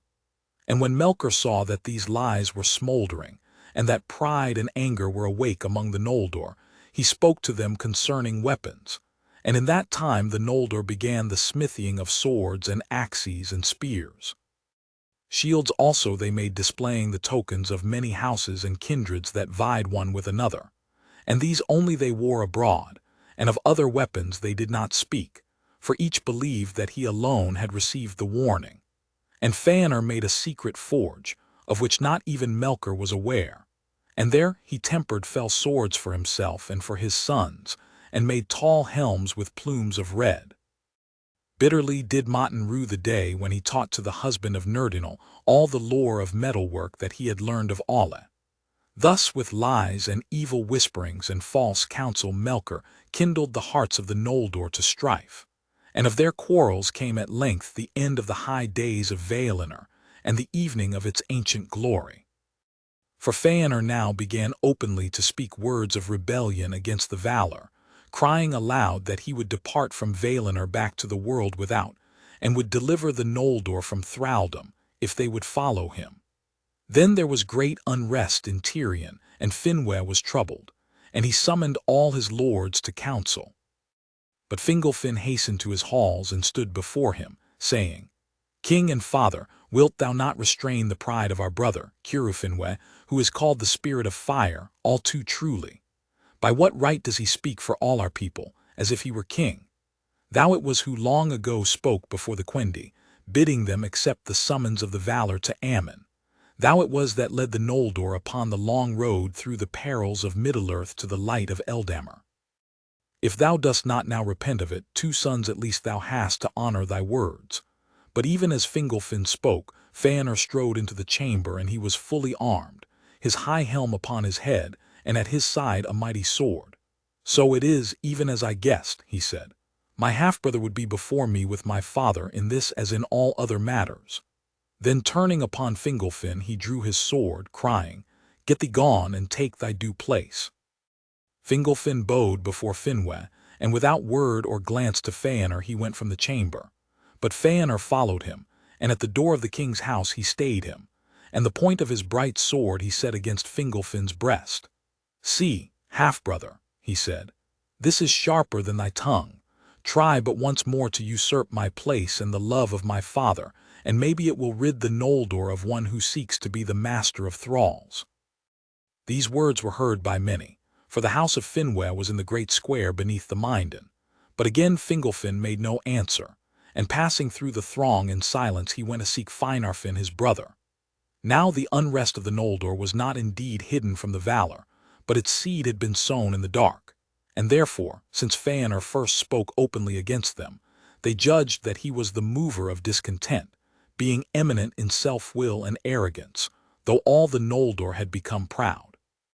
And Manwë was grieved, but he watched and said no word. The Valar had brought the Eldar to their land freely, to dwell or to depart, and though they might judge departure to be folly, they might not restrain them from it. But now the deeds of Ainur could not be passed over, and the Valar were angered and dismayed, and he was summoned to appear before them at the gates of Valmer, to answer for all his words and deeds. There also were summoned all others who had any part in this matter, or any knowledge of it. And Ainur, standing before Mandos in the Ring of Doom, was commanded to answer all that was asked of him. Then at last the root was laid bare, and the malice of Melkor revealed. And straightway Tulkas left the council to lay hands upon him and bring him again to judgment. But Ainur was not held guiltless, for he it was that had broken the peace of Valinor and drawn his sword upon his kinsman. And Mandos said to him, "Thou speakest of thraldom. If thraldom it be, thou canst not escape it, for Manwe is king of Arda and not of Ammon only. And this deed was unlawful, whether in Ammon or not in Ammon. Therefore this doom is now made. For 12 years thou shalt leave Tirion where this threat was uttered. In that time take counsel with thyself and remember who and what thou art. But after that time this matter shall be set in peace and held redressed if others will release thee." Then Fingolfin said, "I will release my brother." But Ainur spoke no word in answer, standing silent before the Valar. Then he turned and left the council and departed from Valmer. With him into banishment went his 7 sons, and northward in Valinor they made a strong place and treasury in the hills. And there at Forminos a multitude of gems were laid in hoard, and weapons also, and the Silmarils were shut in a chamber of iron. Thither also came Finwë the king, because of the love that he bore to Ainur, and Fingolfin ruled the Noldor in Tirion. Thus the lies of Melkor were made true in seeming, though Ainur by his own deeds had brought this thing to pass, and the bitterness that Melkor had sown endured and lived still long afterwards between the sons of Fingolfin and Ainur. Now Melkor, knowing that his devices had been revealed, hid himself and passed from place to place as a cloud in the hills, and Tulkas sought for him in vain. Then it seemed to the people of Valinor that the light of the trees was dimmed, and the shadows of all standing things grew longer and darker in that time. It is told that for a time Melkor was not seen again in Valinor, nor was any rumor heard of him, until suddenly he came to Forminos and spoke with Ainur before his doors. Friendship he feigned with cunning argument, urging him to his former thought of flight from the trammels of the Valar. And he said, "Behold the truth of all that I have spoken, and how thou art banished unjustly. But if the heart of Ainur is yet free and bold as were his words in Tirion, then I will aid him, and bring him far from this narrow land. For am I not Vala also? Yea, and more than those who sit in pride in Valinor, and I have ever been a friend to the Noldor, most skilled and most valiant of the people of Arda." Now Ainur's heart was still bitter at his humiliation before Mandos, and he looked at Melkor in silence, pondering if indeed he might yet trust him so far as to aid him in his flight. And Melkor, seeing that Ainur wavered, and knowing that the Silmarils held his heart in thrall, said at the last, "Here is a strong place, and well guarded, but think not that the Silmarils will lie safe in any treasury within the realm of the Valar." But his cunning overreached his aim. His words touched too deep, and awoke a fire more fierce than he designed. And Ainur looked upon Melkor with eyes that burned through his fair semblance and pierced the cloaks of his mind, perceiving there his fierce lust for the Silmarils. Then hate overcame Ainur's fear, and he cursed Melkor and bade him be gone, saying, "Get thee gone from my gate, thou jailcrow of Mandos." And he shut the doors of his house in the face of the mightiest of all the dwellers in Then Melkor departed in shame, for he was himself in peril, and he saw not his time yet for revenge. But his heart was black with anger. And Finwë was filled with great fear, and in haste he sent messengers to Manwë in Valmer. Now the Valar were sitting in council before their gates, fearing the lengthening of the shadows, when the messengers came from Forminos. At once Orome and Tulkas sprang up, but even as they set out in pursuit messengers came from Eldamar, telling that Melkor had fled through the Calasaria, and from the hill of Tuna the elves had seen him pass in wrath as a thundercloud.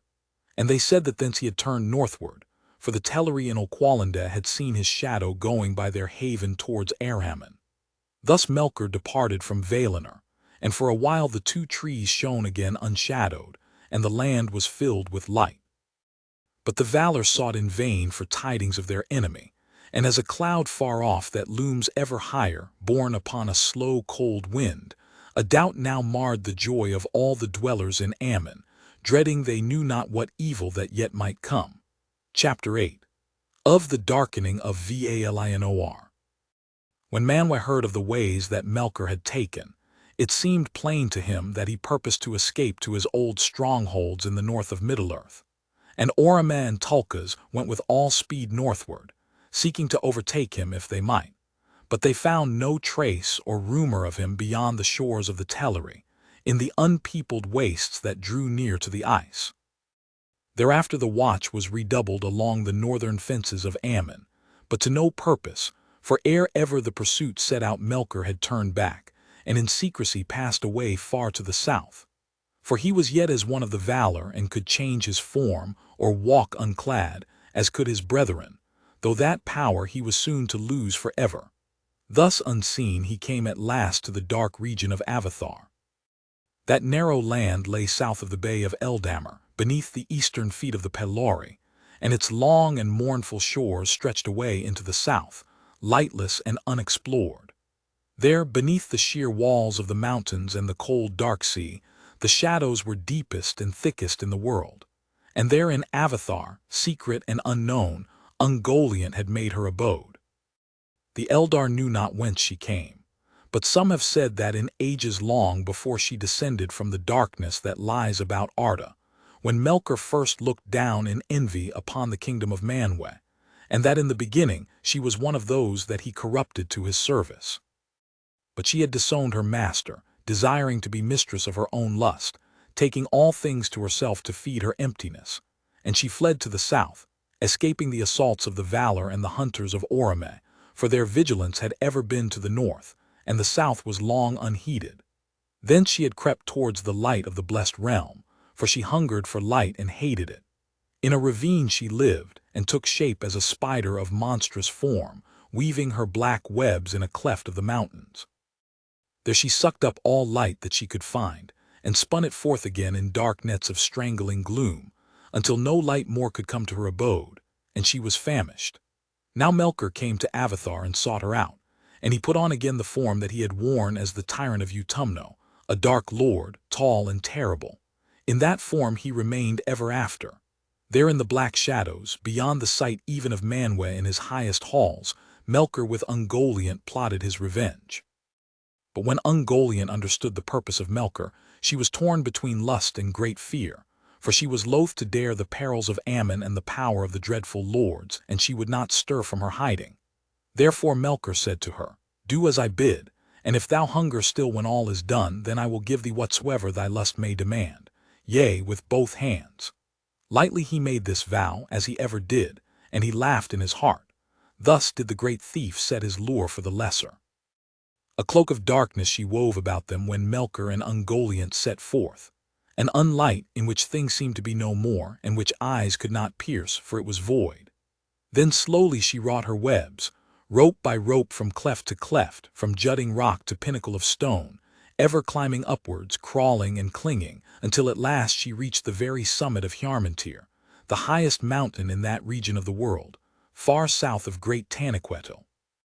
There the Valar were not vigilant, for west of the Pelori was an empty land in twilight, and eastward the mountains looked out, save for forgotten Avathar, only upon the dim waters of the pathless sea. But now upon the mountain-top dark Ungoliant lay, and she made a ladder of woven ropes and cast it down, and Melkor climbed upon it and came to that high place and stood beside her, looking down upon the guarded realm. Below them lay the woods of Orome, and westward shimmered the fields and pastures of Yavanna, gold beneath the tall wheat of the gods. But Melkor looked north and saw afar the shining plain, and the silver domes of Valmar gleaming in the mingling of the lights of Tulperion and Lorelin. Then Melkor laughed aloud, and leapt swiftly down the long western slopes, and Ungoliant was at his side, and her darkness covered them. Now it was a time of festival, as Melkor knew well. Though all tides and seasons were at the will of the Valar, and in Valinor there was no winter of death, none the less they dwelt then in the kingdom of Arda, and that was but a small realm in the halls of Ea, whose life is time, which flows ever from the first note to the last chord of Eru. And even as it was then the delight of the Valar, as is told in the Ainulindalë, to clothe themselves as in a vesture in the forms of the children of Ilúvatar, so also did they eat and drink, and gather the fruits of Yavanna from the earth, which under Eru they had made.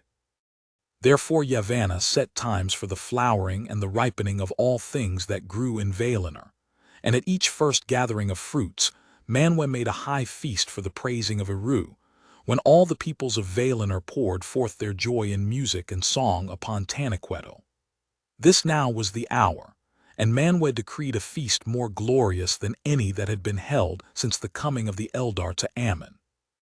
For though the escape of Melkor portended toils and sorrows to come, and indeed none could tell what further hurts would be done to Arda ere he could be subdued again, at this time Manwë designed to heal the evil that had arisen among the Noldor, and all were bidden to come to his halls upon Taniquetil, there to put aside the griefs that lay between their princes, and forget utterly the lies of their enemy.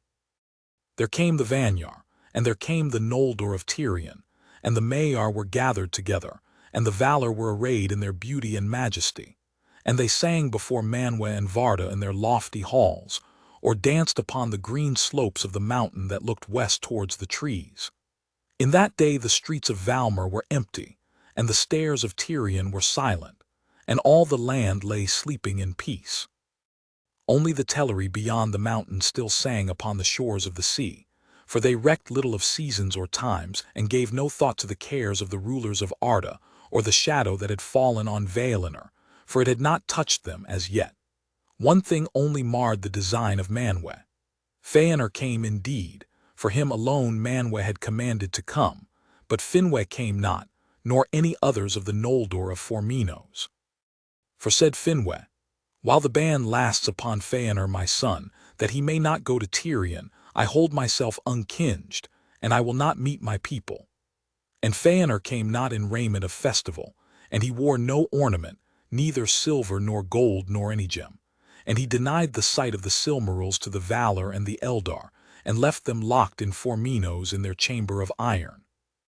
Nevertheless he met Fingolfin before the throne of Manwë and was reconciled in word, and Fingolfin set at naught the unsheathing of the sword, for Fingolfin held forth his hand, saying, As I promised I do now, I release thee and remember no grievance. Then Feanor took his hand in silence, but Fingolfin said, Half-brother in blood, full brother in heart will I be. Thou shalt lead and I will follow. May no new grief divide us. I hear thee, said Feanor. So be it. But they did not know the meaning that their words would bear. It is told that even as Feanor and Fingolfin stood before Manwë, there came the mingling of the lights, when both trees were shining, and the silent city of Valmar was filled with a radiance of silver and gold.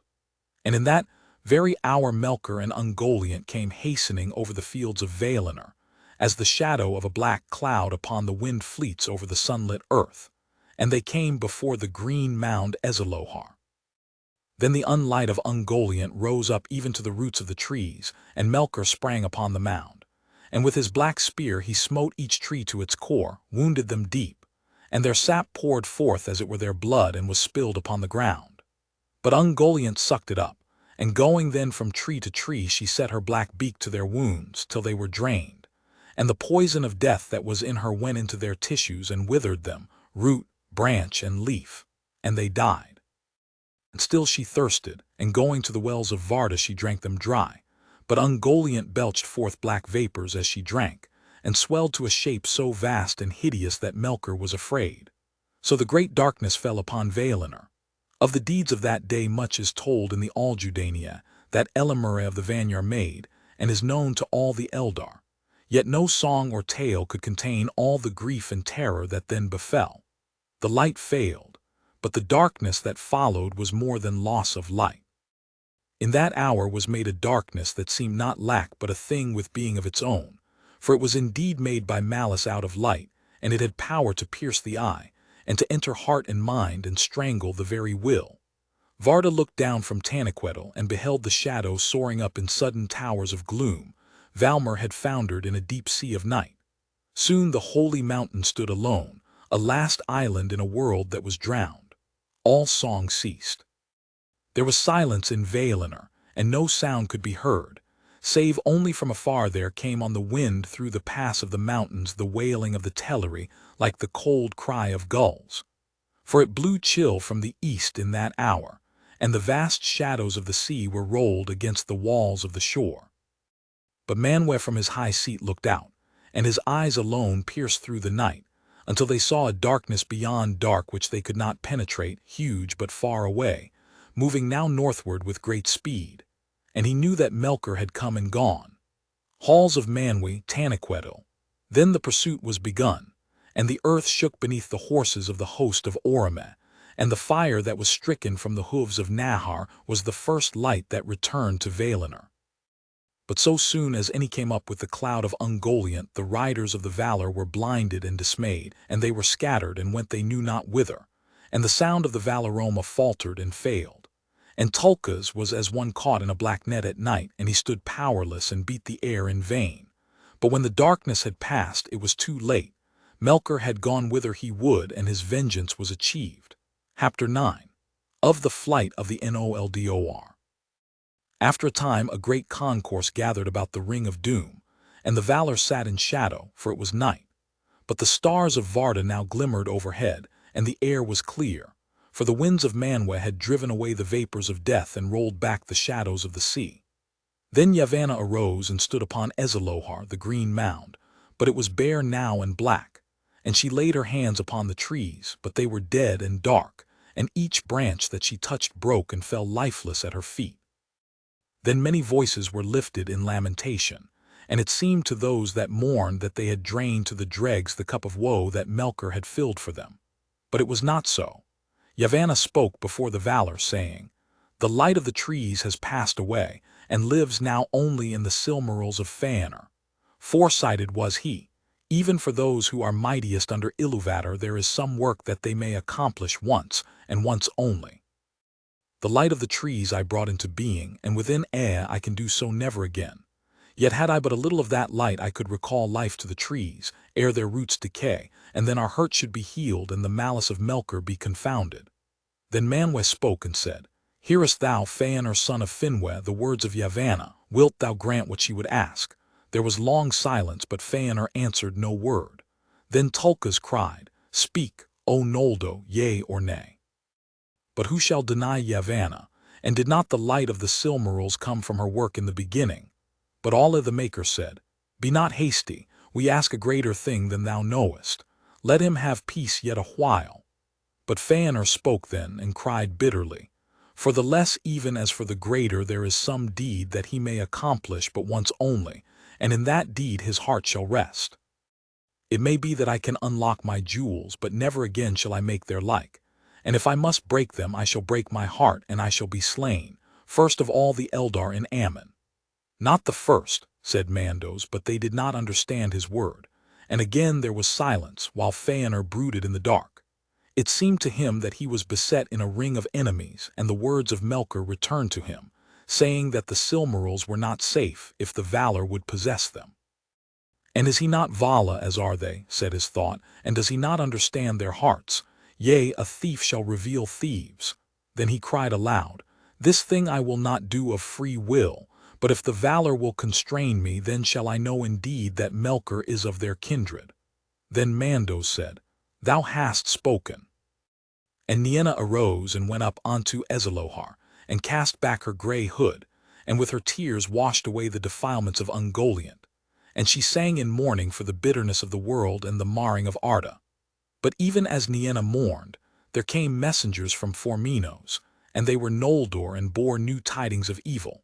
For they told how a blind darkness came northward, and in the midst walked some power for which there was no name, and the darkness issued from it. But Melkor also was there, and he came to the house of Ainur, and there he slew Finwë king of the Noldor before his doors, and spilled the first blood in the blessed realm. For Finwë alone had not fled from the horror of the dark.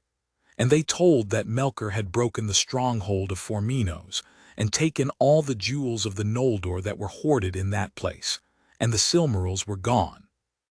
Then Ainur rose, and lifting up his hand before Manwë he cursed Melkor, naming him Morgoth, the black foe of the world, and by that name only was he known to the Eldar ever after.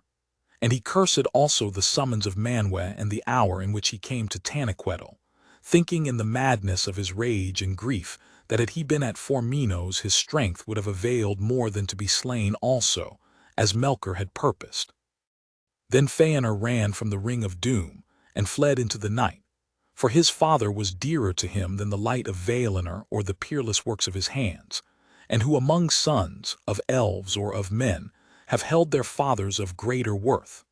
Many there grieved for the anguish of Feanor, but his loss was not his alone, and Yavanna wept by the mound, in fear that the darkness should swallow the last rays of the light of Valinor forever.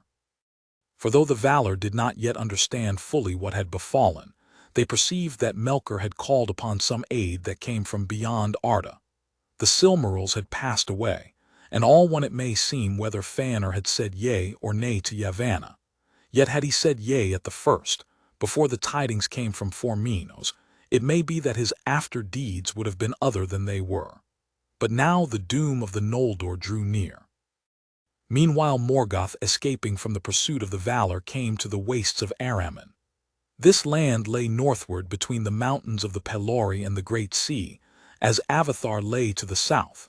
But Araman was a wider land, and between the shores and the mountains were barren plains, ever colder as the ice drew nearer. Through this region Morgoth and Ungoliant passed in haste, and so came through the great mists of Oymura to the Helcaraxe, where the strait between Araman and Middle-earth was filled with grinding ice, and he crossed over and came back at last to the north of the outer lands. Together they went on, for Morgoth could not elude Ungoliant, and her cloud was still about him, and all her eyes were upon him, and they came to those lands that lay north of the Firth of Drengist. Now Morgoth was drawing near to the ruins of Angband, where his great western stronghold had been, and Ungoliant perceived his hope, and knew that here he would seek to escape from her, and she stayed him, demanding that he fulfill his promise. "Blackheart," she said, "I have done thy bidding, but I hunger still." "What wouldst thou have more?" said Morgoth. "Dost thou desire all the world for thy belly? I did not vow to give thee that, I am its lord." "Not so much," said Ungoliant. "But thou hast a great treasure from Formenos, I will have all that. Yea, with both hands thou shalt give it." Then perforce Morgoth surrendered to her the gems that he bore with him, one by one and grudgingly, and she devoured them, and their beauty perished from the world. Huger and darker yet grew Ungoliant, but her lust was unsated. "With one hand thou givest," she said, "with the left only. Open thy right hand." In his right hand Morgoth held close the Silmarils, and though they were locked in a crystal casket, they had begun to burn him, and his hand was clenched in pain, but he would not open it. "Nay," he said, "thou hast had thy due, for with my power that I put into thee thy work was accomplished. I need thee no more. These things thou shalt not have nor see, I name them unto myself forever."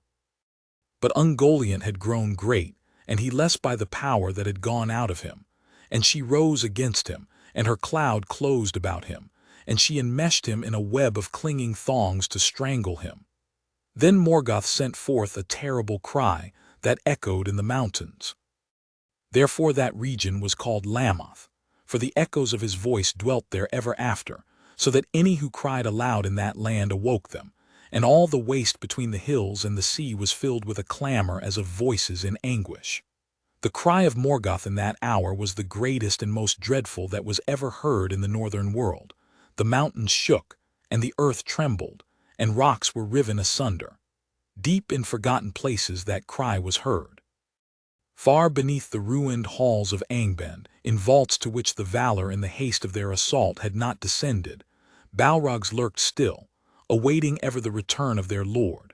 And now swiftly they arose, and passing over Hithlum they came to Lamoth as a tempest of fire. With their whips of flame they smote asunder the webs of Ungoliant, and she quailed, and turned to flight, belching black vapors to cover her. And fleeing from the north she went down into Beleriand, and dwelt beneath Erd Gorgoroth, in that dark valley that was after called Nan Dungortheb, the valley of dreadful death, because of the horror that she bred there. For other foul creatures of spider form had dwelt there since the days of the delving of Angband, and she mated with them, and devoured them. And even after Ungoliant herself departed, and went whither she would into the forgotten south of the world, her offspring abode there and wove their hideous webs. Of the fate of Ungoliant no tale tells. Yet some have said that she ended long ago, when in her uttermost famine she devoured herself at last. And thus the fear of Yavanna that the Silmarils would be swallowed up and fall into nothingness did not come to pass, but they remained in the power of Morgoth. And he being freed gathered again all his servants that he could find, and came to the ruins of Angband. There he delved anew his vast vaults and dungeons, and above their gates he reared the threefold peaks of Thangorodrim, and a great reek of dark smoke was ever wreathed about them. Their countless became the hosts of his beasts and his demons, and the race of the orcs, bred long before, grew and multiplied in the bowels of the earth. Dark now fell the shadow on Beleriand, as is told hereafter, but in Angband Morgoth forged for himself a great crown of iron, and he called himself king of the world. In token of this he set the Silmarils in his crown. His hands were burned black by the touch of those hallowed jewels, and black they remained ever after, nor was he ever free from the pain of the burning, and the anger of the pain. That crown he never took from his head, though its weight became a deadly weariness. Never but once only did he depart for a while secretly from his domain in the north.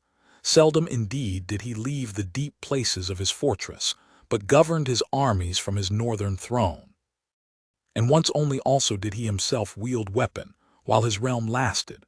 For now, more than in the days of Utumno ere his pride was humbled, his hatred devoured him, and in the domination of his servants and the inspiring of them with lust of evil he spent his spirit. None the less his majesty as one of the Valar long remained, though turned to terror, and before his face all save the mightiest sank into a dark pit of fear. Now when it was known that Morgoth had escaped from Valinor and pursuit was unavailing, the Valar remained long seated in darkness in the Ring of Doom, and the Maiar and the Vanyar stood beside them and wept. But the Noldor for the most part returned to Tirion, and mourned for the darkening of their fair city. Through the dim ravine of the Calissaria fogs drifted in from the shadowy seas and mantled its towers, and the lamp of the Minden burned pale in the gloom. Then suddenly Feanor appeared in the city, and called on all to come to the high court of the king upon the summit of Tuna. But the doom of banishment that had been laid upon him was not yet lifted, and he rebelled against the Valar. A great multitude gathered swiftly, therefore, to hear what he would say, and the hill and all the stairs and streets that climbed upon it were lit with the light of many torches that each one bore in hand. Feanor was a master of words, and his tongue had great power over hearts when he would use it, and that night he made a speech before the Noldor which they ever remembered. Fierce and fell were his words, and filled with anger and pride, and hearing them the Noldor were stirred to madness. His wrath and his hate were given most to Morgoth, and yet well nigh all that he said came from the very lies of Morgoth himself. But he was distraught with grief for the slaying of his father, and with anguish for the rape of the Silmarils. He claimed now the kingship of all the Noldor since Finwë was dead, and he scorned the decrees of the Valar. "Why, O people of the Noldor," he cried, "why should we longer serve the jealous Valar, who cannot keep us nor even their own realm secure from their enemy? And though he be now their foe, are not they and he of one kin? Vengeance calls me hence, but even were it otherwise I would not dwell longer in the same land with the kin of my father's slayer and of the thief of my treasure. Yet I am not the only valiant in this valiant people, and have ye not all lost your king? And what else have ye not lost, cooped here in a narrow land between the mountains and the sea? Here once was light, that the Valar begrudged to Middle-earth, but now dark levels all. Shall we mourn here deedless forever, a shadow folk mist-haunting, dropping vain tears in the thankless sea? Or shall we return to our home? In Cuvain and sweet ran the waters under unclouded stars, and wide lands lay about, where a free people might walk. There they lie still and await us who in our folly forsook them. Come away. Let the cowards keep this city." Long he spoke, and ever he urged the Noldor to follow him and by their own prowess to win freedom and great realms in the lands of the east before it was too late, for he echoed the lies of Melkor, that the Valar had cozened them and would hold them captive so that men might rule in Middle-earth. Many of the Eldar heard then for the first time of the aftercomers. "Fair shall the end be," he cried, "though long and hard shall be the road. Say farewell to bondage, but say farewell also to ease. Say farewell to the weak, say farewell to your treasures, more still shall we make. Journey light, but bring with you your swords, for we will go further than Orome, endure longer than Tulkas, we will never turn back from pursuit. After Morgoth to the ends of the earth, war shall he have and hatred undying. But when we have conquered and have regained the Silmarils, then we and we alone shall be lords of the unsullied light and masters of the bliss and beauty of Arda. No other race shall oust us." Then Feanor swore a terrible oath. His 7 sons leapt straightway to his side and took the selfsame vow together, and red as blood shone their drawn swords in the glare of the torches. They swore an oath which none shall break, and none should take, by the name even of Ilúvatar, calling the everlasting dark upon them if they kept it not. And Manwë they named in witness, and Varda, and the hallowed mountain of Tanaquedel, vowing to pursue with vengeance and hatred to the ends of the world Vala, demon, elf or man as yet unborn, or any creature, great or small, good or evil, that time should bring forth unto the end of days, whoso should hold or take or keep a Silmaril from their possession. Thus spoke Medros and Maglar and Celegorm, Curufin and Caranthir, Amrod and Amraz, princes of the Noldor, and many quailed to hear the dread words. For so sworn, good or evil, an oath may not be broken, and it shall pursue oathkeeper and oathbreaker to the world's end. Fingolfin and Turgon his son therefore spoke against Feanor, and fierce words awoke, so that once again wrath came near to the edge of swords. But Finarfin spoke softly, as was his wont, and sought to calm the Noldor, persuading them to pause and ponder ere deeds were done that could not be undone. And Orodreth, alone of his sons, spoke in like manner. Finrod was with Turgon his friend, but Galadriel, the only woman of the Noldor to stand that day tall and valiant among the contending princes, was eager to be gone. No oath she swore, but the words of Feanor concerning Middle-earth had kindled in her heart, for she yearned to see the wide unguarded lands and to rule there a realm at her own will. Of like mind with Galadriel was Fingon Fingolfin's son, being moved also by Feanor's words, though he loved him little. And with Fingon stood as they ever did Angrod and Egnor, sons of Finarfin. But these held their peace and spoke not against their fathers. At length after long debate Feanor prevailed, and the greater part of the Noldor there assembled he set aflame with the desire of new things and strange countries. Therefore when Finarfin spoke yet again for heed and delay, a great shout went up, "Nay, let us be gone." And straightway Feanor and his sons began to prepare for the marching forth. Little foresight could there be for those who dared to take so dark a road. Yet all was done in overhaste, for Feanor drove them on, fearing lest in the cooling of their hearts his words should wane and other counsels yet prevail. And for all his proud words, he did not forget the power of the Valar. But from Valmar no message came, and Manwë was silent. He would not yet either forbid or hinder Feanor's purpose, for the Valar were aggrieved that they were charged with evil intent to the Eldar, or that any were held captive by them against their will.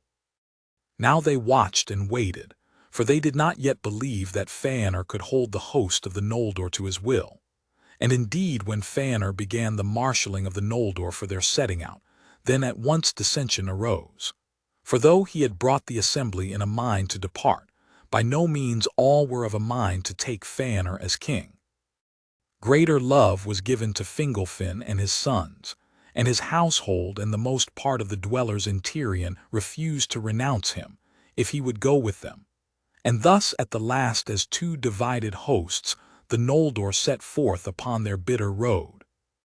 Feanor and his following were in the van, but the greater host came behind under Fingolfin, and he marched against his wisdom, because Fingon his son so urged him, and because he would not be sundered from his people that were eager to go, nor leave them to the rash counsels of Feanor.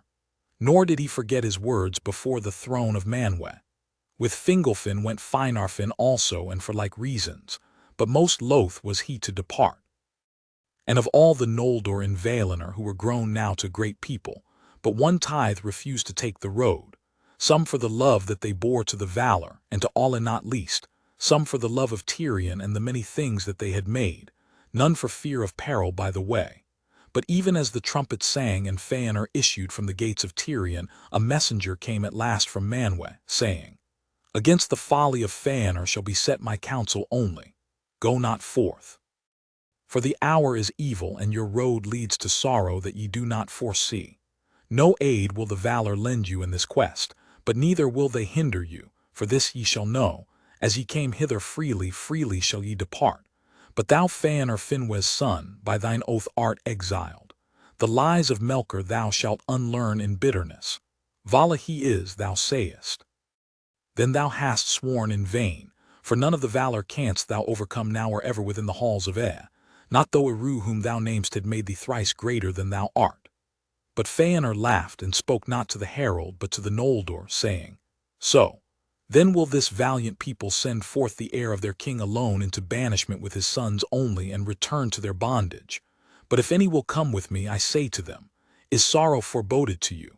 But in Ammon we have seen it. In Ammon we have come through bliss to woe. The other now we will try, through sorrow to find joy, or freedom at the least.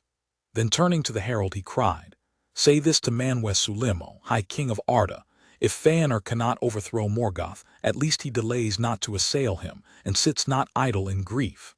And it may be that Eru has set in me a fire greater than thou knowest. Such hurt at the least will I do to the foe of the valor that even the mighty in the ring of doom shall wonder to hear it. Yea, in the end they shall follow me. Farewell. In that hour the voice of Feanor grew so great and so potent that even the herald of the valor bowed before him as one full answered, and departed, and the Noldor were overruled. Therefore they continued their march, and the house of Feanor hastened before them along the coasts of Elendë. Not once did they turn their eyes back to Tirion on the green hill of Tuna. Slower and less eagerly came the host of Fingolfin after them. Of those Fingon was the foremost, but at the rear went Finarfin and Finrod, and many of the noblest and wisest of the Noldor, and often they looked behind them to see their fair city, until the lamp of the mind in elderly Ava was lost in the night. More than any others of the exiles they carried thence memories of the bliss they had forsaken, and some even of the things that they had made there they took with them, a solace and a burden on the road. Now Feanor led the Noldor northward, because his first purpose was to follow Morgoth. Moreover, Tuna beneath Taniquetil was set nigh to the girdle of Arda, and there the great sea was immeasurably wide, whereas ever northward the sundering seas grew narrower, as the wasteland of Arhamin and the coasts of Middle-earth drew together. But as the mind of Feanor cooled and took counsel, he perceived overlate that all these great companies would never overcome the long leagues to the north, nor cross the seas at the last, save with the aid of ships. Yet it would need long time and toil to build so great a fleet, even were there any among the Noldor skilled in that craft. He resolved now therefore to persuade the Teleri, ever friends to the Noldor, to join with them, and in his rebellion he thought that thus the bliss of Valinor might be further diminished, and his power for war upon Morgoth be increased. He hastened then to Oqualinda, and spoke to the Teleri as he had spoken before in Tirion. But the Teleri were unmoved by aught that he could say. They were grieved indeed at the going of their kinsfolk and long friends, but would rather dissuade them than aid them, and no ship would they lend, nor help in the building, against the will of the valor. As for themselves, they desired now no other home but the strands of Eldamar, and no other lord than Alwe, prince of Oqualinda. And he had never lent ear to Morgoth, nor welcomed him to his land, and he trusted still that Ulmo and the other great among the valor would redress the hurts of Morgoth, and that the night would pass yet to a new dawn. Then Feanor grew wrathful, for he still feared delay, and hotly he spoke to Alwe. You renounce your friendship, even in the hour of our need, he said. Yet you were glad indeed to receive our aid when you came at last to these shores, faint-hearted loiterers and well-nigh empty-handed. In huts on the beaches would you be dwelling still, had not the Noldor carved out your haven and twalled upon your walls. But Alwa answered, We renounce no friendship, but it may be the part of a friend to rebuke a friend's folly. And when the Noldor welcomed us and gave us aid, otherwise than you spoke, in the land of Ammon we were to dwell forever, as brothers whose houses stand side by side. But as for our white ships, those you gave us not. We learned not that craft from the Noldor, but from the lords of the sea. And the white timbers we wrought with our own hands, and the white sails were woven by our wives and our daughters. Therefore we will neither give them nor sell them for any league or friendship. For I say to you, Fëanor son of Finwë, these are to us as are the gems of the Noldor, the work of our hearts, whose like we shall not make again. Thereupon Fëanor left him, and sat in dark thought beyond the walls of Oqualinda, until his host was assembled. When he judged that his strength was enough, he went to the haven of the swans and began to man the ships that were anchored there and to take them away by force. But the Teleri withstood him, and cast many of the Noldor into the sea. Then swords were drawn, and a bitter fight was fought upon the ships, and about the lamplit quays and piers of the haven, and even upon the great arch of its gate.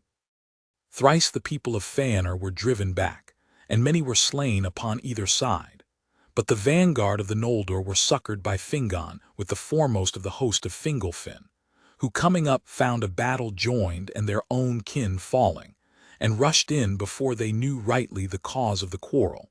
Some thought indeed that the Teleri had sought to waylay the march of the Noldor at the bidding of the Valar.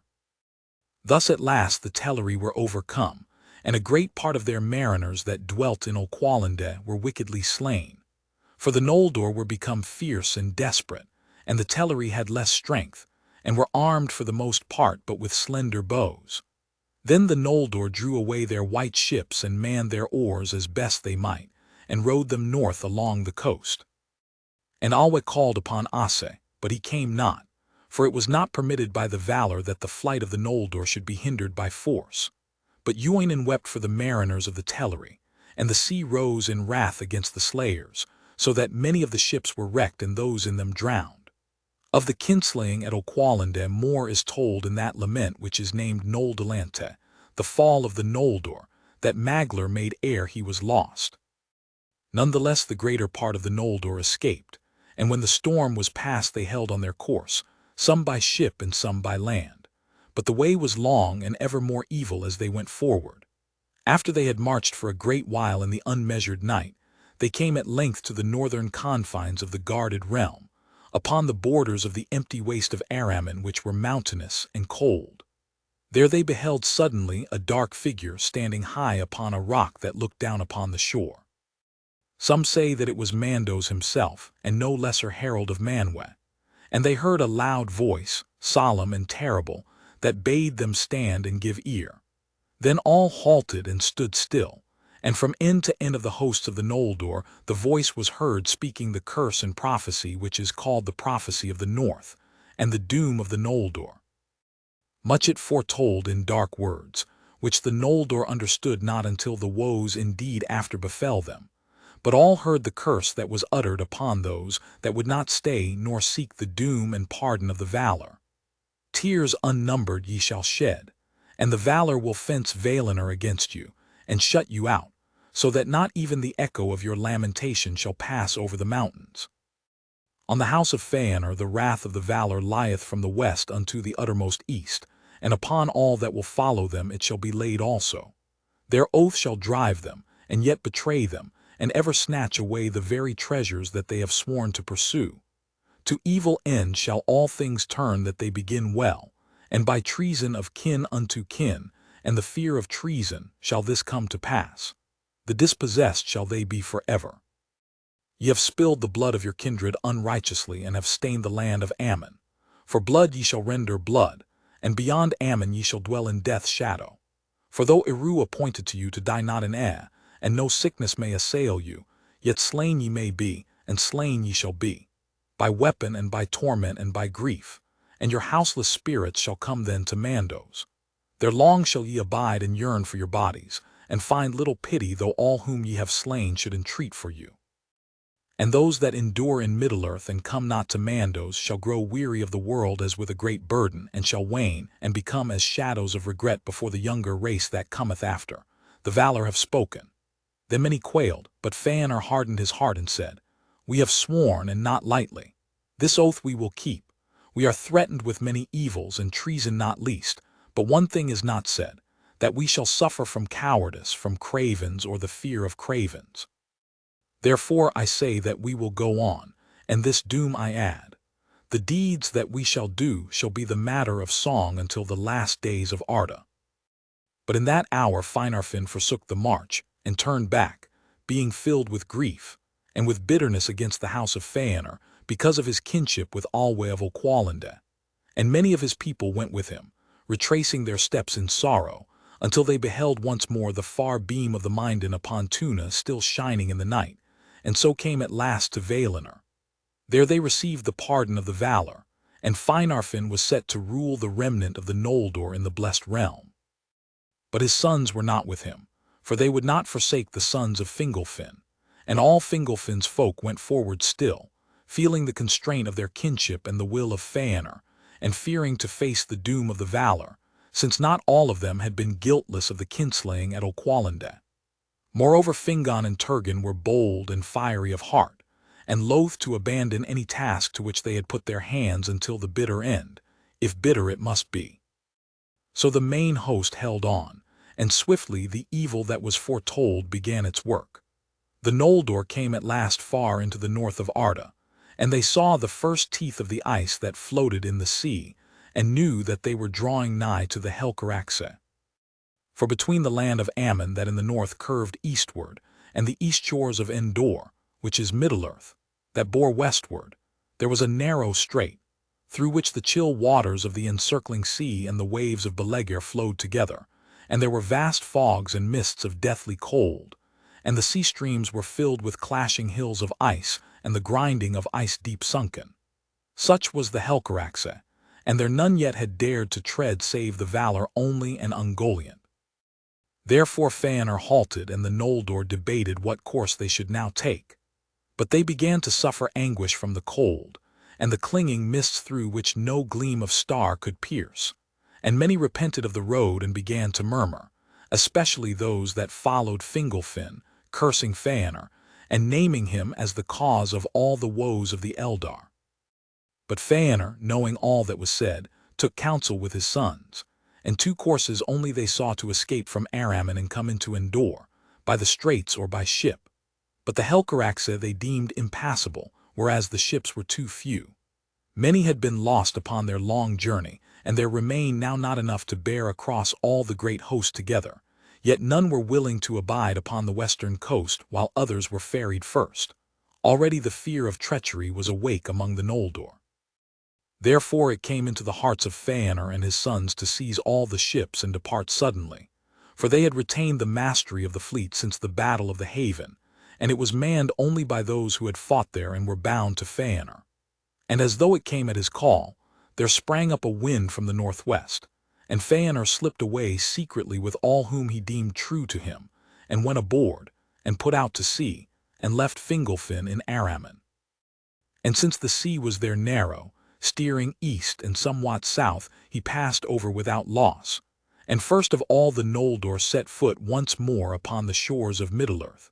And the landing of Ainur was at the mouth of the firth, which was called Drengist, and ran into Dor Laman. But when they were landed, Medros the eldest of his sons, and on a time the friend of Fingon ere Morgoth's lies came between, spoke to Ainur, saying, Now what ships and rowers will you spare to return, and whom shall they bear hither first? Fingon the valiant. Then Ainur laughed as one Fey, and he cried, None and none. What I have left behind I count now no loss, needless baggage on the road it has proved. Let those that cursed my name curse me still, and wind their way back to the cages of the Valar. Let the ships burn. Then Medros alone stood aside, but Ainur caused fire to be set to the white ships of the Teleri. So in that place which was called Losker at the outlet of the firth of Drengist ended the fairest vessels that ever sailed the sea, in a great burning, bright and terrible.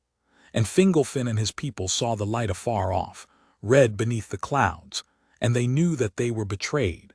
This was the firstfruits of the kinslaying and the doom of the Noldor. Then Fingolfin, seeing that Feanor had left him to perish in Araman or return in shame to Valinor, was filled with bitterness. But he desired now as never before to come by some way to Middle-earth, and meet Feanor again. And he and his host wandered long in misery, but their valor and endurance grew with hardship. For they were a mighty people, the elder children undying of Eru Ilúvatar, but new come from the blessed realm, and not yet weary with the weariness of earth. The fire of their hearts was young, and led by Fingolfin and his sons, and by Finrod and Galadriel, they dared to pass into the bitterest north, and finding no other way they endured at last the terror of the Helcaraxe and the cruel hills of ice. Few of the deeds of the Noldor thereafter surpassed that desperate crossing in hardihood or woe. There Elenwe, the wife of Turgon, was lost, and many others perished also, and it was with a lessened host that Fingolfin set foot at last upon the outer lands. Small love for Feanor or his sons had those that marched at last behind him, and blew their trumpets in Middle-earth at the first rising of the moon. Chapter 10. Of the Sindar. Now, as has been told, the power of Elwe and Melian increased in Middle-earth, and all the elves of Beleriand, from the mariners of Círdan to the wandering hunters of the blue mountains beyond the river Gelion, owned Elwe as their lord. Elu Thingol he was called, King Greymantle, in the tongue of his people. They are called the Sindar, the grey elves of starlit Beleriand, and although they were Morquendi, under the lordship of Thingol and the teaching of Melian, they became the fairest and the most wise and skillful of all the elves of Middle-earth. And at the end of the first age of the chaining of Melkor, when all the earth had peace and the glory of Valinor was at its noon, there came into the world Luthien, the only child of Thingol and Melian. Though Middle-earth lay for the most part in the sleep of Yavanna, in Beleriand under the power of Melian there was life and joy, and the bright stars shone as silver fires. And there, in the forest of Neldoreth, Luthien was born, and the white flowers of Nifredil came forth to greet her as stars from the earth. It came to pass during the second age of the captivity of Melkor that dwarves came over the blue mountains of Erd Luin into Beleriand. Themselves they named Khazad, but the Sindar called them Nogrim, the stunted people, and Gonhurim, masters of stone. Far to the east were the most ancient dwellings of the Nogrim, but they had delved for themselves great halls and mansions, after the manner of their kind, in the eastern side of Erd Luin, and those cities were named in their own tongue Gabalgathal and Tumanzahar. To the north of the great height of Mount Domed was Gabalgathal, which the elves interpreted in their tongue Belegast, that is Mickelberg, and southward was delved Tumanzahar, by the elves named Nogrod, the Hollow Bold. Greatest of all the mansions of the dwarves was Khazad Dûm, the Dwarodelf, Hadhedrond in the elvish tongue, that was afterwards in the days of its darkness called Moria. But it was far off in the mountains of mist beyond the wide leagues of Eriador, and to the Eldar came but as a name and a rumor from the words of the dwarves of the Blue Mountains. From Nogrod and Belegast the Nogrim came forth into Beleriand, and the elves were filled with amazement, for they had believed themselves to be the only living things in Middle-earth that spoke with words or wrought with hands, and that all others were but birds and beasts.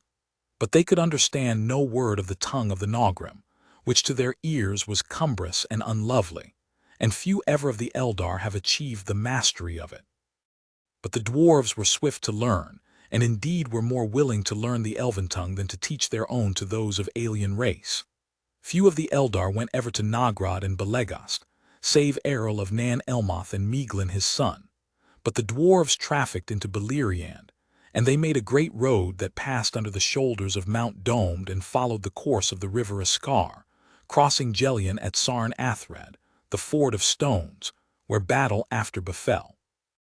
Ever cool was the friendship between the Nogrim and the Eldar, though much profit they had one of the other. But at that time those griefs that lay between them had not yet come to pass, and King Thingol welcomed them.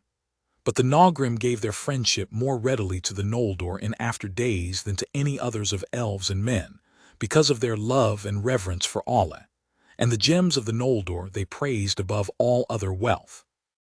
In the darkness of Arda already the dwarves wrought great works, for even from the first days of their fathers they had marvelous skill with metals and with stone. But in that ancient time iron and copper they loved to work, rather than silver or gold. Now Melian had much foresight, after the manner of the Maiar, and when the second age of the captivity of Melkor had passed, she counseled Thingol that the peace of Arda would not last forever. He took thought therefore how he should make for himself a kingly dwelling, and a place that should be strong, if evil were to awake again in Middle-earth. And he sought aid and counsel of the dwarves of Belegost. They gave it willingly, for they were unwearied in those days and eager for new works. And though the dwarves ever demanded a price for all that they did, whether with delight or with toil, at this time they held themselves paid. For Melian taught them much that they were eager to learn, and Thingol rewarded them with many fair pearls. These Círdan gave to him, for they were got in great number in the shallow waters about the Isle of Valar, but the Nogrim had not before seen their like, and they held them dear. One there was as great as a dove's egg, and its sheen was as starlight on the foam of the sea. Nymphelos it was named, and the chieftain of the dwarves of Belegost prized it above a mountain of wealth. Therefore the Nogrim labored long and gladly for Thingol, and devised for him mansions after the fashion of their people, delved deep in the earth. Where the Escalduin flowed down, and parted Neldoreth from Region, there rose in the midst of the forest a rocky hill, and the river ran at its feet. There they made the gates of the hall of Thingol, and they built a bridge of stone over the river, by which alone the gates could be entered. Beyond the gates wide passages ran down to high halls and chambers far below that were hewn in the living stone, so many and so great that that dwelling was named Menigroth, the 1,000 caves. But the elves also had part in that labor, and elves and dwarves together, each with their own skill, there wrought out the visions of Melian, images of the wonder and beauty of Valinor beyond the sea. The pillars of Menigroth were hewn in the likeness of the beeches of Orome, stock, bough, and leaf, and they were lit with lanterns of gold. The nightingales sang there as in the gardens of Lorien, and there were fountains of silver, and basins of marble, and floors of many-colored stones. Carven figures of beasts and birds there ran upon the walls, or climbed upon the pillars, or peered among the branches entwined with many flowers. And as the years passed, Melian and her maidens filled the halls with woven hangings wherein could be read the deeds of the Valar, and many things that had befallen in Arda since its beginning, and shadows of things that were yet to be. That was the fairest dwelling of any king that has ever been east of the sea. And when the building of Menigroth was achieved, and there was peace in the realm of Thingol and Melian, the Nogrim yet came ever and anon over the mountains and went in traffic about the lands. But they went seldom to the Falas, for they hated the sound of the sea and feared to look upon it. To Beleriand there came no other rumor or tidings of the world without. But as the third age of the captivity of Melkor drew on, the dwarves became troubled, and they spoke to King Thingol, saying that the Valar had not rooted out utterly the evils of the north, and now the remnant, having long multiplied in the dark, were coming forth once more and roaming far and wide. There are fell beasts, they said, in the land east of the mountains, and your ancient kindred that dwell there are flying from the plains to the hills. And ere long the evil creatures came even to Beleriand, over passes in the mountains or up from the south through the dark forests. Wolves there were, or creatures that walked in wolf shapes, and other fell beings of shadow, and among them were the orcs, who afterwards wrought ruin in Beleriand. But they were yet few and wary, and did but smell out the ways of the land, awaiting the return of their lord. Whence they came, or what they were, the elves knew not then, thinking them perhaps to be Avari who had become evil and savage in the wild, in which they guessed all too near, it is said. Therefore Thingol took thought for arms, which before his people had not needed, and these at first the Nogrim smithied for him, for they were greatly skilled in such work, though none among them surpassed the craftsmen of Nogrod, of whom Telchar the smith was greatest in renown. A warlike race of old were all the Nogrim, and they would fight fiercely against whomsoever aggrieved them. Servants of Melkor, or Eldar, or Avari, or wild beasts, or not seldom their own kin, dwarves of other mansions and lordships. Their smithcraft indeed the Sindar soon learned of them. Yet in the tempering of steel alone of all crafts the dwarves were never outmatched even by the Noldor, and in the making of mail of linked rings, which was first contrived by the smiths of Belegost, their work had no rival. At this time therefore the Sindar were well armed, and they drove off all creatures of evil and had peace again. But Thingol's armories were stored with axes and with spears and swords, and tall helms, and long coats of bright mail. For the hauberks of the dwarves were so fashioned that they rusted not but shone ever as if they were new burnished. And that proved well for Thingol in the time that was to come.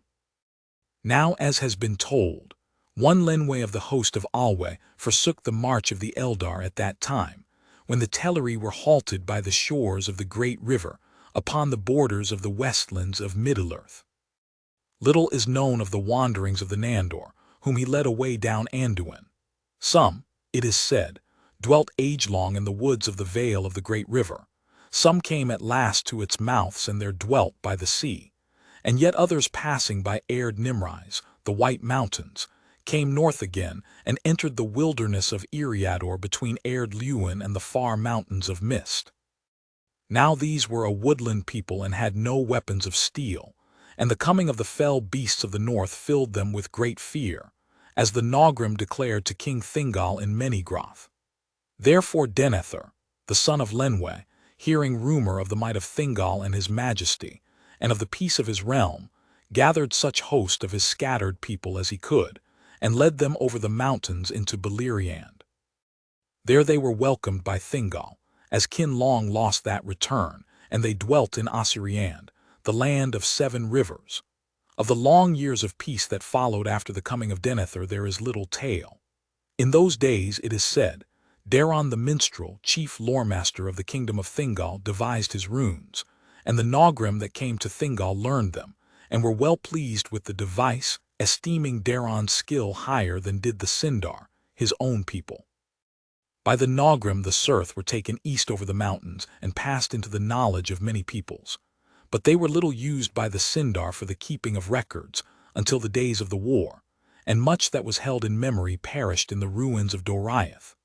But of bliss and glad life there is little to be said before it ends, as works fair and wonderful, while still they endure for eyes to see, are their own record, and only when they are in peril or broken for ever do they pass into song. In Beleriand in those days the elves walked, and the rivers flowed, and the stars shone, and the night flowers gave forth their scents, and the beauty of Melian was as the noon, and the beauty of Lúthien was as the dawn in spring. In Beleriand King Thingol upon his throne was as the lords of the Maiar, whose power is at rest, whose joy is as an air that they breathe in all their days, whose thought flows in a tide untroubled from the heights to the deeps. In Beleriand still at times rode Orome the Great, passing like a wind over the mountains, and the sound of his horn came down the leagues of the starlight, and the elves feared him for the splendor of his countenance and the great noise of the onrush of Nahar.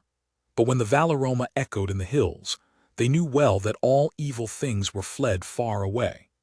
But it came to pass at last that the end of bliss was at hand, and the noontide of Valinor was drawing to its twilight. For as has been told and as is known to all, being written in lore and sung in many songs, Melkor slew the trees of the Valar with the aid of Ungoliant and escaped, and came back to Middle-earth. Far to the north befell the strife of Morgoth and Ungoliant, but the great cry of Morgoth echoed through Beleriand, and all its people shrank for fear. For though they knew not what it foreboded, they heard then the herald of death. Soon afterwards Ungoliant fled from the north and came into the realm of King Thingol, and a terror of darkness was about her. But by the power of Melian she was stayed, and entered not into Neldoreth, but abode long time under the shadow of the precipices in which Dorthonion fell southward. And they became known as Erd Gorgoroth, the mountains of terror, and none dared go thither, or pass nigh them. Their life and light were strangled, and their all waters were poisoned. But Morgoth, as has before been told, returned to Angband and built it anew, and above its doors he reared the reeking towers of Thangorodrim, and the gates of Morgoth were but 150 leagues distant from the bridge of Menegroth, far and yet all too near. Now the orcs that multiplied in the darkness of the earth grew strong and fell, and their dark lord filled them with a lust of ruin and death, and they issued from Angban's gates under the clouds that Morgoth sent forth, and passed silently into the highlands of the north. Thence on a sudden a great army came into Beleriand, and assailed King Thingol.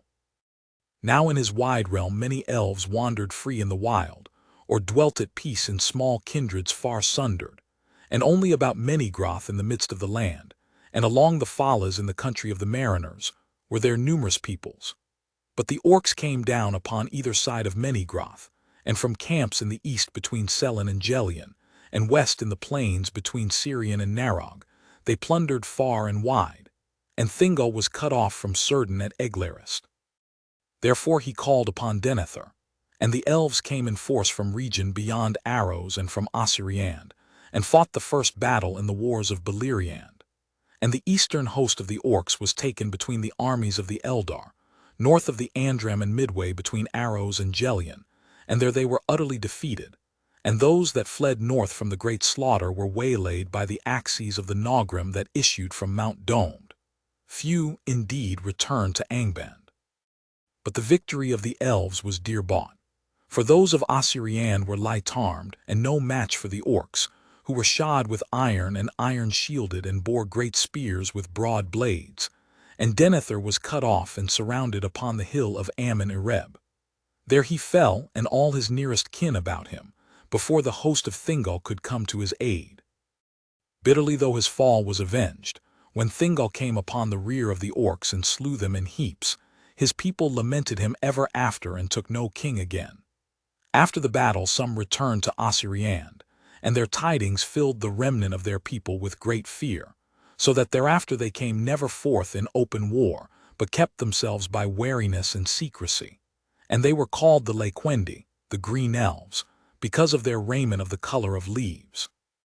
But many went north and entered the guarded realm of Thingol, and were merged with his people. And when Thingol came again to Menegroth, he learned that the orc host in the west was victorious, and had driven Círdan to the rim of the sea. Therefore he withdrew all his people that his summons could reach within the fastness of Neldorth and region, and Melian put forth her power, and fenced all that dominion round about with an unseen wall of shadow and bewilderment. The girdle of Melian, that none thereafter could pass against her will or the will of King Thingol, unless one should come with a power greater than that of Melian the Maiar.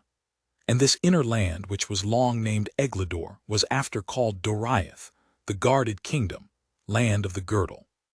Within it there was yet a watchful peace, but without there was peril and great fear, and the servants of Morgoth roamed at will, save in the walled havens of the Falas. But new tidings were at hand, which none in Middle-earth had foreseen, neither Morgoth in his pits nor Melian in Menegroth.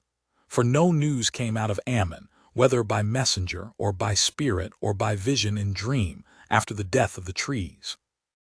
In this same time Feanor came over the sea in the white ships of the Teleri, and landed in the firth of Drengist, and there burned the ships at Loskar. Chapter 11.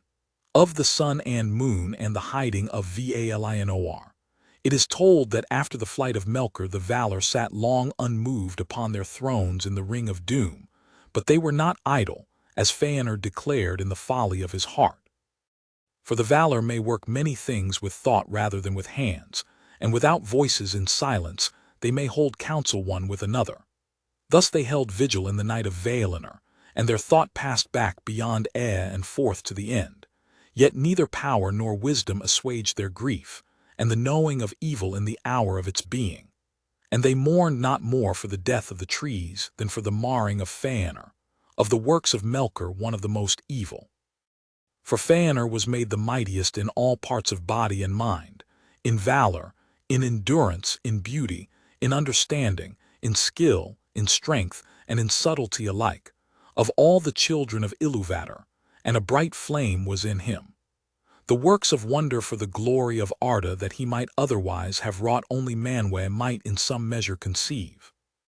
And it was told by the Maiar who held vigil with the Valar that when the messengers declared to Manwë the answers of Fëanor to his heralds, Manwë wept and bowed his head. But at that last word of Fëanor, that at the least the Noldor should do deeds to live in song forever, he raised his head, as one that hears a voice far off, and he said, "So shall it be. Dear bought those songs shall be accounted, and yet shall be well bought, for the price could be no other. Thus even as Eru spoke to us shall beauty not before conceived be brought into air, and evil yet be good to have been. But Mando said, and yet remain evil, to me shall Fëanor come soon." But when at last the Valar learned that the Noldor had indeed passed out of Aman and were come back into Middle-earth, they arose and began to set forth in deeds those counsels which they had taken in thought for the redress of the evils of Melkor. Then Manwë bade Yavanna and Nienna to put forth all their powers of growth and healing, and they put forth all their powers upon the trees.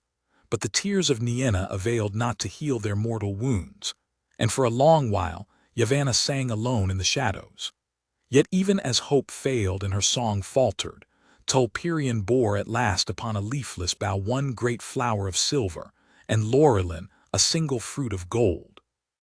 These Yavanna took, and then the trees died, and their lifeless stems stand yet in Valinor, a memorial of vanished joy. But the flower and the fruit Yavanna gave to Alla, and Manwë hallowed them, and Alla and his people made vessels to hold them and preserve their radiance, as is said in the Silmarillion, the song of the sun and moon. These vessels the Valar gave to Varda, that they might become lamps of heaven, outshining the ancient stars, being nearer to Arda. And she gave them power to traverse the lower regions of Ilmen, and set them to voyage upon appointed courses above the girdle of the earth from the west unto the east, and to return. These things the Valar did, recalling in their twilight the darkness of the lands of Arda, and they resolved now to illumine Middle-earth, and with light to hinder the deeds of Melkor. For they remembered the Avari that remained by the waters of their awakening, and they did not utterly forsake the Noldor in exile. And Manwë knew also that the hour of the coming of men was drawn nigh. And it is said indeed that, even as the Valar made war upon Melkor for the sake of the Quendi, so now for that time they forbore for the sake of the Hildor, the aftercomers, the younger children of Ilúvatar. For so grievous had been the hurts of Middle-earth in the war upon Utumno that the Valar feared lest even worse should now befall, whereas the Hildor should be mortal, and weaker than the Quendi to withstand fear and tumult. Moreover, it was not revealed to Manwë where the beginning of men should be, north, south, or east. Therefore the Valar sent forth light, but made strong the land of their dwelling. Isil the Sheen the Maiar of old named the moon, flower of Tulpirion in Valinor, and Ainur the fire golden, fruit of Laurelin they named the sun. But the Noldor named them also Rana, the wayward, and Vasa, the heart of fire that awakens and consumes. For the sun was set as a sign for the awakening of men and the waning of the elves, but the moon cherishes their memory. The maiden whom the Valar chose from among the Maiar to guide the vessel of the sun was named Arion, and he that steered the island of the moon was Tilion. In the days of the trees, Arion had tended the golden flowers in the gardens of Vana, and watered them with the bright dews of Laurelin. But Tilion was a hunter of the company of Orome, and he had a silver bow. He was a lover of silver, and when he would rest he forsook the woods of Orome, and going into Lorien he lay in dream by the pools of Este, in Tulpirion's flickering beams, and he begged to be given the task of tending forever the last flower of silver. Arion the maiden was mightier than he, and she was chosen because she had not feared the heats of Laurelin, and was unhurt by them, being from the beginning a spirit of fire, whom Melkor had not deceived nor drawn to his service. Too bright were the eyes of Arion for even the Eldar to look on, and leaving Valinor she forsook the form and raiment which like the Valar she had worn there, and she was as a naked flame, terrible in the fullness of her splendor. Isil was first wrought and made ready, and first rose into the realm of the stars, and was the elder of the new lights, as was Tulpirion of the trees. Then for a while the world had moonlight, and many things stirred and woke that had waited long in the sleep of Yavanna. The servants of Morgoth were filled with amazement, But the elves of the outer lands looked up in delight, and even as the moon rose above the darkness in the west, Fingolfin let blow his silver trumpets and began his march into Middle-earth, and the shadows of his host went long and black before them. Tilion had traversed the heavens 7 times, and thus was in the furthest east, when the vessel of Arion was made ready. Then Ainur arose in glory, and the first dawn of the sun was like a great fire upon the towers of the Pelori. The clouds of Middle-earth were kindled, and there was heard the sound of many waterfalls. Then indeed Morgoth was dismayed, and he descended into the uttermost depths of Angband, and withdrew his servants, sending forth great reek and dark cloud to hide his land from the light of the day-star. Now Varda purposed that the 2 vessels should journey in Ilmen and ever be aloft, but not together. Each should pass from Valinor into the east and return, the one issuing from the west as the other turned from the east. Thus the first of the new days were reckoned after the manner of the trees, from the mingling of the lights when Arion and Tilion passed in their courses, above the middle of the earth. But Tilion was wayward and uncertain in speed, and held not to his appointed path, and he sought to come near to Arion, being drawn by her splendor, though the flame of Ainur scorched him, and the island of the moon was darkened. Because of the waywardness of Tilion, therefore, and yet more because of the prayers of Lorien and Este, who said that sleep and rest had been banished from the earth, and the stars were hidden, Varda changed her counsel, and allowed a time wherein the world should still have shadow and half-light. Ainur rested therefore a while in Valinor, lying upon the cool bosom of the outer sea, and evening, the time of the descent and resting of the sun, was the hour of greatest light and joy in Ammon. But soon the sun was drawn down by the servants of Ulmo, and went then in haste under the earth, and so came unseen to the east, and there mounted the heaven again, lest night be overlong and evil walk under the moon. But by Ainur the waters of the outer sea were made hot and glowed with colored fire, and Valinor had light for a while after the passing of Arion. Yet as she journeyed under the earth and drew towards the east, the glow faded, and Valinor was dim, and the Valar mourned then most for the death of Lorelin. At dawn the shadows of the mountains of defense lay heavy on the blessed realm. Varda commanded the moon to journey in like manner, and passing under earth to arise in the east, but only after the sun had descended from heaven. But Tilion went with uncertain pace, as yet he goes, and was still drawn towards Arion, as he shall ever be, so that often both may be seen above the earth together, or at times it will chance that he comes so nigh that his shadow cuts off her brightness, and there is a darkness amid the day. Therefore by the coming and going of Ainur the Valar reckoned the days thereafter until the change of the world.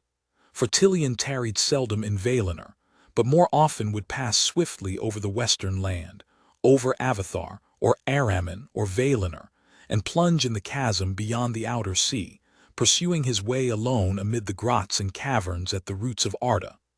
There he would often wander long, and late would return.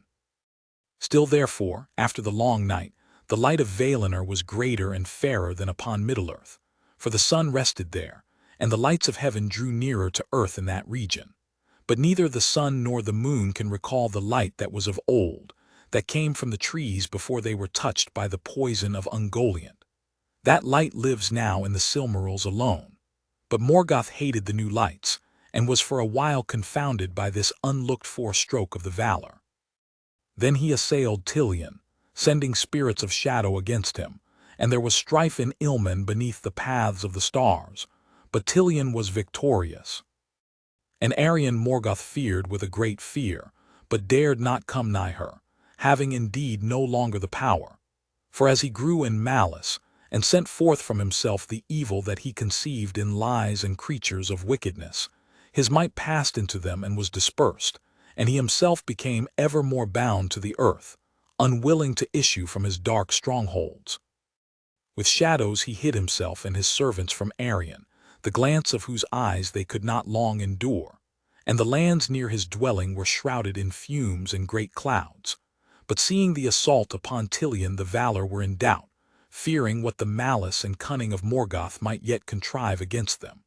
Being unwilling to make war upon him in Middle-earth, they remembered nonetheless the ruin of Almarin, and they resolved that the like should not befall Valinor. Therefore at that time they fortified their land anew, and they raised up the mountain walls of the Pelori to sheer and dreadful heights, east, north, and south. Their outer sides were dark and smooth, without foothold or ledge, and they fell in great precipices with faces hard as glass, and rose up to towers with crowns of white ice. A sleepless watch was set upon them, and no pass led through them, save only at the Calassuria. But that pass the Valar did not close, because of the Eldar that were faithful, and in the city of Tirion upon the green hill Finarfin yet ruled the remnant of the Noldor in the deep cleft of the mountains. For all those of elven race, even the Vanyar and Ingwe their lord, must breathe at times the outer air and the wind that comes over the sea from the lands of their birth, and the Valar would not sunder the Teleri wholly from their kin. But in the Calassuria they set strong towers and many sentinels, and at its issue upon the plains of Valmar a host was encamped, so that neither bird nor beast nor elf nor man, nor any creature beside that dwelt in Middle-earth, could pass that leaguer. And in that time also, which songs call Nerdale Valinorva, the hiding of Valinor, the enchanted isles were set, and all the seas about them were filled with shadows and bewilderment. And these isles were strung as a net in the shadowy seas from the north to the south, before Tal Iresia, the lonely isle, is reached by one sailing west. Hardly might any vessel pass between them, for in the dangerous sounds the waves sighed for ever upon dark rocks shrouded in mist. And in the twilight a great weariness came upon mariners and a loathing of the sea, but all that ever set foot upon the islands were there entrapped and slept until the change of the world. Thus it was that, as Mandos foretold to them in Araman, the blessed realm was shut against the Noldor, and of the many messengers that in after days sailed into the west none came ever to Valinor, save one only, the mightiest mariner of song. Chapter 12. Of Men. The Valar sat now behind their mountains at peace, and having given light to Middle-earth they left it for long untended, and the lordship of Morgoth was uncontested save by the valor of the Noldor. Most in mind Ulmo kept the exiles, who gathered news of the earth through all the waters. From this time forth were reckoned the years of the sun. Swifter and briefer are they than the long years of the trees in Valinor. In that time the air of Middle-earth became heavy with the breath of growth and mortality, and the changing and aging of all things was hastened exceedingly. Life teemed upon the soil and in the waters in the second spring of Arda, and the Eldar increased, and beneath the new sun Beleriand grew green and fair. At the first rising of the sun, the younger children of Ilúvatar awoke in the land of Hildorian in the eastward regions of Middle-earth. But the first sun arose in the west, and the opening eyes of men were turned towards it, and their feet as they wandered over the earth for the most part strayed that way. The Atani they were named by the Eldar, the second people, but they called them also Hildor, the followers, and many other names. Apananar, the afterborn, and Gwor, the sickly, and Firamir, the mortals. And they named them the usurpers, the strangers, and the inscrutable, the self-cursed, the heavy-handed, the night-fearers, the children of the sun. Of men little is told in these tales, which concern the eldest days before the waxing of mortals and the waning of the elves, save of those fathers of men, the Atnatari, who in the first years of the sun and moon wandered into the north of the world. To Hildorian there came no Vala to guide men, or to summon them to dwell in Valinor, and men have feared the Valar rather than loved them, and have not understood the purposes of the powers, being at variance with them, and at strife with the world. Ulmo nonetheless took thought for them, aiding the counsel and will of Manwe, and his messages came often to them by stream and flood. But they have not skill in such matters, and still less had they in those days before they had mingled with the elves. Therefore they loved the waters and their hearts were stirred, but they understood not the messages. Yet it is told that ere long they met dark elves in many places, and were befriended by them, and men became the companions and disciples in their childhood of these ancient folk, wanderers of the elven race who never set out upon the paths to Valinor, and knew of the Valar only as a rumor and a distant name. Morgoth had then not long come back into Middle-earth, and his power went not far abroad, and was moreover checked by the sudden coming of great light. There was little peril in the lands and hills, and their new things, devised long ages before in the thought of Yavanna and sown as seed in the dark, came at last to their budding and their bloom. West, north, and south the children of men spread and wandered, and their joy was the joy of the morning before the dew is dry, when every leaf is green. But the dawn is brief, and the day full often belies its promise. And now the time drew on to the great wars of the powers of the north, when Noldor and Sindar and men strove against the hosts of Morgoth Boglir, and went down in ruin. To this end, the cunning lies of Morgoth that he sowed of old, and sowed ever anew among his foes, and the curse that came of the slaying at Oqualinda, and the oath of Feanor, were ever at work. Only a part is here told of the deeds of those days, and most is said of the Noldor, and the Silmarils, and the mortals that became entangled in their fate. In those days, elves and men were of like stature and strength of body, but the elves had greater wisdom, and skill and beauty, and those who had dwelt in Valinor and looked upon the powers as much surpassed the dark elves in these things, as they in turn surpassed the people of mortal race. Only in the realm of Doriath, whose queen Melian was of the kindred of Valar, did the Sindar come near to match the Valaquenta of the blessed realm. Immortal were the elves, and their wisdom waxed from age to age, and no sickness nor pestilence brought death to them. Their bodies indeed were of the stuff of earth, and could be destroyed, and in those days they were more like to the bodies of men, since they had not so long been inhabited by the fire of their spirit, which consumes them from within in the courses of time. But men were more frail, more easily slain by weapon or mischance, and less easily healed, subject to sickness and many ills, and they grew old and died. What may befall their spirits after death the elves know not. Some say that they too go to the halls of Mandos, but their place of waiting there is not that of the elves, and Mandos under Ilúvatar alone, save Manwen knows whither they go after the time of recollection in those silent halls beside the outer sea. None have ever come back from the mansions of the dead, save only Baron's son of Barahir, whose hand had touched a Silmaril, but he never spoke afterward to mortal men. The fate of men after death, maybe, is not in the hands of the Valar, nor was all foretold in the music of the Ainur. In after days, when because of the triumph of Morgoth elves and men became estranged, as he most wished, those of the elven race that lived still in Middle-earth waned and faded, and men usurped the sunlight.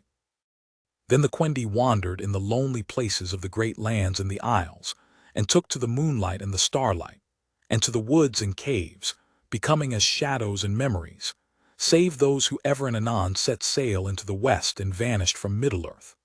But in the dawn of years elves and men were allies and held themselves akin, and there were some among men that learned the wisdom of the Eldar, and became great and valiant among the captains of the Noldor. And in the glory and beauty of the elves, and in their fate full share had the offspring of elf and mortal, Eärendil and Elwing and Elrond their child. Chapter 13. Of the return of the Noldor. It has been told that Feanor and his sons came first of the exiles to Middle-earth, and landed in the waste of Lamoth, the great Echo, upon the outer shores of the Firth of Drengist. And even as the Noldor set foot upon the strand, their cries were taken up into the hills and multiplied, so that a clamor as of countless mighty voices filled all the coasts of the north. And the noise of the burning of the ships at Loskar went down the winds of the sea as a tumult of great wrath, and far away all who heard that sound were filled with wonder. Now the flames of that burning were seen not only by Fingolfin, whom Feanor had deserted in Araman, but also by the orcs and the watchers of Morgoth. No tale has told what Morgoth thought in his heart at the tidings that Feanor, his bitterest foe, had brought a host out of the west. It may be that he feared him little, for he had as yet no proof of the swords of the Noldor, and soon it was seen that he purposed to drive them back into the sea. Under the cold stars before the rising of the moon, the host of Feanor went up the long firth of Drengist that pierced the echoing hills of Erd Laman, and passed thus from the shores into the great land of Hithlum, and they came at length to the long lake of Mithrim, and upon its northern shore made their encampment in the region that bore the same name. But the host of Morgoth, aroused by the tumult of Lammoth and the light of the burning at Loskir, came through the passes of Erdwethrin, the mountains of shadow, and assailed Feanor on a sudden, before his camp was full wrought or put in defense. And there on the grey fields of Mithrim was fought the second battle in the wars of Beleriand. Dagger Numenor it is named, the battle under stars, for the moon had not yet risen, and it is renowned in song. The Noldor, outnumbered and taken at unawares, were yet swiftly victorious, for the light of Ammon was not yet dimmed in their eyes, and they were strong and swift, and deadly in anger, and their swords were long and terrible. The orcs fled before them, and they were driven forth from Mithrim with great slaughter, and hunted over the mountains of shadow into the great plain of Ardgallen, that lay northward of Dorthonion. There the armies of Morgoth that had passed south into the vale of Sirion and beleaguered Círdan in the havens of the Falas came up to their aid, and were caught in their ruin. For Celegorm, Feanor's son, having news of them, waylaid them with a part of the elven host, and coming down upon them out of the hills near Ithel-Sirion drove them into the fen of Serech. Evil indeed were the tidings that came at last to Angband, and Morgoth was dismayed. 10 days that battle lasted, and from it returned of all the hosts that he had prepared for the conquest of Beleriand no more than a handful of leaves. Yet cause he had for great joy, though it was hidden from him for a while. For Feanor, in his wrath against the enemy, would not halt, but pressed on behind the remnant of the orcs, thinking so to come at Morgoth himself. And he laughed aloud as he wielded his sword, rejoicing that he had dared the wrath of the Valar and the evils of the road, that he might see the hour of his vengeance. Nothing did he know of Angband or the great strength of defense that Morgoth had so swiftly prepared, but even had he known it would not have deterred him, for he was fey, consumed by the flame of his own wrath. Thus it was that he drew far ahead of the van of his host, and seeing this the servants of Morgoth turned to bay, and there issued from Angband Balrogs to aid them. There upon the confines of Dor-Daedaloth, the land of Morgoth, Feanor was surrounded, with few friends about him. Long he fought on, and undismayed, though he was wrapped in fire and wounded with many wounds, but at the last he was smitten to the ground by Gothmog, lord of Balrogs, whom Ecthelion after slew in Gondolin. There he would have perished, had not his sons in that moment come up with force to his aid, and the Balrogs left him, and departed to Angband. Then his sons raised up their father and bore him back towards Mithrim. But as they drew near to Ithel-Sirion and were upon the upward path to the pass over the mountains, Feanor bade them halt, for his wounds were mortal, and he knew that his hour was come. And looking out from the slopes of Erdwethrin, with his last sight he beheld far off the peaks of Thangorodrim, mightiest of the towers of Middle-earth, and knew with the foreknowledge of death that no power of the Noldor would ever overthrow them. But he cursed the name of Morgoth thrice, and laid it upon his sons to hold to their oath, and to avenge their father. Then he died, but he had neither burial nor tomb, for so fiery was his spirit that as it sped his body fell to ash, and was borne away like smoke, and his likeness has never again appeared in Arda, neither has his spirit left the halls of Mandos. Thus ended the mightiest of the Noldor, of whose deeds came both their greatest renown and their most grievous woe. Now in Mithrim there dwelt grey elves, folk of Beleriand that had wandered north over the mountains, and the Noldor met them with gladness, as kinsfolk long sundered. But speech at first was not easy between them, for in their long severance the tongues of the Calaquendi in Valinor and of the Morriquendi in Beleriand had drawn far apart. From the elves of Mithrim the Noldor learned of the power of Elu-Thingol, king in Doriath, and the girdle of enchantment that fenced his realm. And tidings of these great deeds in the north came south to Menegroth, and to the havens of Brithembar and Eglarist. Then all the elves of Beleriand were filled with wonder, and with hope at the coming of their mighty kindred, who thus returned unlooked for from the west in the very hour of their need, believing indeed at first that they came as emissaries of the Valar to deliver them. But even in the hour of the death of Ainur, an embassy came to his sons from Morgoth, acknowledging defeat and offering terms, even to the surrender of a Silmaril. Then Medros the Tall, the eldest son, persuaded his brothers to feign to treat with Morgoth, and to meet his emissaries at the place appointed. But the Noldor had as little thought of faith as had he.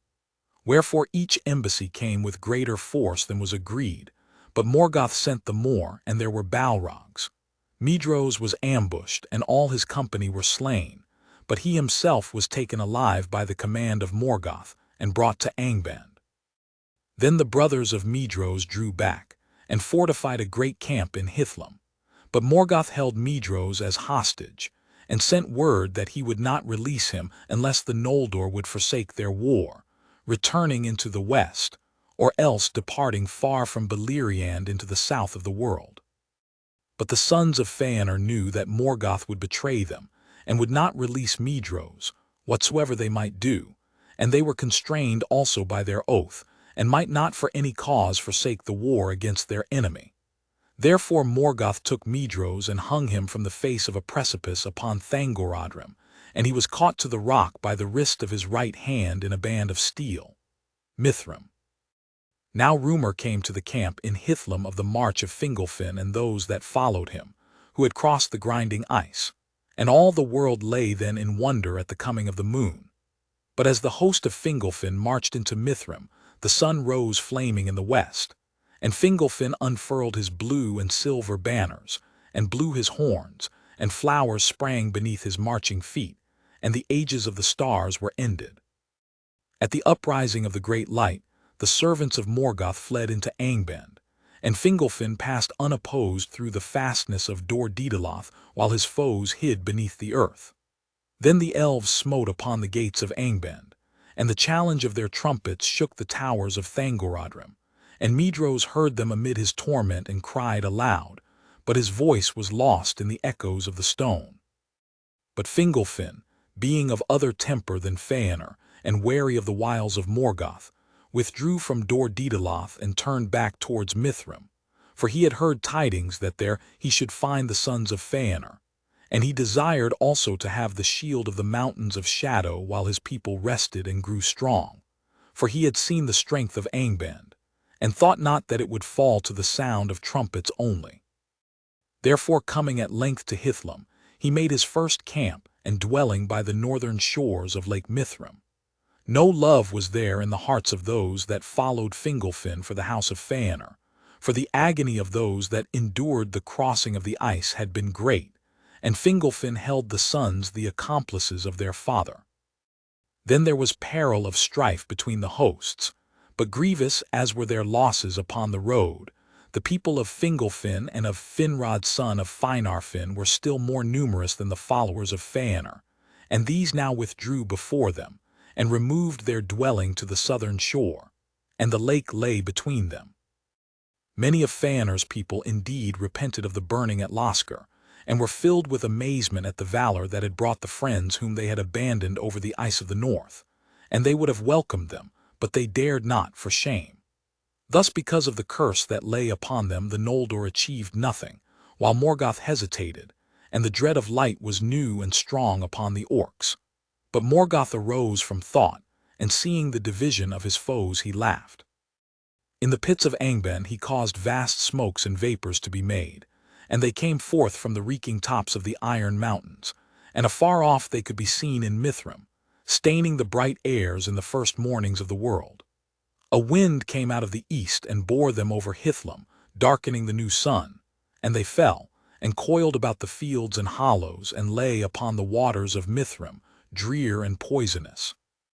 Then Fingon the valiant, son of Fingolfin, resolved to heal the feud that divided the Noldor, before their enemy should be ready for war. For the earth trembled in the northlands with the thunder of the forges of Morgoth underground.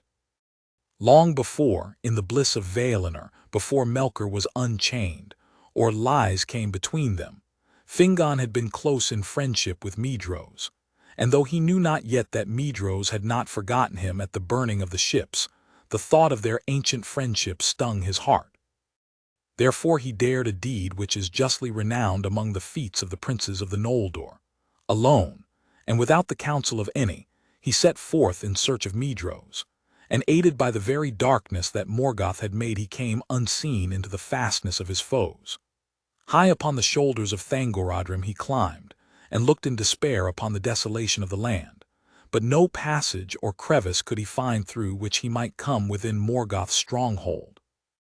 Then, in defiance of the orcs, who cowered still in the dark vaults beneath the earth, he took his harp and sang a song of Valinor that the Noldor made of old, before strife was born among the sons of Finwë, and his voice rang in the mournful hollows that had never heard before aught save cries of fear and woe.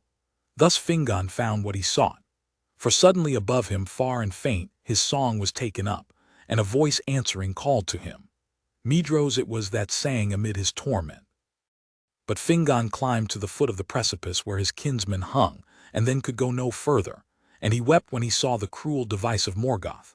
Medros, therefore, being in anguish without hope, begged Fingon to shoot him with his bow, and Fingon strung an arrow and bent his bow. And seeing no better hope, he cried to Manwë, saying, "O king, to whom all birds are dear, speed now this feathered shaft, and recall some pity for the Noldor in their need." His prayer was answered swiftly. For Manwë, to whom all birds are dear, and to whom they bring news upon Tanaquetil from Middle-earth, had sent forth the race of eagles, commanding them to dwell in the crags of the north, and to keep watch upon Morgoth. For Manwë still had pity for the exiled elves, and the eagles brought news of much that passed in those days to the sad ears of Manwë.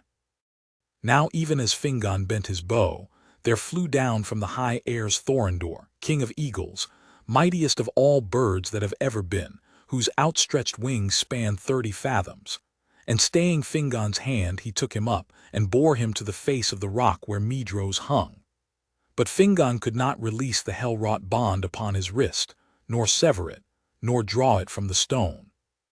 Again therefore in his pain, Medros begged that he would slay him, but Fingon cut off his hand above the wrist, and Thorondor bore them back to Mithrim.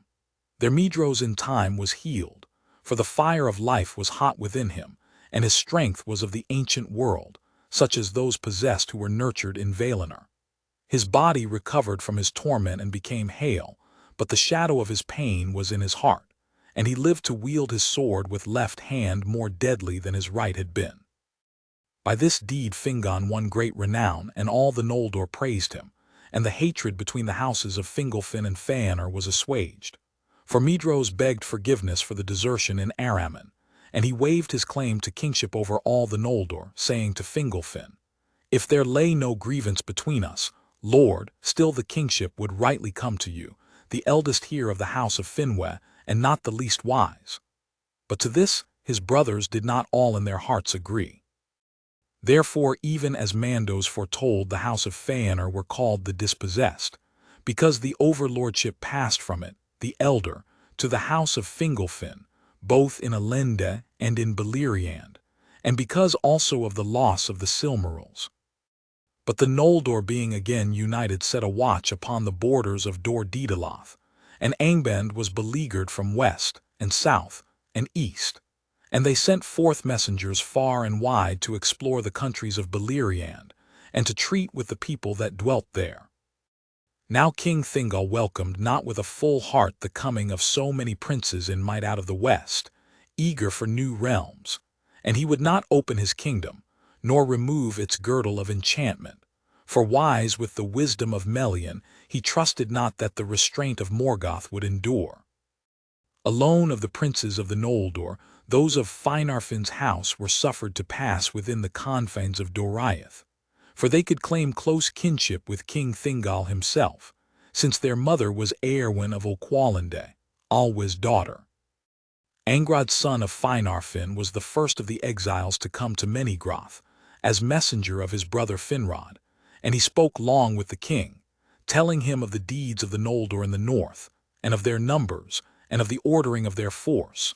But being true and wise-hearted, and thinking all griefs now forgiven, he spoke no word concerning the kinslaying, nor of the manner of the exile of the Noldor and the oath of Fëanor.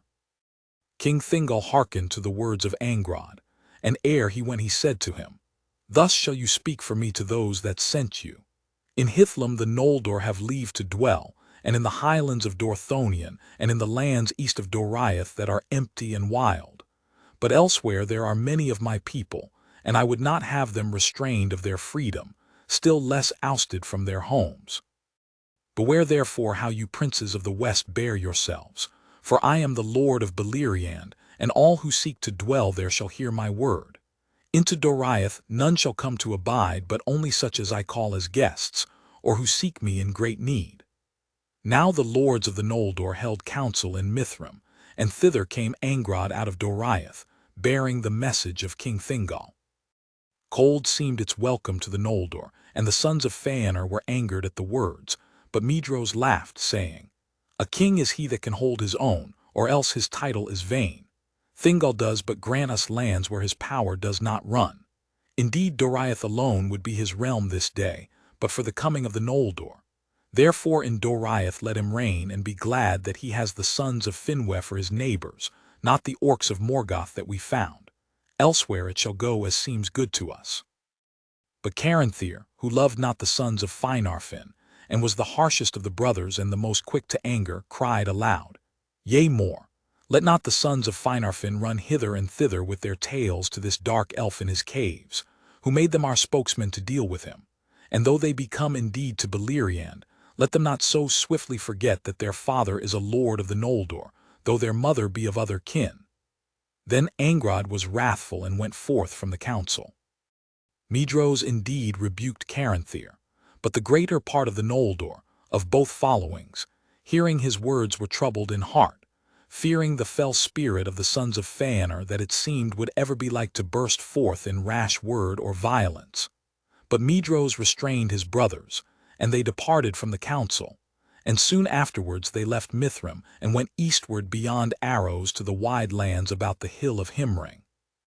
That region was named thereafter the March of Medros, for northwards there was little defense of hill or river against assault from Angband.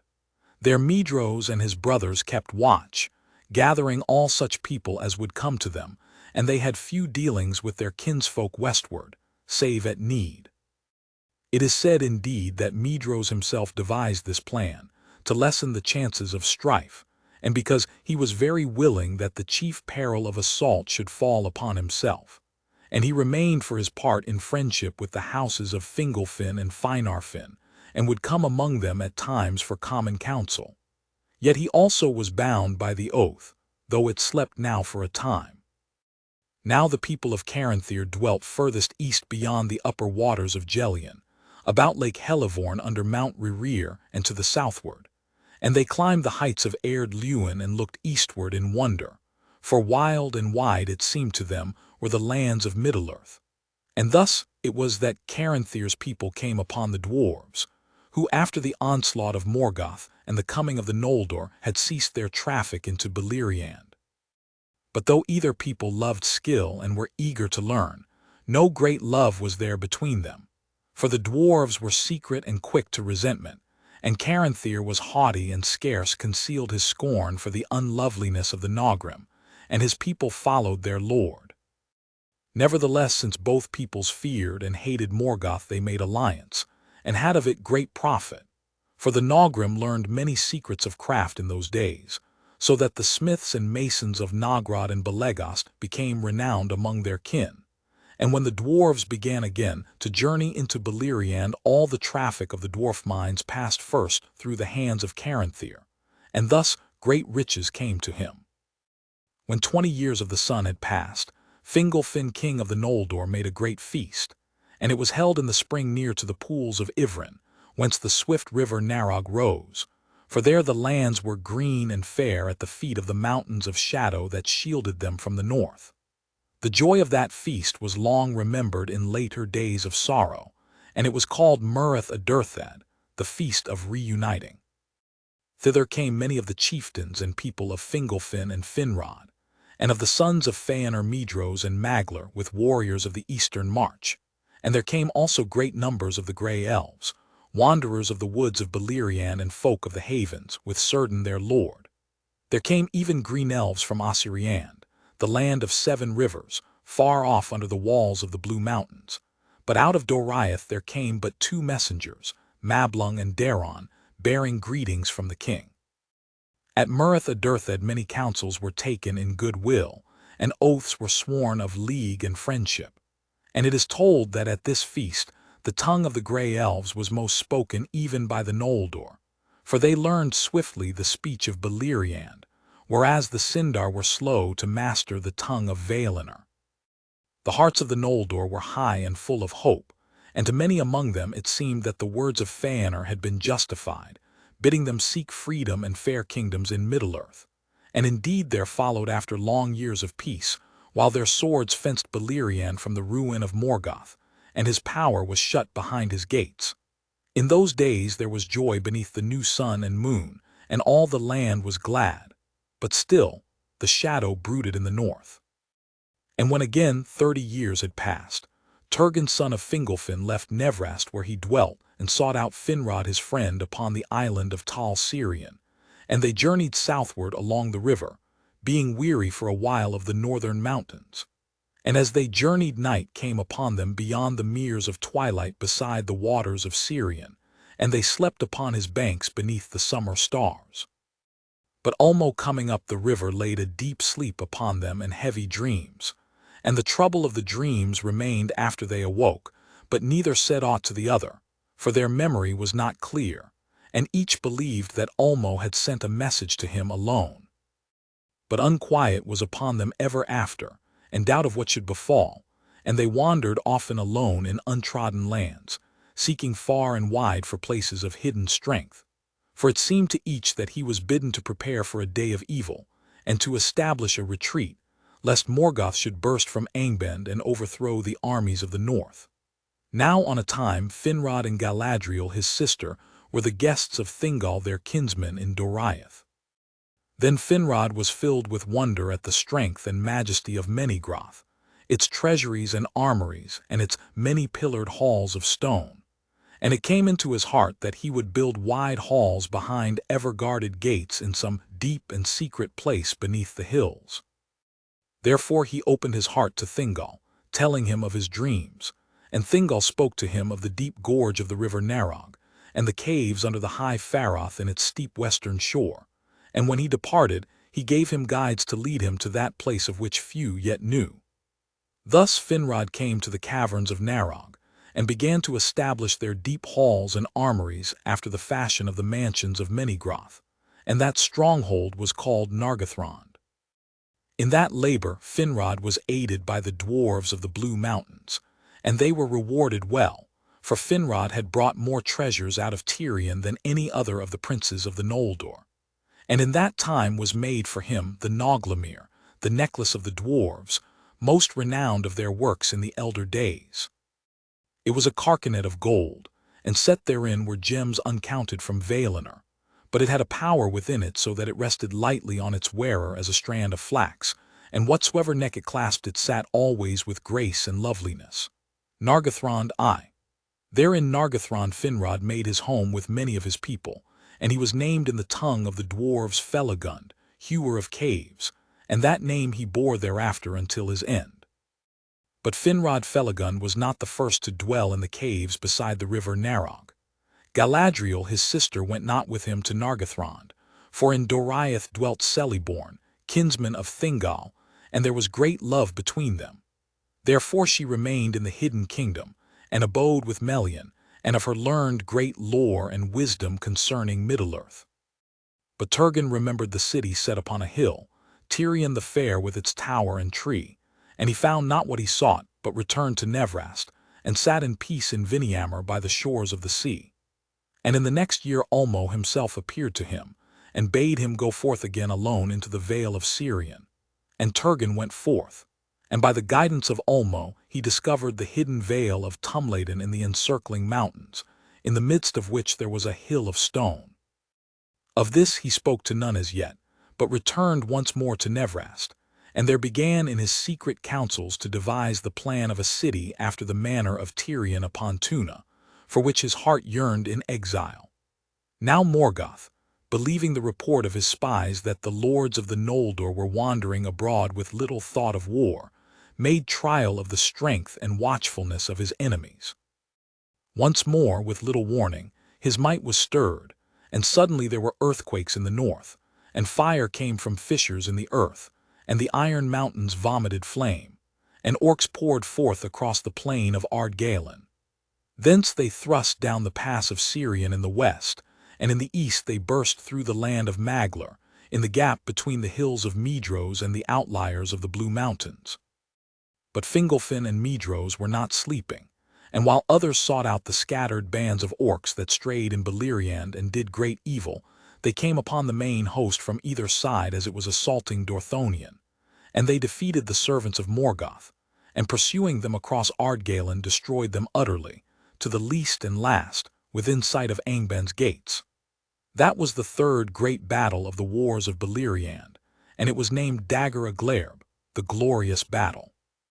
A victory it was, and yet a warning, and the princes took heed of it, and thereafter drew closer their leaguer, and strengthened and ordered their watch, setting the siege of Angban, which lasted well nigh 400 years of the sun.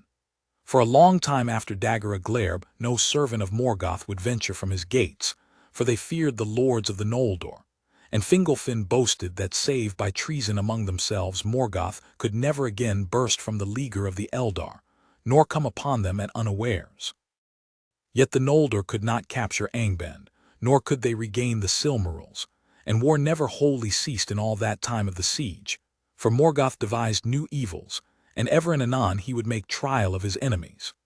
Nor could the stronghold of Morgoth be ever wholly encircled, for the iron mountains, from whose great curving wall the towers of Thangorodrim were thrust forward, defended it upon either side, and were impassable to the Noldor, because of their snow and ice.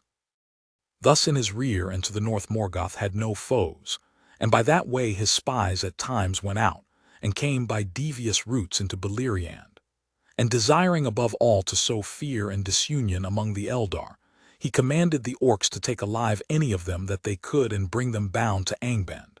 And some he so daunted by the terror of his eyes that they needed no chains more, but walked ever in fear of him, doing his will wherever they might be.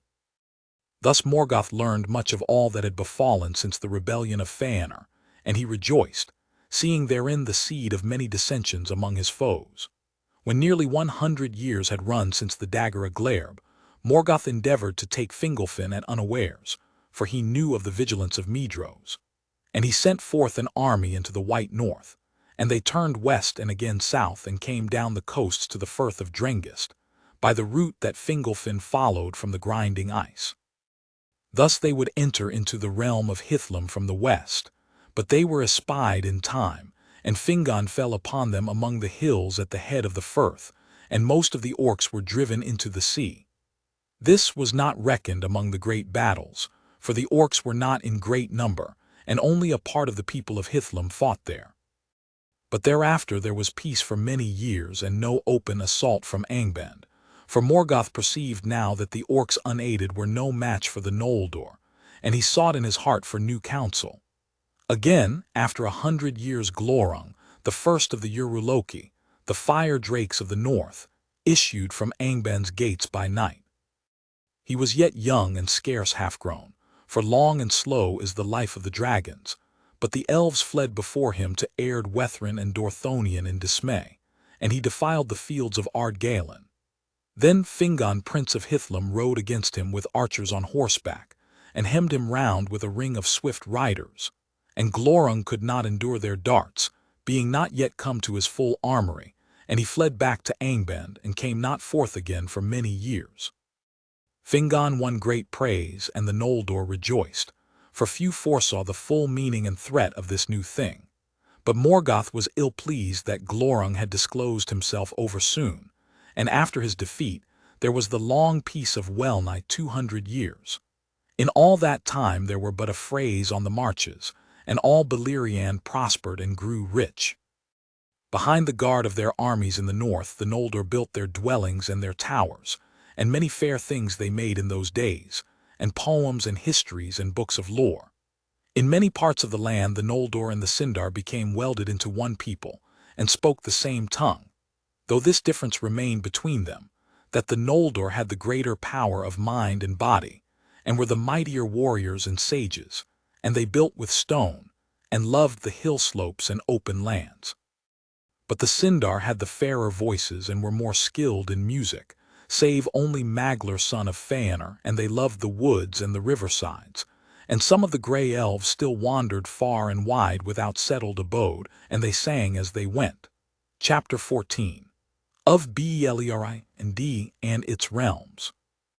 This is the fashion of the lands into which the Noldor came, in the north of the western regions of Middle-earth, in the ancient days. And here also is told of the manner in which the chieftains of the Eldar held their lands, and the leaguer upon Morgoth after the dagger of Glerb, the third battle in the wars of Beleriand. In the north of the world Melkor had in the ages past reared Ered and Grin, the Iron Mountains, as a fence to his citadel of Utumno, and they stood upon the borders of the regions of everlasting cold, in a great curve from east to west. Behind the walls of Ered and Grin in the west, where they bent back northwards, Melkor built another fortress, as a defense against assault that might come from Valinor. And when he came back to Middle-earth, as has been told, he took up his abode in the endless dungeons of Angband, the hells of iron. For in the war of the powers the Valar, in their haste to overthrow him in his great stronghold of Utumno, did not wholly destroy Angband nor search out all its deep places. Beneath Ered and Grin he made a great tunnel which issued south of the mountains, and there he made a mighty gate. But above this gate and behind it even to the mountains, he piled the thunderous towers of Thangorodrim, that were made of the ash and slag of his subterranean furnaces, and the vast refuse of his tunnelings. They were black and desolate and exceedingly lofty, and smoke issued from their tops, dark and foul upon the northern sky. Before the gates of Angband filth and desolation spread southward for many miles over the wide plain of Ardgalen. But after the coming of the sun rich grass arose there, and while Angband was besieged, and its gates shut, there were green things even among the pits and broken rocks before the doors of hell. To the west of Thangorodrim lay Hisilame, the land of mist, for so it was named by the Noldor in their own tongue, because of the clouds that Morgoth sent thither during their first encampment. Hithlum it became in the tongue of the Sindar that dwelt in those regions. It was a fair land while the siege of Angband lasted, although its air was cool and winter there was cold. In the west it was bounded by Ered Laman, the echoing mountains that marched near the sea, and in the east and south by the great curve of Ered Wethrin, the shadowy mountains, that looked across Ardgalen and the Vale of Sirion. Fingolfin and Fingon his son held Hithlum, and the most part of Fingolfin's folk dwelt in Mithrim about the shores of the great lake. To Fingon was assigned Dor Laman, that lay to the west of the mountains of Mithrim. But their chief fortress was at Ethel Sirion in the east of Ered Wethrin, whence they kept watch upon Ardgalen, and their cavalry rode upon that plain even to the shadow of Thangorodrim, for from few their horses had increased swiftly, and the grass of Ardgalen was rich and green. Of those horses many of the sires came from Valinor, and they were given to Fingolfin by Medros in atonement of his losses, for they had been carried by ship to Loskar. West of Dor Laman, beyond the echoing mountains, which south of the firth of Drengist marched inland, lay Nevrast, that signifies the hither shore in the Sindarin tongue. That name was given at first to all the coastland south of the firth, but afterwards only to the land whose shores lay between Drengist and Mount Taras. There for many years was the realm of Turgon the Wise, son of Fingolfin, bounded by the sea, and by Ered Laman, and by the hills which continued the walls of Ered Wethrin westward, from Ivrin to Mount Taras, which stood upon a promontory. By some Nevrast was held to belong rather to Beleriand than to Hithlum, for it was a milder land, watered by the wet winds from the sea and sheltered from the cold north winds that blew over Hithlum. It was a hollow land, surrounded by mountains and great coast cliffs higher than the plains behind, and no river flowed thence. And there was a great mere in the midst of Nevrast, with no certain shores, being encircled by wide marshes. Liniwen was the name of that mere, because of the multitude of birds that dwelt there, of such as love tall reeds and shallow pools. At the coming of the Noldor, many of the grey elves lived in Nevrast near to the coasts, and especially about Mount Taraz in the southwest. For to that place Ulmo and Ase had been wont to come in days of old. All that people took Turgon for their lord, and the mingling of the Noldor and the Sindar came to pass soonest there. And Turgon dwelt long in those halls that he named Viniamur, under Mount Taraz beside the sea. South of Ardgallen, the great highland named Dorthonion stretched for 60 leagues from west to east. Great pine forests it bore, especially on its northern and western sides.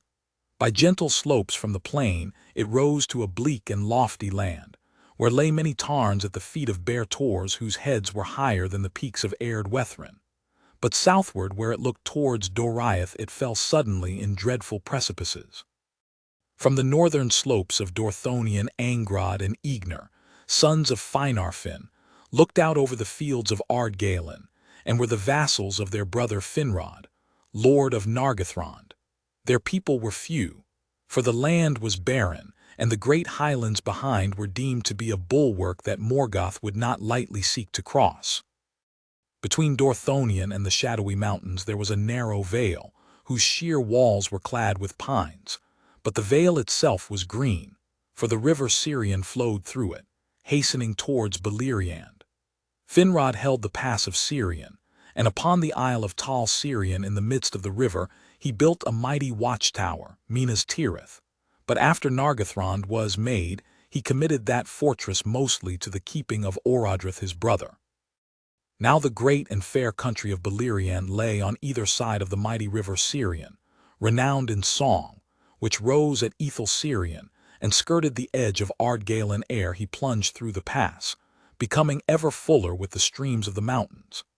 Thence he flowed south for 130 leagues, gathering the waters of many tributaries, until with a mighty flood he reached his many mouths and sandy delta in the Bay of Valar. And following Sirion from north to south, there lay upon the right hand in West Beleriand the forest of Brethil between Sirion and Taglin, and then the realm of Nargothrond, between Taglin and Narog. And the river Narog rose in the falls of Ivrin in the southern face of Dor Laman, and flowed some 80 leagues ere he joined Sirion in Nan Tathrin, the land of willows.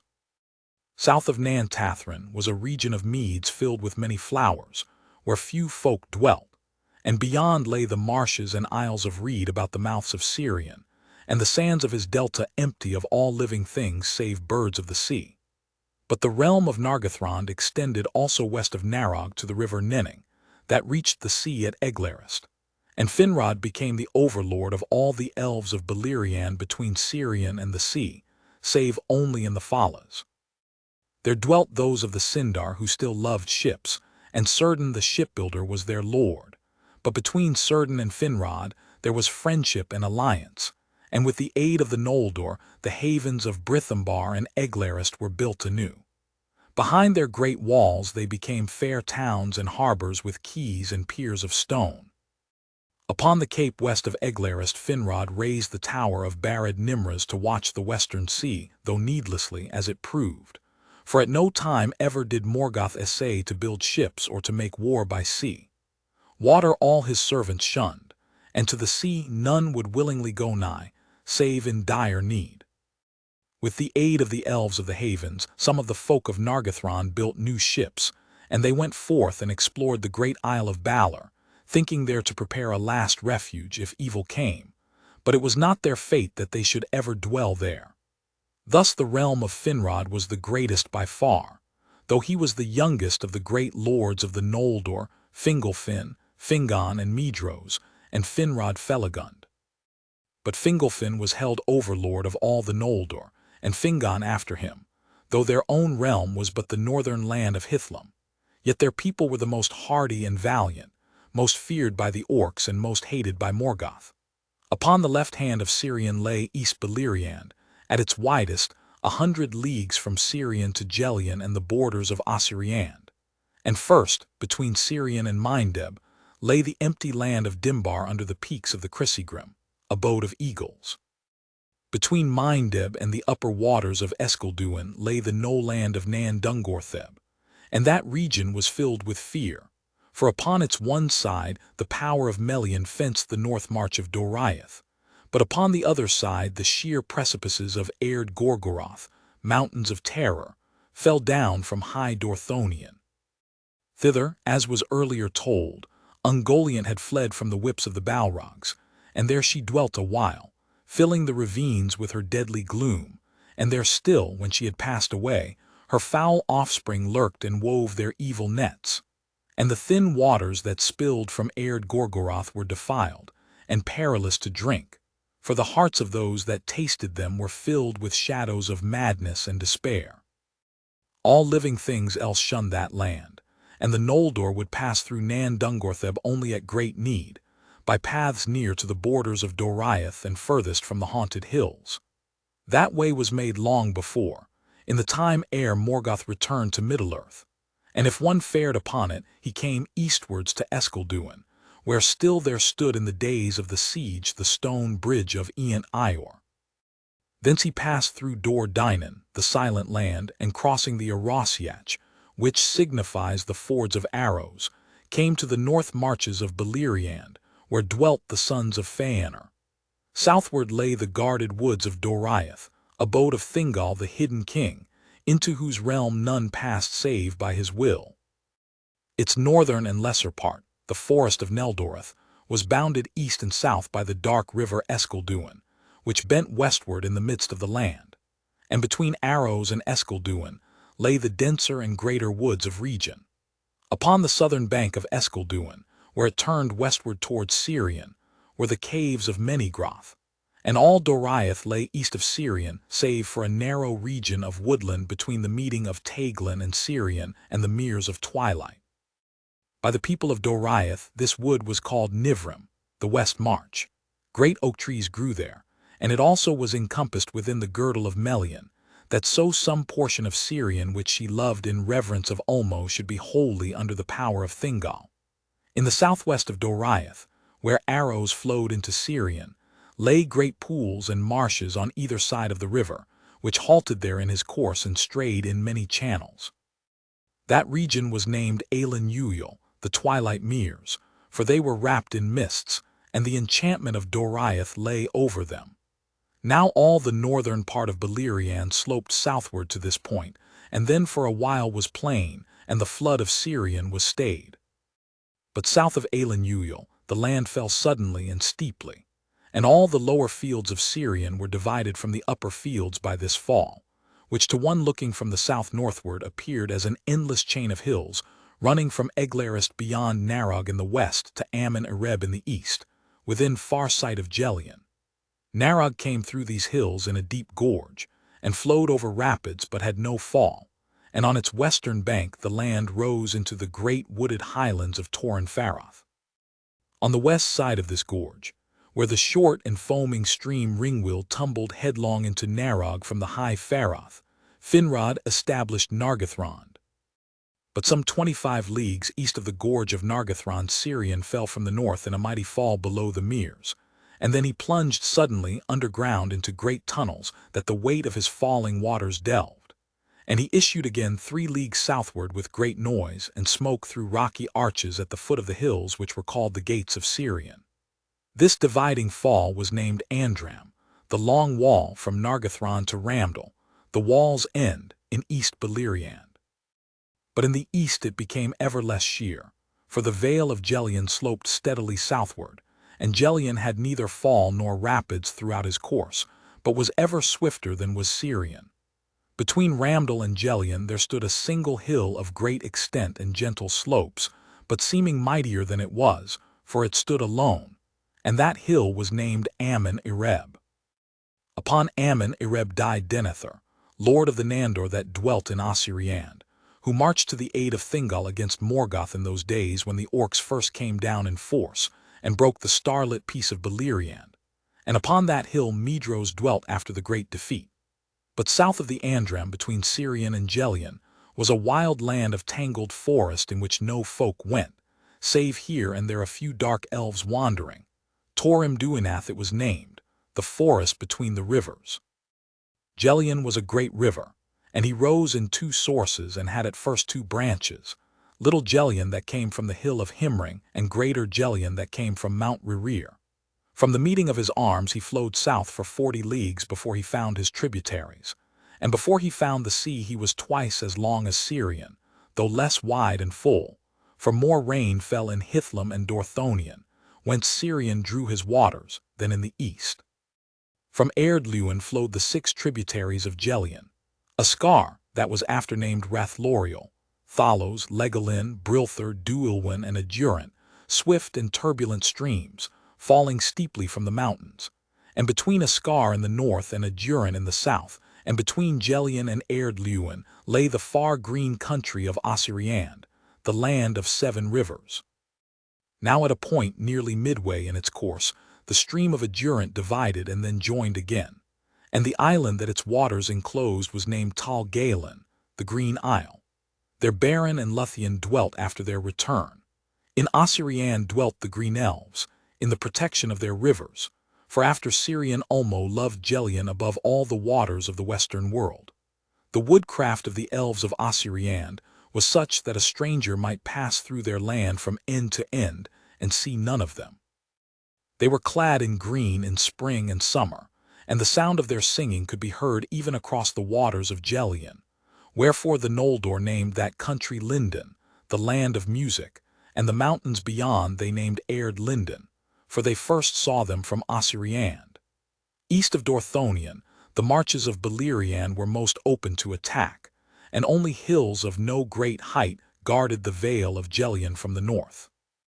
In that region, upon the march of Medros and in the lands behind, dwelt the sons of Feanor with many people, and their riders passed often over the vast northern plain, Lothland the wide and empty, east of Ardgalen, lest Morgoth should attempt any sortie towards East Beleriand. The chief citadel of Medros was upon the hill of Himring, the ever-cold, and that was wide-shouldered, bare of trees, and flat upon its summit, surrounded by many lesser hills. Between Himring and Dorthonion there was a pass, exceeding steep upon the west, and that was the pass of Aglon, and was a gate unto Doriath, and a bitter wind blew ever through it from the north. But Celigorm and Curufin fortified Aglon and held it with great strength, and all the land of Himlad southward between the river Arrows that rose in Dorthonion and his tributary Selen that came from Himring. Between the arms of Gelion was the ward of Maglar, and here in one place the hills failed altogether. There it was that the orcs came into East Beleriand before the third battle. Therefore the Noldor held strength of cavalry in the plains at that place, and the people of Caranthir fortified the mountains to the east of Maglar's Gap. Their Mount Rerir, and about it many lesser heights, stood out from the main range of Erd Linden westward, and in the angle between Rerir and Erd Linden there was a lake, shadowed by mountains on all sides save the south. That was Lake Helivorn, deep and dark, and beside it Caranthir had his abode. But all the great land between Gelion and the mountains, and between Rerir and the river Ascar, was called by the Noldor Thargelion, which signifies the land beyond Gelion, or Dor Caranthir, the land of Caranthir.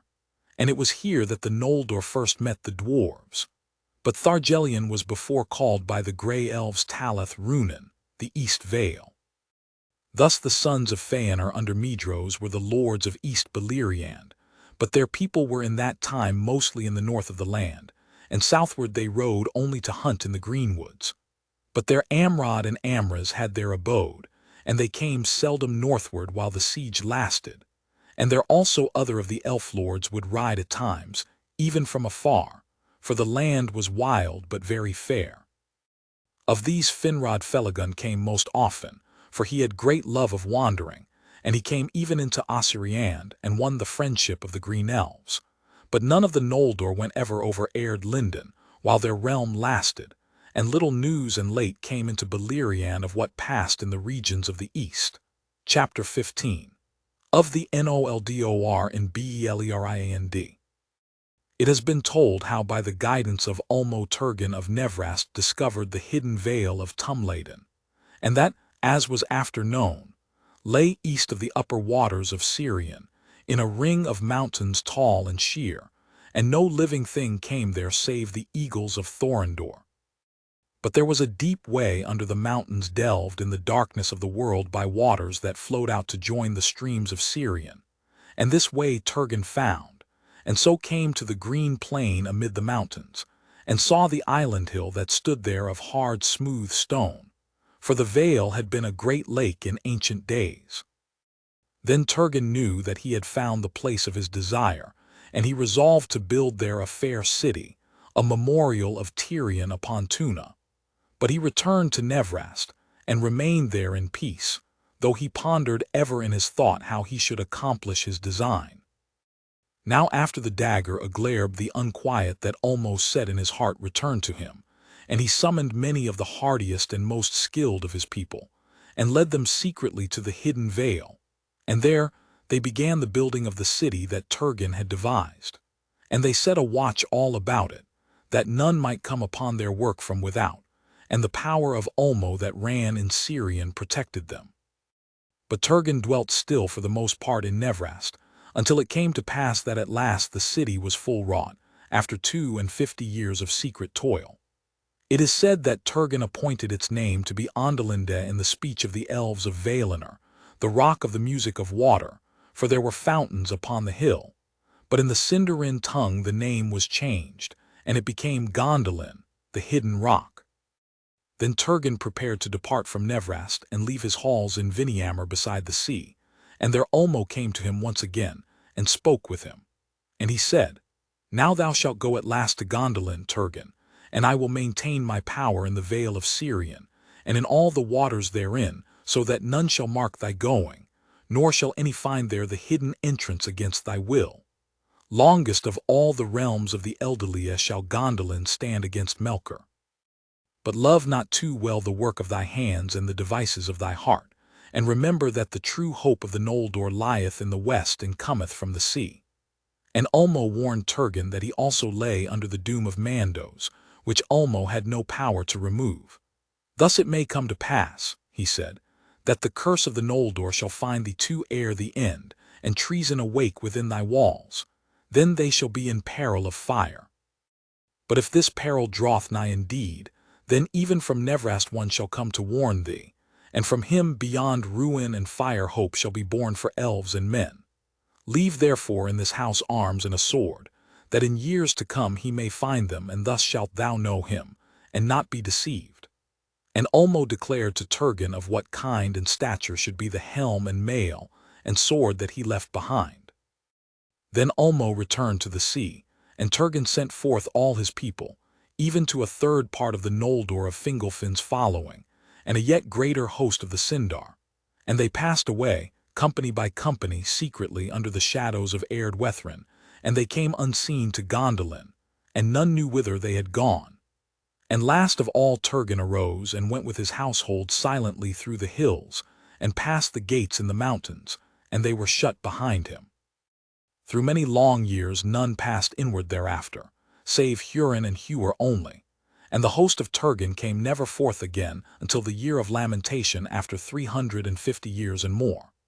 But behind the circle of the mountains, the people of Turgon grew and throve, and they put forth their skill in labor unceasing, so that Gondolin upon Amon Gwerth became fair indeed, and fit to compare even with elven Tirion beyond the sea. High and white were its walls, and smooth its stairs, and tall and strong was the tower of the king. There shining fountains played, and in the courts of Turgon stood images of the trees of old, which Turgon himself wrought with elven craft, and the tree which he made of gold was named Glingel, and the tree whose flowers he made of silver was named Belthil. But fairer than all the wonders of Gondolin was Idril, Turgon's daughter, she that was called Celebrindle, the Silverfoot, whose hair was as the gold of Lorelin before the coming of Melkor. Thus Turgon lived long in bliss, but Nevrast was desolate, and remained empty of living folk until the ruin of Beleriand.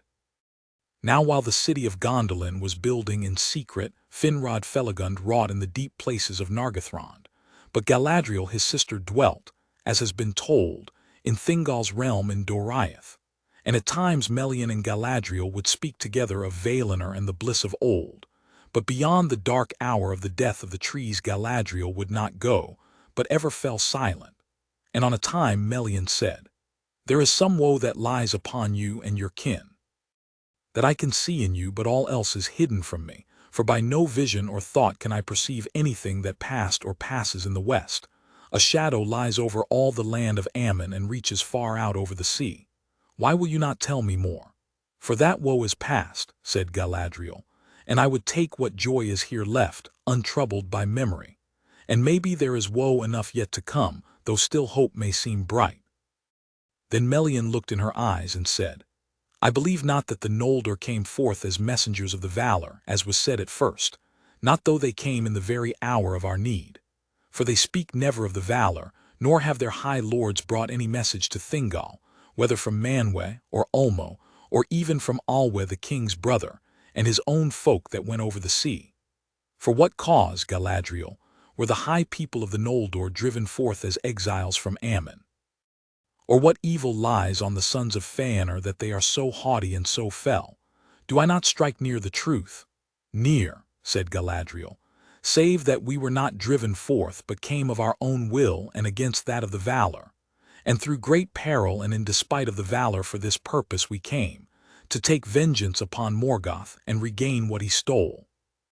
Then Galadriel spoke to Melian of the Silmarils and of the slaying of King Finwë at Formenos, but still she said no word of the oath, nor of the kinslaying, nor of the burning of the ships at Loskar. But Melian said, "Now much you tell me, and yet more I perceive. A darkness you would cast over the long road from Tirion, but I see evil there which Thingol should learn for his guidance." "Maybe," said Galadriel, "but not of me." And Melian spoke then no more of these matters with Galadriel, but she told to King Thingol all that she had heard of the Silmarils. "This is a great matter," she said, "greater indeed than the Noldor themselves understand. For the light of Ammon and the fate of Arda lie locked now in these things, the work of Fëanor who is gone. They shall not be recovered, I foretell, by any power of the Eldar, and the world shall be broken in battles that are to come, ere they are wrested from Morgoth. See now. Fëanor they have slain, and many another, as I guess, but first of all the deaths they have brought and yet shall bring was Finwë your friend. Morgoth slew him, ere he fled from Ammon." Then Thingol was silent, being filled with grief and foreboding, but at length he said, "Now at last I understand the coming of the Noldor out of the west, at which I wondered much before. Not to our aid did they come, save by chance. For those that remain in Middle-earth the Valar will leave to their own devices until the uttermost need. For vengeance and redress of their loss the Noldor came. Yet all the more sure shall they be as allies against Morgoth, with whom it is not now to be thought that they shall ever make treaty." But Melian said, "Truly for these causes they came, but for others also. Beware of the sons of Fëanor. The shadow of the wrath of the Valar lies upon them, and they have done evil, I perceive, both in Ammon and to their own kin. A grief but lulled to sleep lies between the princes of the Noldor." And Thingol answered, "What is that to me? Of Fëanor I have heard but report, which makes him great indeed. Of his sons I hear little to my pleasure, yet they are likely to prove the deadliest foes of our foe." "Their swords and their counsels shall have two edges," said Melian, and afterwards they spoke no more of this matter. It was not long before whispered tales began to pass among the Sindar concerning the deeds of the Noldor ere they came to Beleriand. Certain it is whence they came, and the evil truth was enhanced and poisoned by lies. But the Sindar were yet unwary and trustful of words, and as may well be thought Morgoth chose them for this first assault of his malice, for they knew him not. And Círdan, hearing these dark tales, was troubled, for he was wise, and perceived swiftly that true or false they were put about at this time through malice, though the malice he deemed was that of the princes of the Noldor, because of the jealousy of their houses. Therefore he sent messengers to Thingol to tell all that he had heard.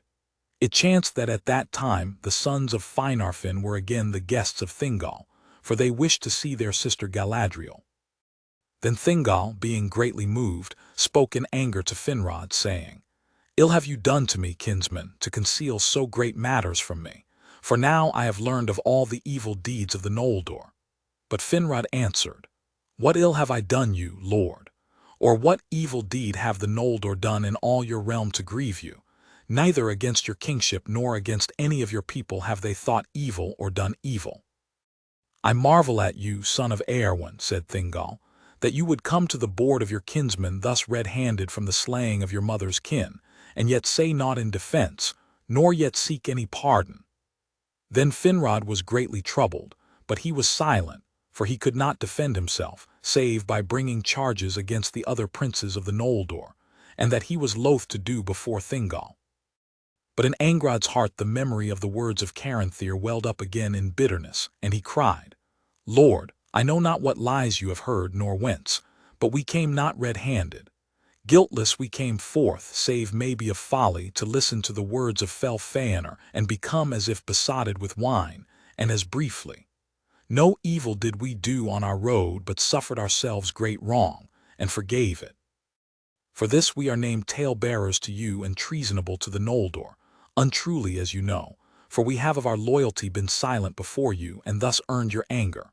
But now these charges are no longer to be borne, and the truth you shall know.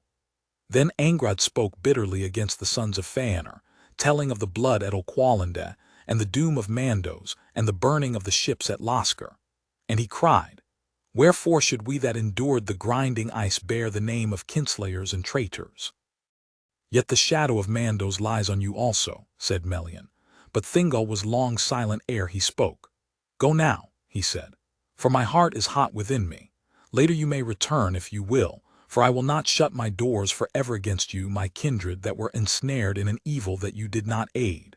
With Fingolfin and his people also I will keep friendship, for they have bitterly atoned for such ill as they did. And in our hatred of the power that wrought all this woe our grief shall be lost. But hear my words. Never again in my ears shall be heard the tongue of those who slew my kin in Oqualinda, nor in all my realm shall it be openly spoken, while my power endures. All the Sindar shall hear my command that they shall neither speak with the tongue of the Noldor nor answer to it. And all such as use it shall be held slayers of kin and betrayers of kin unrepentant. Then the sons of Finarfin departed from Menigroth with heavy hearts, perceiving how the words of Mandos would ever be made true, and that none of the Noldor that followed after Fëanor could escape from the shadow that lay upon his house. And it came to pass even as Thingol had spoken, for the Sindar heard his word, and thereafter throughout Beleriand they refused the tongue of the Noldor, and shunned those that spoke it aloud. But the exiles took the Sindarin tongue in all their daily uses, and the high speech of the West was spoken only by the lords of the Noldor among themselves. Yet that speech lived ever as a language of lore, wherever any of that people dwelt. Untitled Nargothrond, it came to pass that Nargothrond was full wrought, and yet Turgon still dwelt in the halls of Viniamur, and the sons of Finarfin were gathered there to a feast, and Galadriel came from Doriath and dwelt a while in Nargothrond. Now King Finrod Felagund had no wife, and Galadriel asked him why this should be, but foresight came upon Felagund as she spoke, and he said, An oath I too shall swear, and must be free to fulfill it and go into darkness. Nor shall anything of my realm endure that a son should inherit. But it is said that not until that hour had such cold thoughts ruled him, for indeed she whom he had loved was Amarilla of the Vanyar, and she went not with him into exile. Chapter 16 Of Maegilion. Aradhel Arfaniel, the White Lady of the Noldor, daughter of Fingolfin, dwelt in Nevrast with Turgon her brother, and she went with him to the hidden kingdom. But she wearied of the guarded city of Gondolin, desiring ever the longer the more to ride again in the wide lands and to walk in the forests, as had been her wont in Valinor. And when 200 years had passed since Gondolin was full wrought, she spoke to Turgon and asked leave to depart. Turgon was loath to grant this and long denied her, but at the last he yielded, saying, Go then, if you will, though it is against my wisdom, and I forebode that ill will come of it both to you and to me. But you shall go only to seek Fingon our brother, and those that I send with you shall return hither to Gondolin as swiftly as they may. But Aradhel said, I am your sister and not your servant, and beyond your bounds I will go as seems good to me, and if you begrudge me an escort then I will go alone. Then Turgon answered, I grudge you nothing that I have. Yet I desire that none shall dwell beyond my walls who know the way hither, and if I trust you, my sister, others I trust less to keep guard on their tongues." And Turgon appointed 3 lords of his household to ride with Aradhul, and he bade them lead her to Fingon in Hithlum, if they might prevail upon her. "And be wary," he said, "for though Morgoth be yet hemmed in the north, there are many perils in Middle-earth of which the lady knows nothing." Then Aradhul departed from Gondolin, and Turgon's heart was heavy at her going. But when she came to the ford of Brithiach in the river Sirion, she said to her companions, "Turn now south and not north, for I will not ride to Hithlum. My heart desires rather to find the sons of Fëanor, my friends of old." And since she could not be dissuaded, they turned south as she commanded, and sought admittance into Doriath. But the march-wardens denied them, for Thingol would suffer none of the Noldor to pass the girdle, save his kinsfolk of the house of Finarfin, and least of all those that were friends of the sons of Fëanor. Therefore the march-wardens said to Aradhul, "To the land of Celigorm for which you seek, lady, you may by no means pass through the realm of King Thingol. You must ride beyond the girdle of Melian to the south or to the north. The speediest way is by the paths that lead east from the Brithiach through Dimbar and along the north march of this kingdom, until you pass the bridge of Escalduin and the fords of Arrows, and come to the lands that lie behind the hill of Himring. There dwell, as we believe, Celigorm and Curufin, and it may be that you will find them, but the road is perilous." Then Aradhul turned back and sought the dangerous road between the haunted valleys of Erd Gorgoroth and the north fences of Doriath. And as they drew near to the evil region of Nan Dungortheb, the riders became enmeshed in shadows, and Aradhul strayed from her companions and was lost. They sought long for her in vain, fearing that she had been ensnared, or had drunk from the poisoned streams of that land. But the fell creatures of Ungoliant that dwelt in the ravines were aroused and pursued them, and they hardly escaped with their lives. When at last they returned and their tale was told, there was great sorrow in Gondolin, and Turgon sat long alone, enduring grief and anger in silence. But Aradhul, having sought in vain for her companions, rode on, for she was fearless and hardy of heart, as were all the children of Finwë. And she held on her way, and crossing Escalduin and Arrows came to the land of Himlad between Arrows and Selin, where Celigorm and Curufin dwelt in those days, before the breaking of the siege of Angband. At that time they were from home, riding with Caranthir east in Thargelion. But the people of Celigorm welcomed her and bade her stay among them with honor until their lord's return. There for a while she was content, and had great joy in wandering free in the woodlands. But as the year lengthened and Celigorm did not return, she became restless again, and took to riding alone ever further abroad, seeking for new paths and untrodden glades. Thus it chanced in the waning of the year that Aradhul came to the south of Himlad and passed over Selin, and before she was aware she was enmeshed in Nan Elmoth. In that wood in ages past Melian walked in the twilight of Middle-earth when the trees were young, and enchantment lay upon it still. But now the trees of Nan Elmoth were the tallest and darkest in all Beleriand, and there the sun never came, and there Earl dwelt, who was named the Dark Elf. Of old he was of the kin of Thingol, but he was restless and ill at ease in Doriath, and when the girdle of Melian was set about the forest of Region where he dwelt, he fled thence to Nan Elmoth. There he lived in deep shadow, loving the night and the twilight under the stars. He shunned the Noldor, holding them to blame for the return of Morgoth, to trouble the quiet of Beleriand. But for the dwarves he had more liking than any other of the elven folk of old. From him the dwarves learned much of what passed in the lands of the Eldar. Now the traffic of the dwarves down from the Blue Mountains followed 2 roads across East Beleriand, and the northern way, going towards the fords of Arrows, passed nigh to Nan Elmoth, and their Earl would meet the Nogrim and hold converse with them. And as their friendship grew, he would at times go and dwell as guest in the deep mansions of Nogrod or Belegost. There he learned much of metalwork and came to great skill therein, and he devised a metal as hard as the steel of the dwarves, but so malleable that he could make it thin and supple, and yet it remained resistant to all blades and darts. He named it Galvorn, for it was black and shining like jet, and he was clad in it whenever he went abroad. But Eru, though stooped by his smithwork, was no dwarf, but a tall elf of a high kin of the Teleri, noble though grim of face, and his eyes could see deep into shadows and dark places. And it came to pass that he saw Aradhil Arfaniel as she strayed among the tall trees near the borders of Nan Elmoth, a gleam of white in the dim land. Very fair she seemed to him, and he desired her, and he set his enchantments about her so that she could not find the ways out, but drew ever nearer to his dwelling in the depths of the wood. There were his smithy, and his dim halls, and such servants as he had, silent and secret as their master.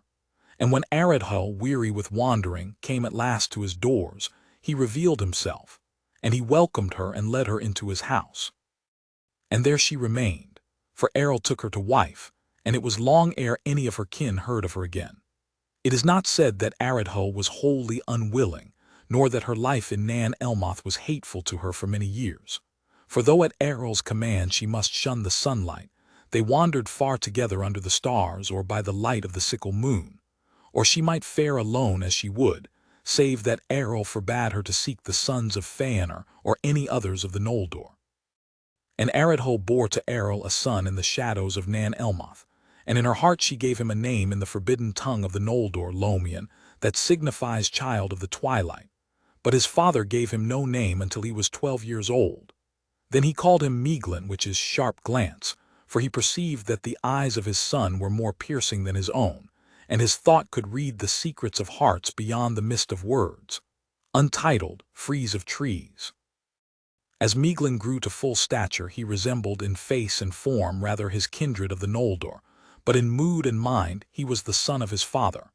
His words were few save in matters that touched him near, and then his voice had a power to move those that heard him and to overthrow those that withstood him. He was tall and black-haired. His eyes were dark, yet bright and keen as the eyes of the Noldor, and his skin was white. Often he went with Eru to the cities of the dwarves in the east of Erd Linden, and there he learned eagerly what they would teach, and above all the craft of finding the ores of metals in the mountains. Yet it is said that Meaglin loved his mother better, and if Eru were abroad he would sit long beside her and listen to all that she could tell him of her kin and their deeds in Eldamar, and of the might and valor of the princes of the house of Fingolfin. All these things he laid to heart, but most of all that which he heard of Turgon, and that he had no heir. For Elenwe, his wife, perished in the crossing of the Helcaraxe, and his daughter Idril Celebrindle was his only child.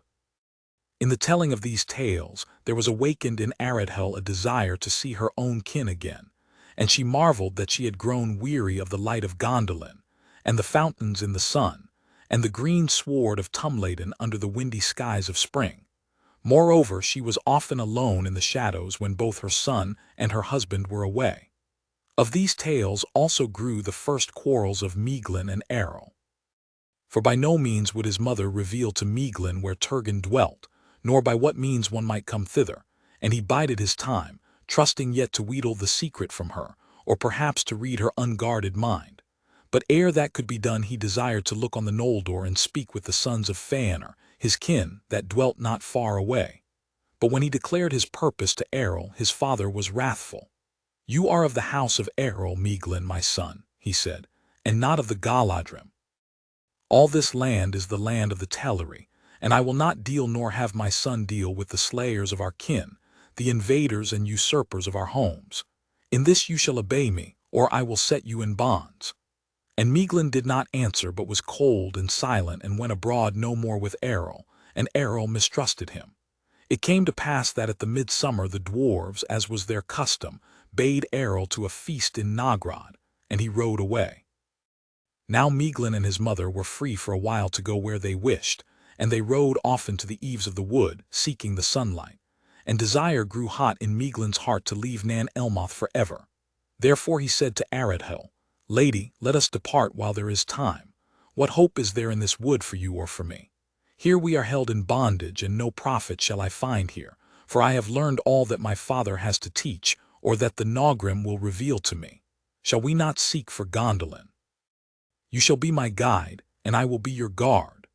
Then Aradhol was glad and looked with pride upon her son, and telling the servants of Errol that they went to seek the sons of Fëanor, they departed and rode away to the north eaves of Nan Elmoth.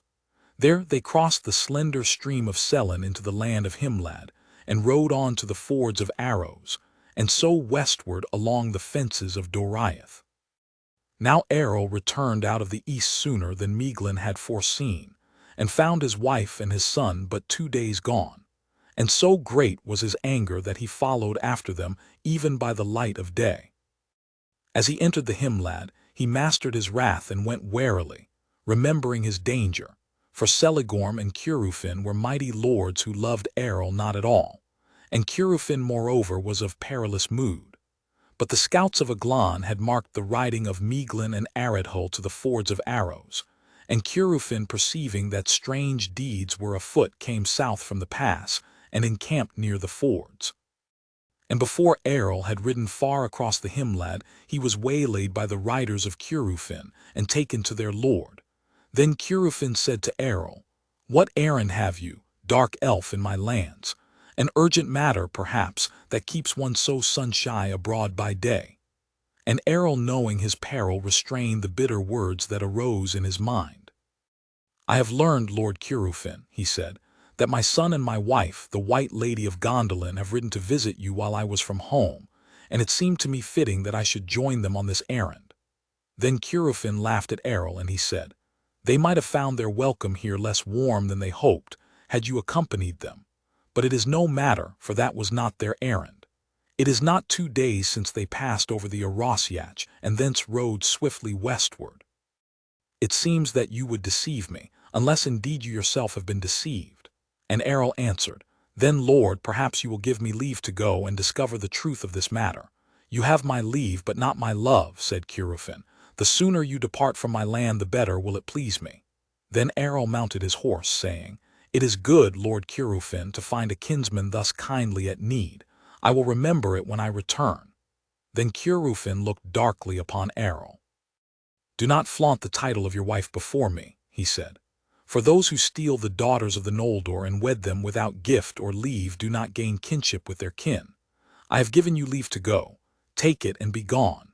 By the laws of the Eldar I may not slay you at this time. And this counsel I add, return now to your dwelling in the darkness of Nan Elmoth, for my heart warns me that if you now pursue those who love you no more, never will you return thither." Then Errol rode off in haste, and he was filled with hatred of all the Noldor, for he perceived now that Meiglin and Aradhol were fleeing to Gondolin.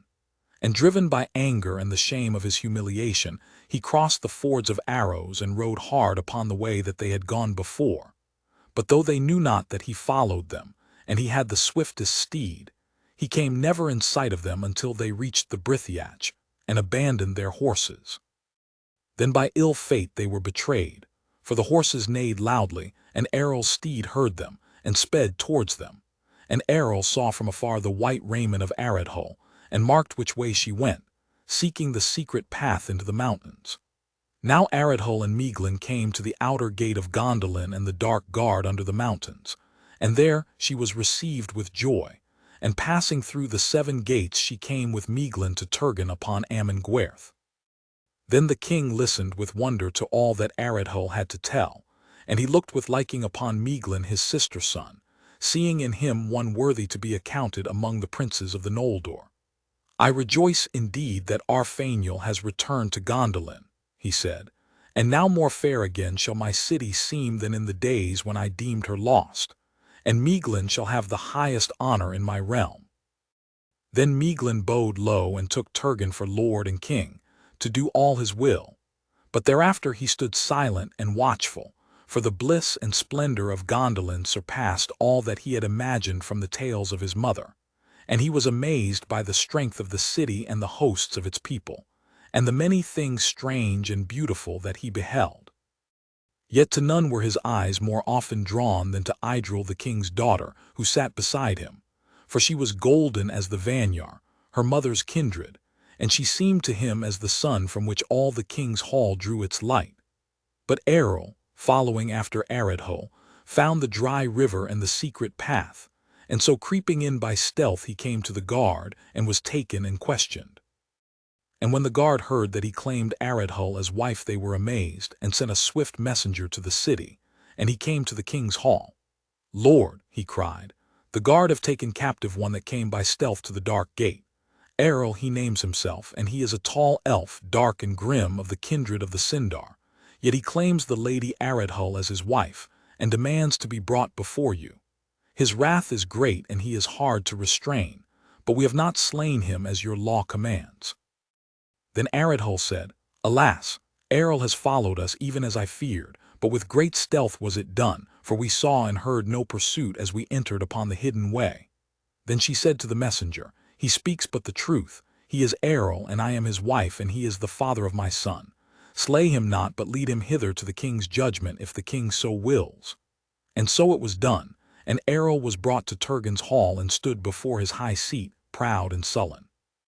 Though he was amazed no less than his son at all that he saw, his heart was filled the more with anger and with hate of the Noldor. But Turgon treated him with honor and rose up and would take his hand, and he said, "Welcome, kinsman, for so I hold you. Here you shall dwell at your pleasure, save only that you must here abide and depart not from my kingdom, for it is my law that none who finds the way hither shall depart." But Errol withdrew his hand. "I acknowledge not your law," he said. "No right have you or any of your kin in this land to seize realms or to set bounds, either here or there. This is the land of the Teleri, to which you bring war and all unquiet, dealing ever proudly and unjustly. I care nothing for your secrets, and I came not to spy upon you, but to claim my own, my wife and my son. Yet if in Aradhull your sister you have some claim, then let her remain. Let the bird go back to the cage, where soon she will sicken again as she sickened before. But not so Meiglin. My son you shall not withhold from me. Come, Meiglin, son of Errol, your father commands you. Leave the house of his enemies and the slayers of his kin, or be accursed." But Meiglin answered nothing. Then Turgon sat in his high seat holding his staff of doom, and in a stern voice spoke, "I will not debate with you, dark elf. By the swords of the Noldor alone are your sunless woods defended. Your freedom to wander there wild you owe to my kin, and but for them long since you would have labored in thraldom in the pits of Angband. And here I am king, and whether you will it or will it not, my doom is law. This choice only is given to you, to abide here or to die here, and so also for your son." Then Errol looked into the eyes of King Turgon, and he was not daunted, but stood long without word or movement while a still silence fell upon the hall, and Aradhull was afraid, knowing that he was perilous. Suddenly, swift as serpent, he seized a javelin that he held hid beneath his cloak and cast it at Meiglin, crying, "The second choice I take, and for my son also. You shall not hold what is mine."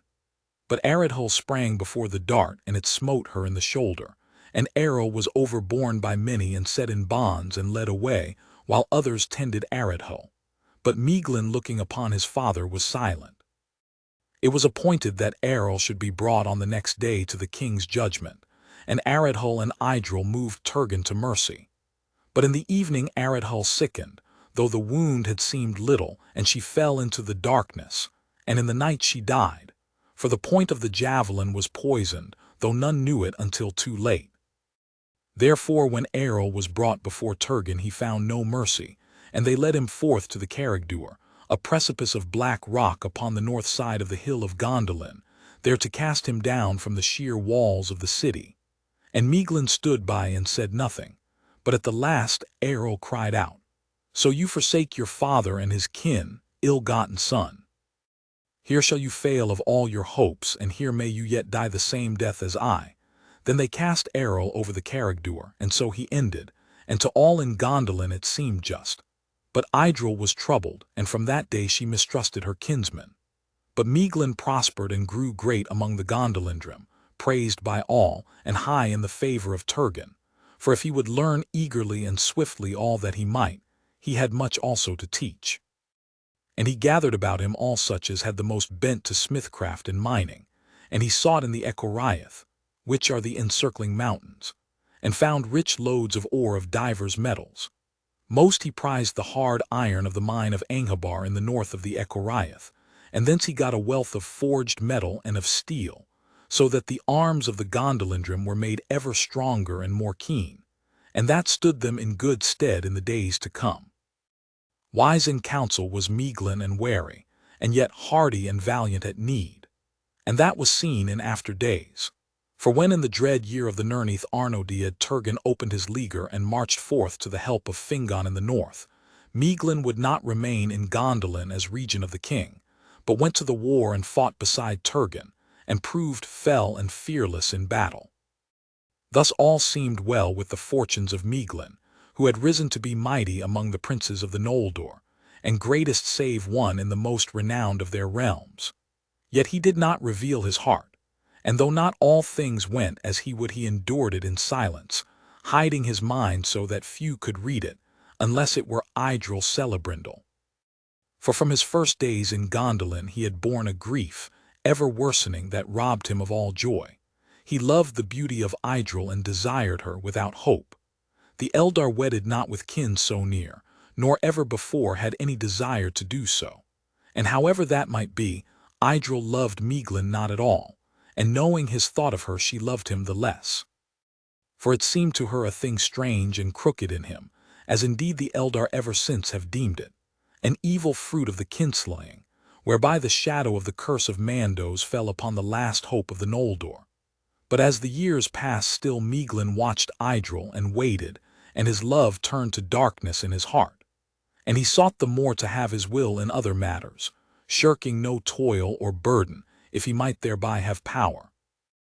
Thus it was in Gondolin, and amid all the bliss of that realm, while its glory lasted, a dark seed of evil was sown.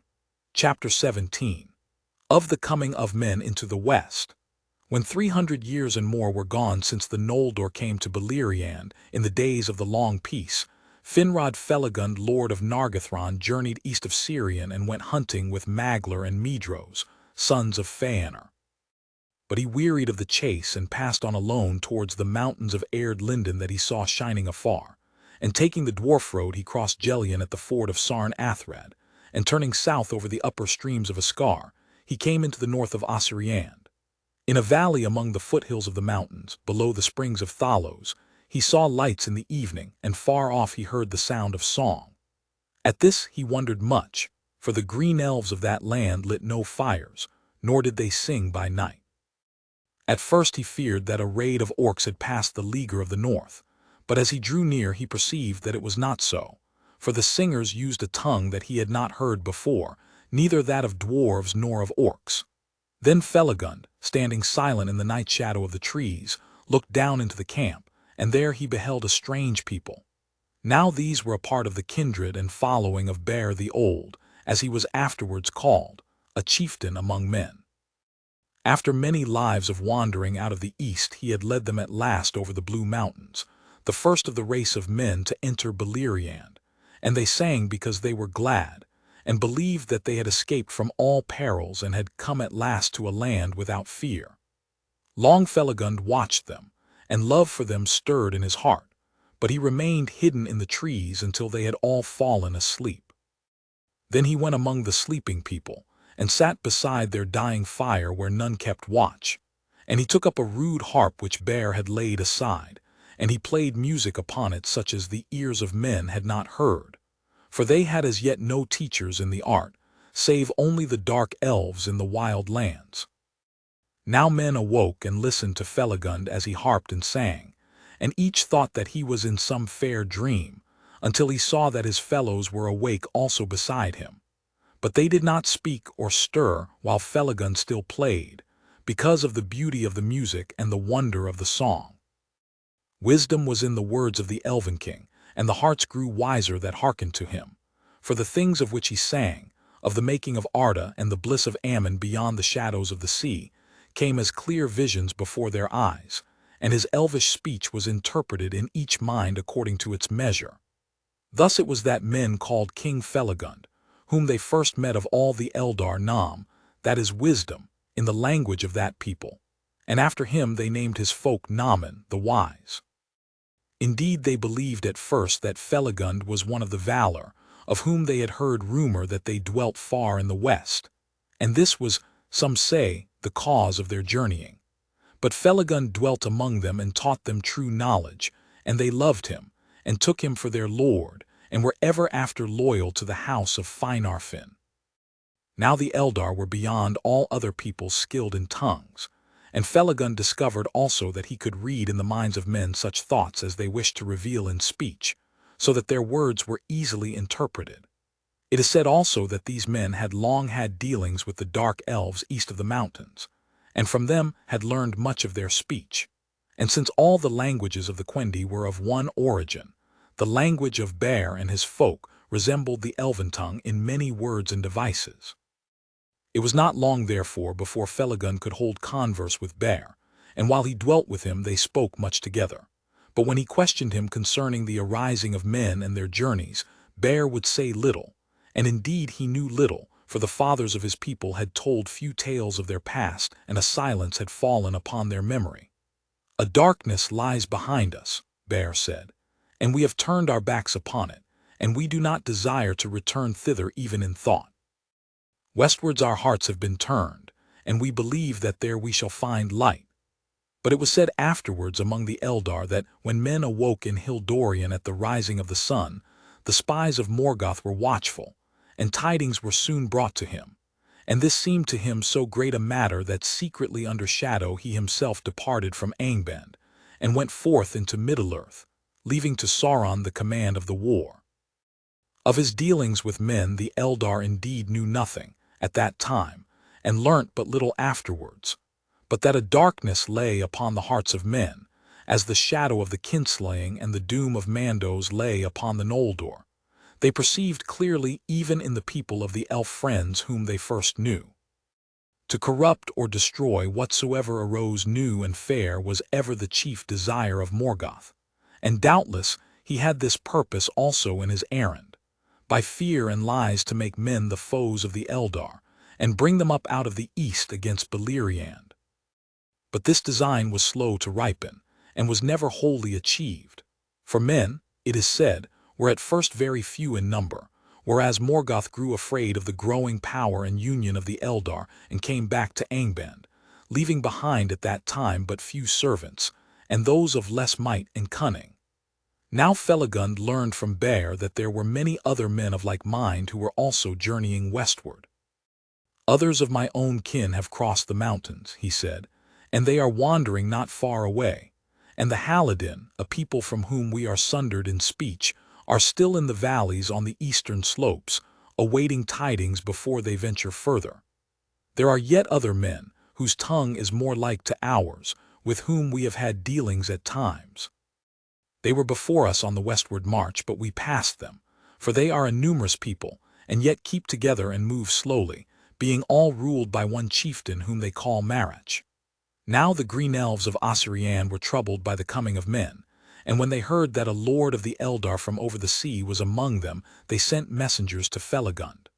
'Lord,' they said, 'if you have power over these newcomers, bid them return by the ways that they came, or else to go forward.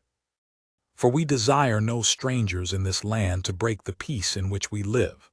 And these folk are hewers of trees and hunters of beasts, therefore we are their unfriends, and if they will not depart, we shall afflict them in all ways that we can.' Then by the advice of Felagund Bear gathered all the wandering families and kindreds of his people, and they removed over Gelion, and took up their abode in the lands of Amrod and Amraz, upon the east banks of the Selin south of Nan Elmoth, near to the borders of Doriath. And the name of that land thereafter was Estelad, the encampment. But when after a year had passed Felagund wished to return to his own country, Bear begged leave to come with him, and he remained in the service of the king of Nargothrond while his life lasted. In this way he got his name Bear, whereas his name before had been Balin, for Bear signified vassal in the tongue of his people. The rule of his folk he committed to Beren his elder son, and he did not return again to Estelad. Soon after the departure of Felagund, the other men of whom Bear had spoken came also into Beleriand. First came the Haladin, but meeting the unfriendship of the green elves they turned north and dwelt in Thargelion, in the country of Caranthir son of Feanor. There for a time they had peace, and the people of Caranthir paid little heed to them. In the next year Marach led his people over the mountains. They were a tall and warlike folk, marching in ordered companies, and the elves of Osiriand hid themselves and did not waylay them. But Marach, hearing that the people of Bear were dwelling in a green and fertile land, came down the dwarf road, and settled in the country south and east of the dwellings of Baron son of Bear, and there was great friendship between those peoples. Felagund himself often returned to visit men, and many other elves out of the Westlands, both Noldor and Sindar, journeyed to Estelad, being eager to see the Edain, whose coming had long been foretold. Now Atani, the second people, was the name given to men in Valinor in the lore that told of their coming, but in the speech of Beleriand that name became Edain, and it was there used only of the three kindreds of the elf friends. Fingolfin, as king of all the Noldor, sent messengers of welcome to them, and then many young and eager men of the Edain went away and took service with the kings and lords of the Eldar. Among them was Malach son of Marach, and he dwelt in Hithlum for 14 years, and he learned the Elven tongue and was given the name of Aradin. The Edain did not long dwell content in Estelad, for many still desired to go westward, but they did not know the way. Before them lay the fences of Doriath, and southward lay Sirion and its impassable fens. Therefore the kings of the three houses of the Noldor, seeing hope of strength in the sons of men, sent word that any of the Edain that wished might remove and come to dwell among their people. In this way the migration of the Edain began. At first little by little, but later in families and kindreds, they arose and left Estelad, until after some 50 years many thousands had entered the lands of the kings. Most of these took the long road northwards, until the ways became well known to them. The people of Bear came to Dorthonion and dwelt in lands ruled by the house of Finarfin. The people of Aradin, for Marach his father remained in Estelad until his death, for the most part went on westward, and some came to Hithlum, but Magar son of Aradin and many of the people passed down Sirion into Beleriand, and dwelt a while in the vales of the southern slopes of Erd-Wethrin. It is said that in all these matters none save Finrod Felagund took counsel with King Thingol, and he was ill-pleased, both for that reason, and because he was troubled by dreams concerning the coming of men, ere ever the first tidings of them were heard. Therefore he commanded that men should take no lands to dwell in save in the north, and that the princes whom they served should be answerable for all that they did. And he said, "Into Doriath shall no man come while my realm lasts, not even those of the house of Bear who serve Finrod the Beloved." Melian said nothing to him at that time, but afterward she said to Galadriel, "Now the world runs on swiftly to great tidings. And one of men, even of Bear's house, shall indeed come, and the girdle of Melian shall not restrain him, for doom greater than my power shall send him, and the songs that shall spring from that coming shall endure when all Middle-earth is changed." But many men remained in Estelad, and there was still a mingled people living there long years after, until in the ruin of Beleriand they were overwhelmed or fled back into the east. For beside the old who deemed that their wandering days were over, there were not a few who desired to go their own ways, and they feared the Eldar and the light of their eyes. And then dissensions awoke among the Edain, in which the shadow of Morgoth may be discerned. For certain it is that he knew of the coming of men into Beleriand, and of their growing friendship with the elves. The leaders of discontent were Bereg of the house of Bear, and Amlach, one of the grandsons of Marach, and they said openly, "We took long roads desiring to escape the perils of Middle-earth and the dark things that dwell there, for we heard that there was light in the west. But now we learn that the light is beyond the sea. Thither we cannot come where the gods dwell in bliss. Save one, for the Lord of the Dark is here before us, and the Eldar, wise but fell, who make endless war upon him. In the north he dwells, they say, and there is the pain and death from which we fled. We will not go that way." Then a council and assembly of men was called, and great numbers came together. And the elf friends answered Bereg, saying, "Truly from the Dark King come all the evils from which we fled, but he seeks dominion over all Middle-earth, and whither now shall we turn, and he will not pursue us? unless he be vanquished here or at least held in leaguer. Only by the valor of the Eldar is he restrained, and maybe it was for this purpose, to aid them at need, that we were brought into this land. To this Bereg answered, Let the Eldar look to it, our lives are short enough. But there arose one who seemed to all to be Amlach son of Imlach, speaking fell words that shook the hearts of all who heard him. All this is but elvish lore, tales to beguile newcomers that are unwary. The sea has no shore, there is no light in the west. You have followed a full fire of the elves to the end of the world. Which of you has seen the least of the gods? Who has beheld the dark king in the north? Those who seek the dominion of Middle-earth are the Eldar. Greedy for wealth, they have delved in the earth for its secrets, and have stirred to wrath the things that dwell beneath it, as they have ever done and ever shall. Let the orcs have the realm that is theirs, and we will have ours. There is room in the world if the Eldar will let us be. Then those that listened sat for a while astounded, and a shadow of fear fell on their hearts, and they resolved to depart far from the lands of the Eldar.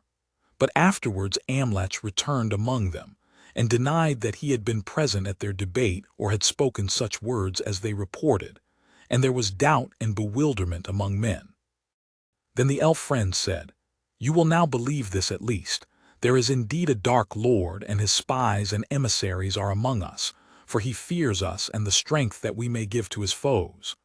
But some still answered, He hates us rather, and ever the more the longer we dwell here, meddling in his quarrel with the kings of the Eldar to no gain of ours. Many therefore of those that yet remained in Estelad made ready to depart, and Bereg led 1,000 of the people of Bear away southwards, and they passed out of the songs of those days. But Amlach repented, saying, I have now a quarrel of my own with this master of lies, which will last to my life's end. And he went away north and entered the service of Medros. But those of his people who were of like mind with Bereg chose a new leader, and they went back over the mountains into Eriador, and are forgotten. During this time, the Haladin remained in Thargelion and were content. But Morgoth, seeing that by lies and deceits he could not yet wholly estrange elves and men, was filled with wrath, and endeavored to do men what hurt he could. Therefore he sent out an Orcraid, and passing east it escaped the leaguer, and came in stealth back over Erd Linden by the passes of the Dwarf Road, and fell upon the Haladin in the southern woods of the land of Caranthir. Now the Haladin did not live under the rule of lords or many together, but each homestead was set apart and governed its own affairs, and they were slow to unite. But there was among them a man named Haldad, who was masterful and fearless, and he gathered all the brave men that he could find, and retreated to the angle of land between Ascar and Gelion, and in the utmost corner he built a stockade across from water to water, and behind it they led all the women and children that they could save. There they were besieged until their food was gone. Haldad had twin children, Haleth his daughter and Haldar his son, and both were valiant in the defense, for Haleth was a woman of great heart and strength. But at last Haldad was slain in a sortie against the orcs, and Haldar, who rushed out to save his father's body from their butchery, was hewn down beside him. Then Haleth held the people together, though they were without hope, and some cast themselves in the rivers and were drowned. But 7 days later, as the orcs made their last assault and had already broken through the stockade, there came suddenly a music of trumpets, and Caranthir with his host came down from the north and drove the orcs into the rivers. Then Caranthir looked kindly upon men and did Haleth great honor, and he offered her recompense for her father and brother. And seeing overlate what valor there was in the Edain, he said to her, If you will remove and dwell further north, there you shall have the friendship and protection of the Eldar and free lands of your own.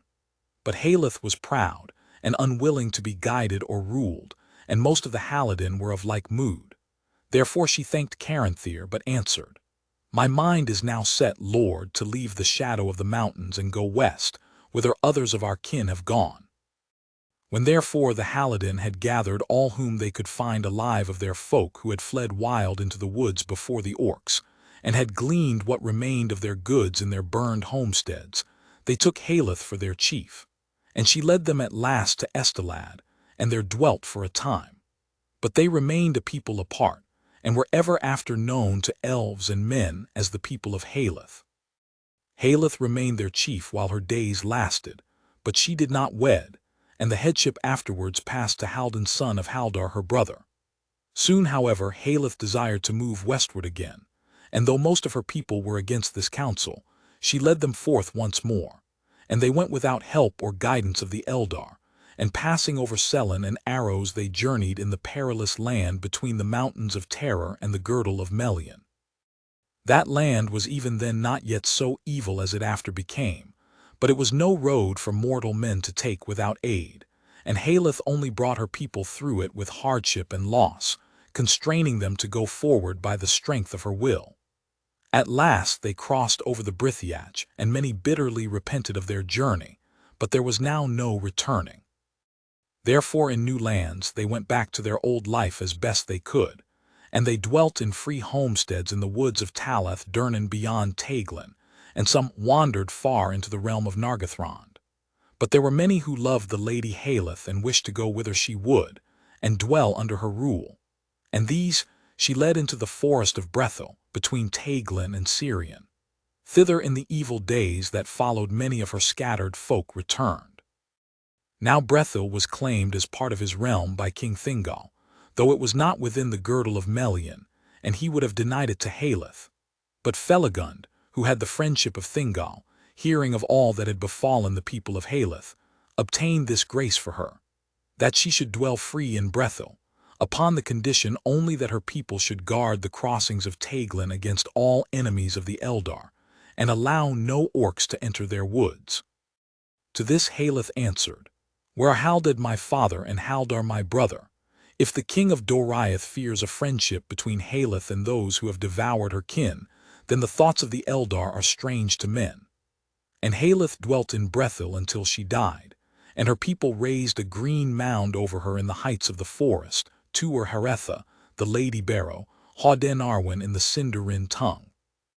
In this way it came to pass that the Edain dwelt in the lands of the Eldar, some here, some there, some wandering, some settled in kindreds or small peoples, and the most part of them soon learned the grey elven tongue, both as a common speech among themselves, and because many were eager to learn the lore of the elves.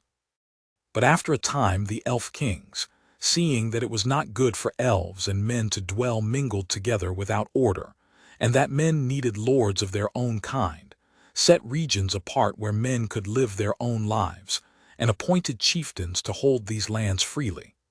They were the allies of the Eldar in war, but marched under their own leaders. Yet many of the Edain had delight in the friendship of the elves, and dwelt among them for so long as they had leave, and the young men often took service for a time in the hosts of the kings.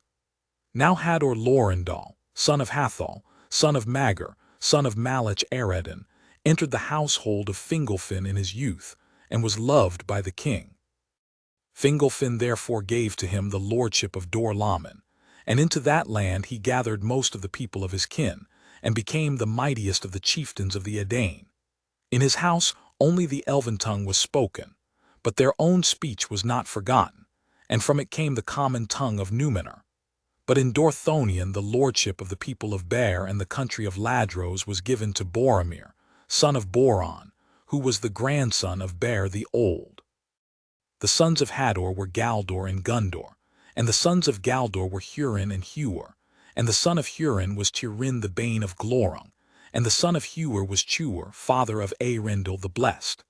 The son of Boromir was Bregar, whose sons were Bregolas and Barahir, and the sons of Bregolas were Baragund and Belegund.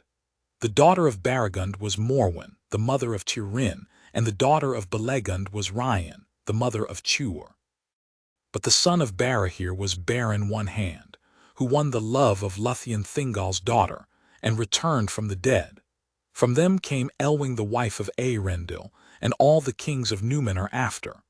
All these were caught in the net of the doom of the Noldor, and they did great deeds which the Eldar remember still among the histories of the kings of old. And in those days the strength of men was added to the power of the Noldor, and their hope was high, and Morgoth was straitly enclosed, for the people of Hador, being hardy to endure cold and long wandering, feared not at times to go far into the north, and there keep watch upon the movements of the enemy. The men of the three houses throve and multiplied, but greatest among them was the house of Hador Goldenhead, peer of elven lords. His people were of great strength and stature, ready in mind, bold and steadfast, quick to anger and to laughter, mighty among the children of Ilúvatar in the youth of mankind. Yellow-haired they were for the most part and blue-eyed, but not so was Turin, whose mother was Morwen of the house of Bear. The men of that house were dark or brown of hair, with grey eyes, and of all men they were most like to the Noldor and most loved by them, for they were eager of mind, cunning-handed, swift in understanding, long in memory, and they were moved sooner to pity than to laughter. Like to them were the woodland folk of Haleth, but they were of lesser stature, and less eager for lore. They used few words, and did not love great concourse of men, and many among them delighted in solitude, wandering free in the greenwoods while the wonder of the lands of the Eldar was new upon them. But in the realms of the west their time was brief, and their days unhappy. The years of the Edain were lengthened, according to the reckoning of men, after their coming to Beleriand. But at last Bear the Old died when he had lived 93 years, for 44 of which he had served King Felagund. And when he lay dead, of no wound or grief, but stricken by age, the Eldar saw for the first time the swift waning of the life of men, and the death of weariness which they knew not in themselves, and they grieved greatly for the loss of their friends. But Bear at the last had relinquished his life willingly and passed in peace, and the Eldar wondered much at the strange fate of men, for in all their lore there was no account of it, and its end was hidden from them. Nonetheless the Edain of old learned swiftly of the Eldar all such art and knowledge as they could receive, and their sons increased in wisdom and skill, until they far surpassed all others of mankind, who dwelt still east of the mountains and had not seen the Eldar, nor looked upon the faces that had beheld the light of Valinor. Chapter 18. Of the ruin of Beleriand and the fall of Fingolfin. Now Fingolfin, king of the north and high king of the Noldor, seeing that his people were become numerous and strong, and that the men allied to them were many and valiant, pondered once more an assault upon Angband. For he knew that they lived in danger while the circle of the siege was incomplete, and Morgoth was free to labor in his deep mines, devising what evils none could foretell ere he should reveal them. This counsel was wise according to the measure of his knowledge, for the Noldor did not yet comprehend the fullness of the power of Morgoth, nor understand that their unaided war upon him was without final hope, whether they hasted or delayed. But because the land was fair and their kingdoms wide, most of the Noldor were content with things as they were, trusting them to last, and slow to begin an assault in which many must surely perish were it in victory or in defeat. Therefore they were little disposed to hearken to Fingolfin, and the sons of Fëanor at that time least of all. Among the chieftains of the Noldor Angrod and Egnor alone were of like mind with the king, for they dwelt in regions whence Thangorodrim could be descried, and the threat of Morgoth was present to their thought. Thus the designs of Fingolfin came to naught, and the land had peace yet for a while. But when the 6th generation of men after Bear and Marach were not yet come to full manhood, it being then 400 years and 55 since the coming of Fingolfin, the evil befell that he had long dreaded, and yet more dire and sudden than his darkest fear. For Morgoth had long prepared his force in secret, while ever the malice of his heart grew greater, and his hatred of the Noldor more bitter, and he desired not only to end his foes but to destroy also and defile the lands that they had taken and made fair.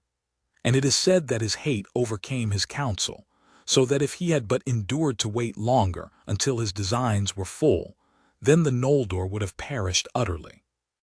But on his part he esteemed too lightly the valor of the elves, and of men he took yet no account. There came a time of winter, when night was dark and without moon, and the wide plain of Ardgalen stretched dim beneath the cold stars, from the hill forts of the Noldor to the feet of Thangorodrim. The watchfires burned low, and the guards were few.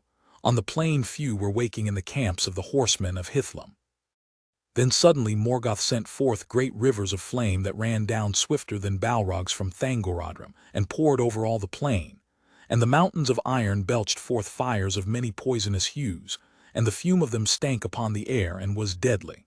Thus Ardgallen perished, and fire devoured its grasses, and it became a burned and desolate waste, full of a choking dust, barren and lifeless.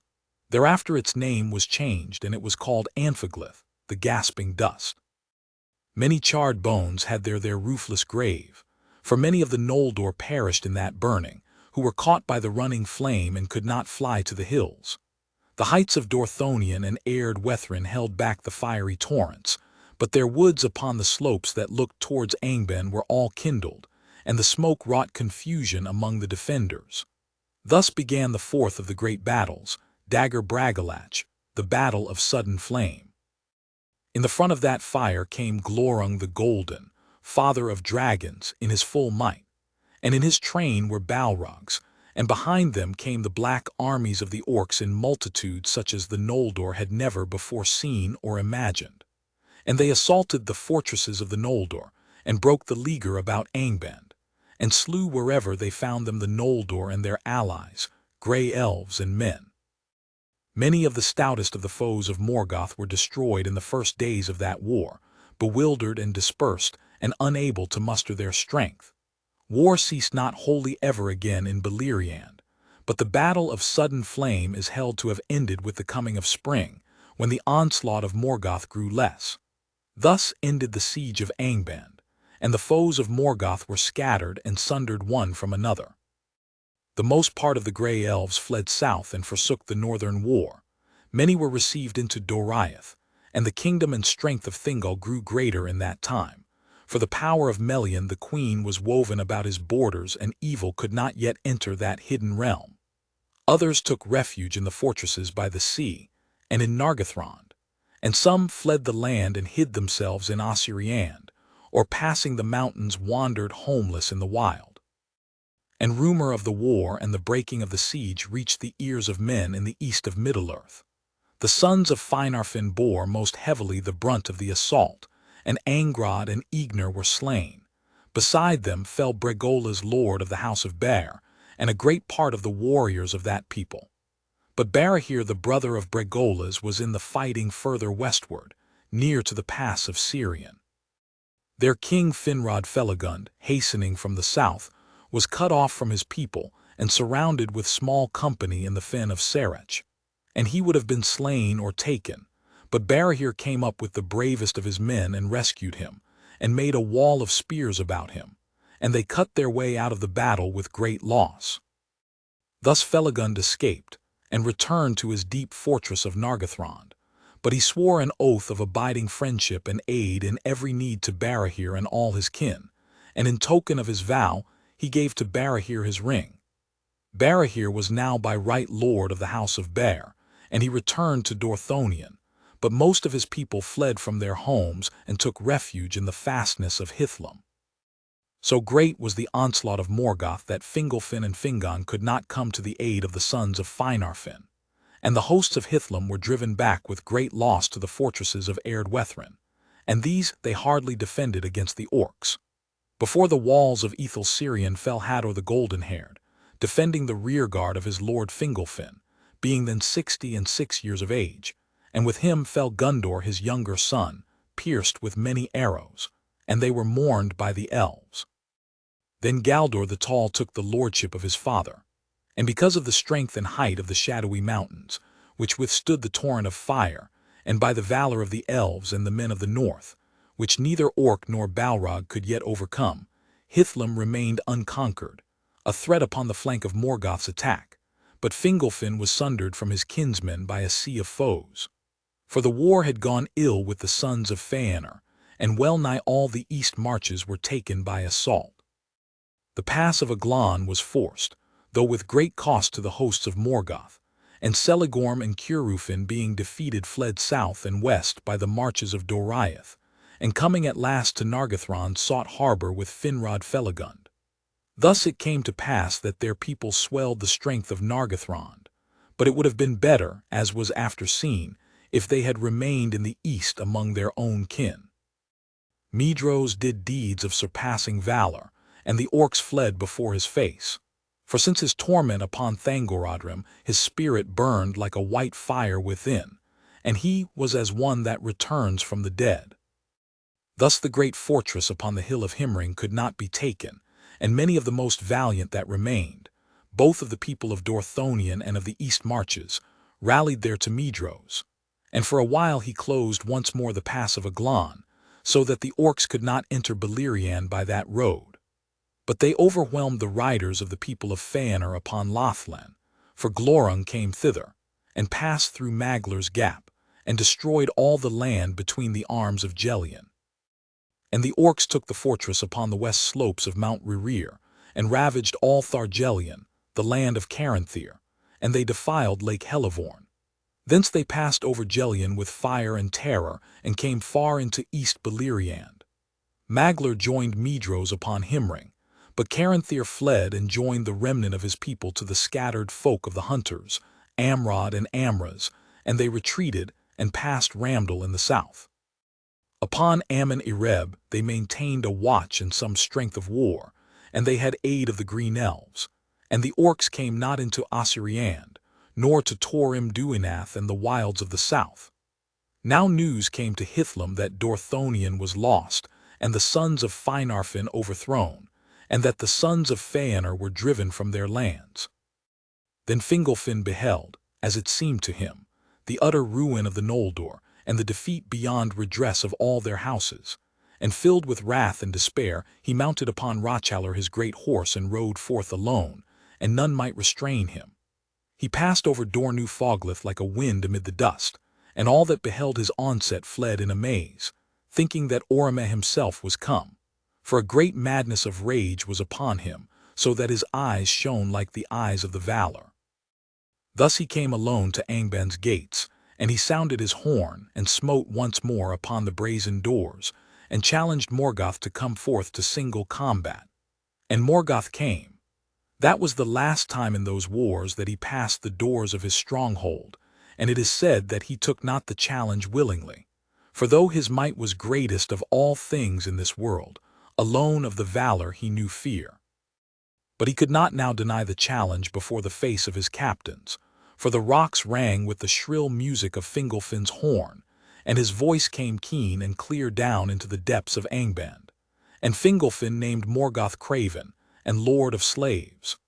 Therefore Morgoth came, climbing slowly from his subterranean throne, and the rumor of his feet was like thunder underground. And he issued forth clad in black armor, and he stood before the king like a tower, iron-crowned, and his vast shield, sable unblazoned, cast a shadow over him like a storm cloud. But Fingolfin gleamed beneath it as a star, for his mail was overlaid with silver, and his blue shield was set with crystals, and he drew his sword Ringil, that glittered like ice. Then Morgoth hurled aloft Grond, the hammer of the underworld, and swung it down like a bolt of thunder. But Fingolfin sprang aside, and Grond rent a mighty pit in the earth, whence smoke and fire darted. Many times Morgoth essayed to smite him, and each time Fingolfin leaped away, as a lightning shoots from under a dark cloud, and he wounded Morgoth with 7 wounds, and 7 times Morgoth gave a cry of anguish, whereat the hosts of Angband fell upon their faces in dismay, and the cries echoed in the Northlands. But at the last the king grew weary, and Morgoth bore down his shield upon him. Thrice he was crushed to his knees, and thrice arose again and bore up his broken shield and stricken helm. But the earth was all rent and pitted about him, and he stumbled and fell backward before the feet of Morgoth. And Morgoth set his left foot upon his neck, and the weight of it was like a fallen hill. Yet with his last and desperate stroke Fingolfin hewed the foot with Ringil, and the blood gushed forth black and smoking, and filled the pits of Grond. Thus died Fingolfin, high king of the Noldor, most proud and valiant of the elven kings of old. The orcs made no boast of that duel at the gate, neither do the elves sing of it, for their sorrow is too deep. Yet the tale of it is remembered still, for Thorondor king of eagles brought the tidings to Gondolin, and to Hithlum afar off. And Morgoth took the body of the elven king and broke it, and would cast it to his wolves. But Thorondor came hasting from his eyrie among the peaks of the Crissigrim, and he stooped upon Morgoth and marred his face. The rushing of the wings of Thorondor was like the noise of the winds of Manwë, and he seized the body in his mighty talons, and soaring suddenly above the darts of the orcs, he bore the king away. And he laid him upon a mountain top that looked from the north upon the hidden valley of Gondolin, and Turgon coming built a high cairn over his father. No orc dared ever after to pass over the mount of Fingolfin or draw nigh his tomb, until the doom of Gondolin was come, and treachery was born among his kin. Morgoth went ever halt of 1 foot after that day, and the pain of his wounds could not be healed, and in his face was the scar that Thorondor made.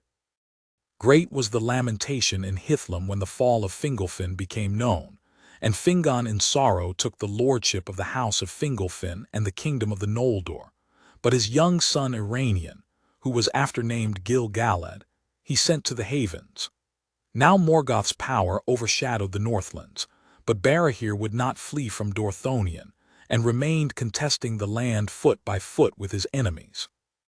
Then Morgoth pursued his people to the death, until few remained, and all the forest of the northward slopes of that land was turned little by little into a region of such dread and dark enchantment that even the orcs would not enter it unless need drove them, and it was called Deljuat, and Tornu-Fuin, the forest under nightshade. The trees that grew there after the burning were black and grim, and their roots were tangled, groping in the dark like claws, and those who strayed among them became lost and blind, and were strangled or pursued to madness by phantoms of terror. At last so desperate was the case of Barahir that Imeldir the man-hearted his wife, whose mind was rather to fight beside her son and her husband than to flee, gathered together all the women and children that were left, and gave arms to those that would bear them, and she led them into the mountains that lay behind, and so by perilous paths, until they came at last with loss and misery to Brethil.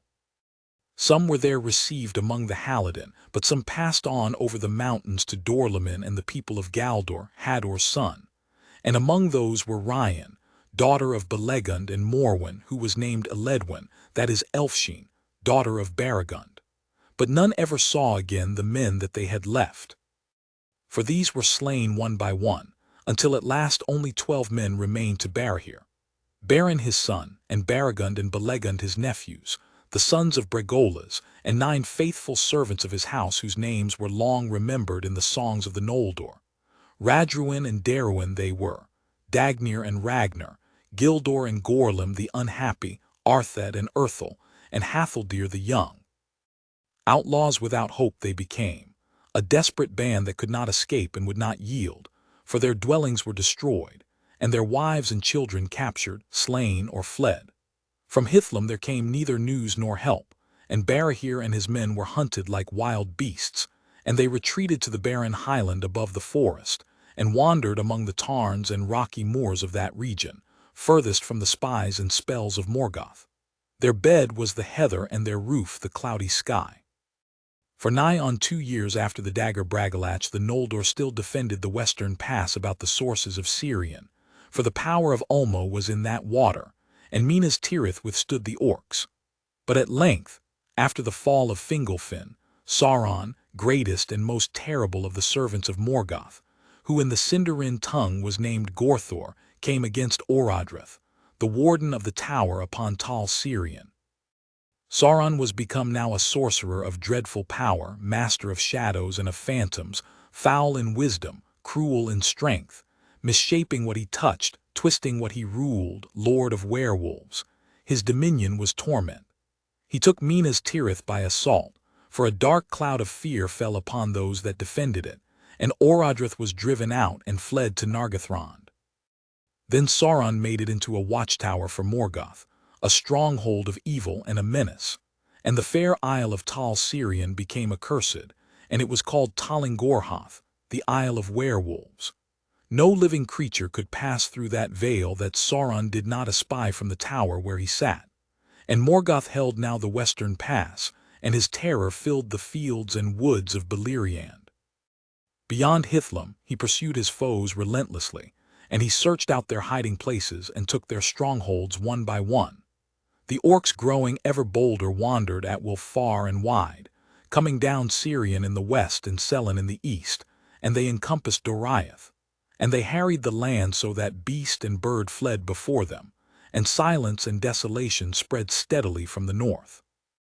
Many of the Noldor and the Sindar they took captive and led to Angband, and made them thralls, forcing them to use their skill and their knowledge in the service of Morgoth. And Morgoth sent out his spies, and they were clad in false forms, and deceit was in their speech. They made lying promises of reward, and with cunning words sought to arouse fear and jealousy among the peoples, accusing their kings and chieftains of greed and of treachery one to another. And because of the curse of the kinslaying at Olqualanda, these lies were often believed. And indeed, as the time darkened, they had a measure of truth, for the hearts and minds of the elves of Beleriand became clouded with despair and fear. But ever the Noldor feared most the treachery of those of their own kin, who had been thralls in Angband. For Morgoth used some of these for his evil purposes, and feigning to give them liberty sent them abroad, but their wills were chained to his, and they strayed only to come back to him again. Therefore, if any of his captives escaped in truth and returned to their own people, they had little welcome, and wandered alone, outlawed and desperate. To men Morgoth feigned pity, if any would hearken to his messages, saying that their woes came only of their servitude to the rebel Noldor, but at the hands of the rightful lord of Middle-earth they would get honor and a just reward of valor if they would leave rebellion. But few men of the three houses of the Edain would give ear to him, not even were they brought to the torment of Angband. Therefore Morgoth pursued them with hatred, and he sent his messengers over the mountains. It is told that at this time the swarthy men came first into Beleriand. Some were already secretly under the dominion of Morgoth and came at his call, but not all, for the rumor of Beleriand, of its lands and waters, of its wars and riches, went now far and wide, and the wandering feet of men were ever set westward in those days. These men were short and broad, long and strong in the arm. Their skins were swart or sallow, and their hair was dark as were their eyes. Their houses were many, and some had greater liking for the dwarves of the mountains than for the elves. But Medros, knowing the weakness of the Noldor and the Edain, whereas the pits of Angband seemed to hold store inexhaustible and ever renewed, made alliance with these new-come men and gave his friendship to the greatest of their chieftains, Bor and Ulfang. And Morgoth was well content, for this was as he had designed. The sons of Bor were Borlad, Borlech, and Borthand, and they followed Medros and Maglar and cheated the hope of Morgoth and were faithful. The sons of Ulfang the Black were Ulfast, and Ulworth, and Uldr the Accursed, and they followed Caranthir and swore allegiance to him and proved faithless. There was small love between the Edain and the Easterlings, and they met seldom, for the newcomers abode long in East Beleriand, but Hador's folk were shut in Hithlum, and Bear's house was well-nigh destroyed. The people of Haleth were at first untouched by the northern war, for they dwelt to the southward in the forest of Brethil. But now there was battle between them and the invading orcs, for they were stout-hearted men, and would not lightly forsake the woods that they loved. And amid the tale of defeats of that time, the deeds of the Halidin are remembered with honor. For after the taking of Minas Tirith the orcs came through the western pass, and maybe would have ravaged even to the mouths of Sirion. But Halmir, lord of the Halidin, sent swift word to Thingol, for he had friendship with the elves that guarded the borders of Doriath. Then Beleg Strongbow, chief of the marchwardens of Thingol, brought great strength of the Sindar armed with axes into Brethil, and issuing from the deeps of the forest Halmir and Beleg took an orc legion at unawares and destroyed it. Thereafter the black tide out of the north was stemmed in that region, and the orcs dared not cross the Taglin for many years after.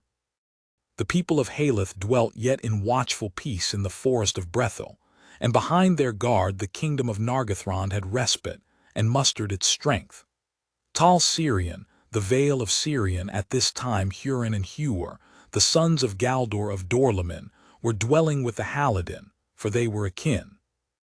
In the days before the dagger Bragalach, those two houses of the Edain were joined at a great feast, when Galdor and Glordhull, the children of Hador Goldenhead, were wedded to Hareth, and Haldir the children of Halmir lord of the Haladin.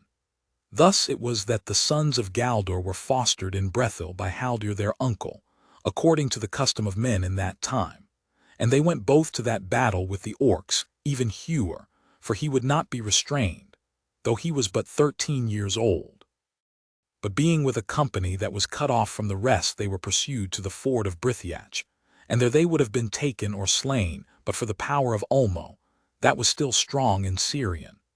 A mist arose from the river and hid them from their enemies, and they escaped over the Brithiach into Dimbar, and wandered among the hills beneath the sheer walls of the Crissigrim, until they were bewildered in the deceits of that land, and knew not the way to go on or to return.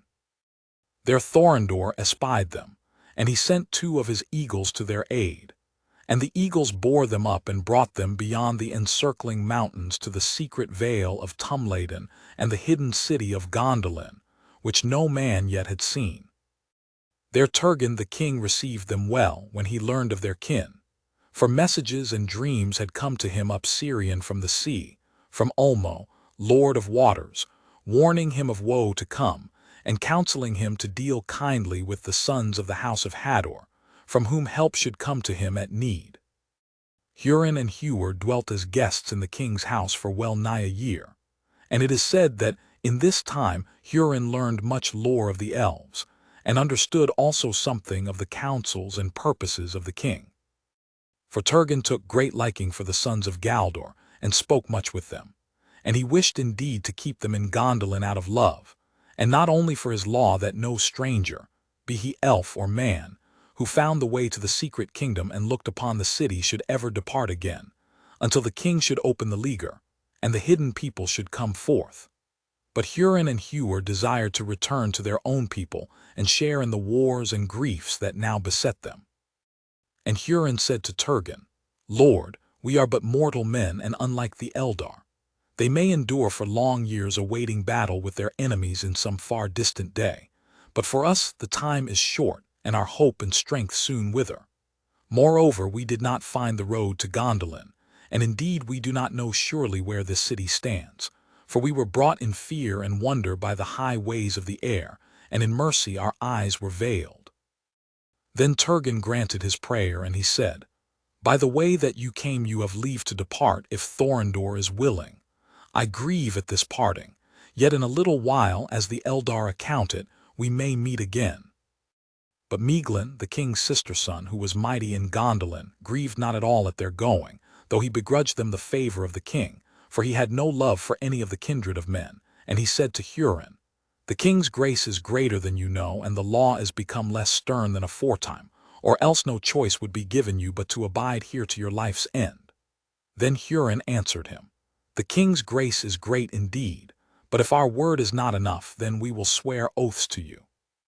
And the brothers swore never to reveal the counsels of Turgon, and to keep secret all that they had seen in his realm.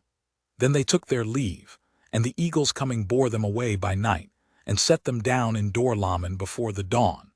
Their kinsfolk rejoiced to see them, for messengers from Brethil had reported that they were lost, but they would not declare even to their father where they had been, save that they were rescued in the wilderness by the eagles that brought them home. But Galdor said, "Did you then dwell a year in the wild, or did the eagles house you in their eyries, but you found food and fine raiment and return as young princes, not as waifs of the wood?" And Hurin answered, "Be content that we have returned, for only under an oath of silence was this permitted." Then Galdor questioned them no more, but he and many others guessed at the truth, and in time the strange fortune of Hurin and Huer reached the ears of the servants of Morgoth. Now when Turgon learned of the breaking of the leaguer of Angband, he would not suffer any of his own people to issue forth to war, for he deemed that Gondolin was strong, and the time not yet ripe for its revealing. But he believed also that the ending of the siege was the beginning of the downfall of the Noldor, unless aid should come, and he sent companies of the Gondolindrim in secret to the mouths of Sirion and the Isle of Valar. There they built ships and set sail into the uttermost west upon Turgon's errand, seeking for Valinor to ask for pardon and aid of the Valar, and they besought the birds of the sea to guide them. But the seas were wild and wide, and shadow and enchantment lay upon them, and Valinor was hidden. Therefore none of the messengers of Turgon came into the west, and many were lost and few returned, but the doom of Gondolin drew nearer. Rumor came to Morgoth of these things, and he was unquiet amid his victories, and he desired greatly to learn tidings of Felagund and Turgon, for they had vanished out of knowledge, and yet were not dead, and he feared what they might yet accomplish against him. Of Nargothrond he knew indeed the name, but neither its place nor its strength, and of Gondolin he knew nothing, and the thought of Turgon troubled him the more. Therefore he sent forth ever more spies into Beleriand, but he recalled the main hosts of the orcs to Angband, for he perceived that he could not yet make a final and victorious battle until he had gathered new strength, and that he had not measured rightly the valor of the Noldor, nor the might in arms of the men that fought beside them. Great though his victory had been in the Bragalach, and in the years after, and grievous the harm that he had done to his enemies, his own loss had been no less. And though he held Dorthonion and the pass of Sirion, the Eldar, recovering from their first dismay, began now to regain what they had lost. Thus Beleriand in the south had a semblance of peace again for a few brief years, but the forges of Angband were full of labor. When 7 years had passed since the fourth battle, Morgoth renewed his assault, and he sent a great force against Hithlum. The attack on the passes of the shadowy mountains was bitter, and in the siege of Ethel-Sirion Galdor the tall, lord of Dor-Lamin, was slain by an arrow. That fortress he held on behalf of Fingon the High King, and in that same place his father Hador Lorindal died but a little time before. Hurin his son was then newly come to manhood, but he was great in strength both of mind and body, and he drove the orcs with heavy slaughter from Erd-Wethrin, and pursued them far across the sands of Anfaglyth. But King Fingon was hard put to it to hold back the army of Angband that came down from the north, and battle was joined upon the very plains of Hithlum. There Fingon was outnumbered, but the ships of Círdan sailed in great strength up the firth of Drengist, and in the hour of need the elves of the Falas came upon the host of Morgoth from the west. Then the orcs broke and fled, and the Eldar had the victory, and their horsed archers pursued them even into the Iron Mountains. Thereafter Hurin son of Galdor ruled the house of Hador in Dor-Lamin and served Fingon. Hurin was of less stature than his fathers or his son after him, but he was tireless and enduring in body, lithe and swift after the manner of his mother's kin, Harith of the Haladin. His wife was Morwen Eledwin, daughter of Baragund of the house of Bear, she who fled from Dorthonion with Ryan daughter of Belegund and Imeldir the mother of Beren. In that time also the outlaws of Dorthonion were destroyed, as is told hereafter, and Beren's son of Barahir alone escaping came hardly into Doriath.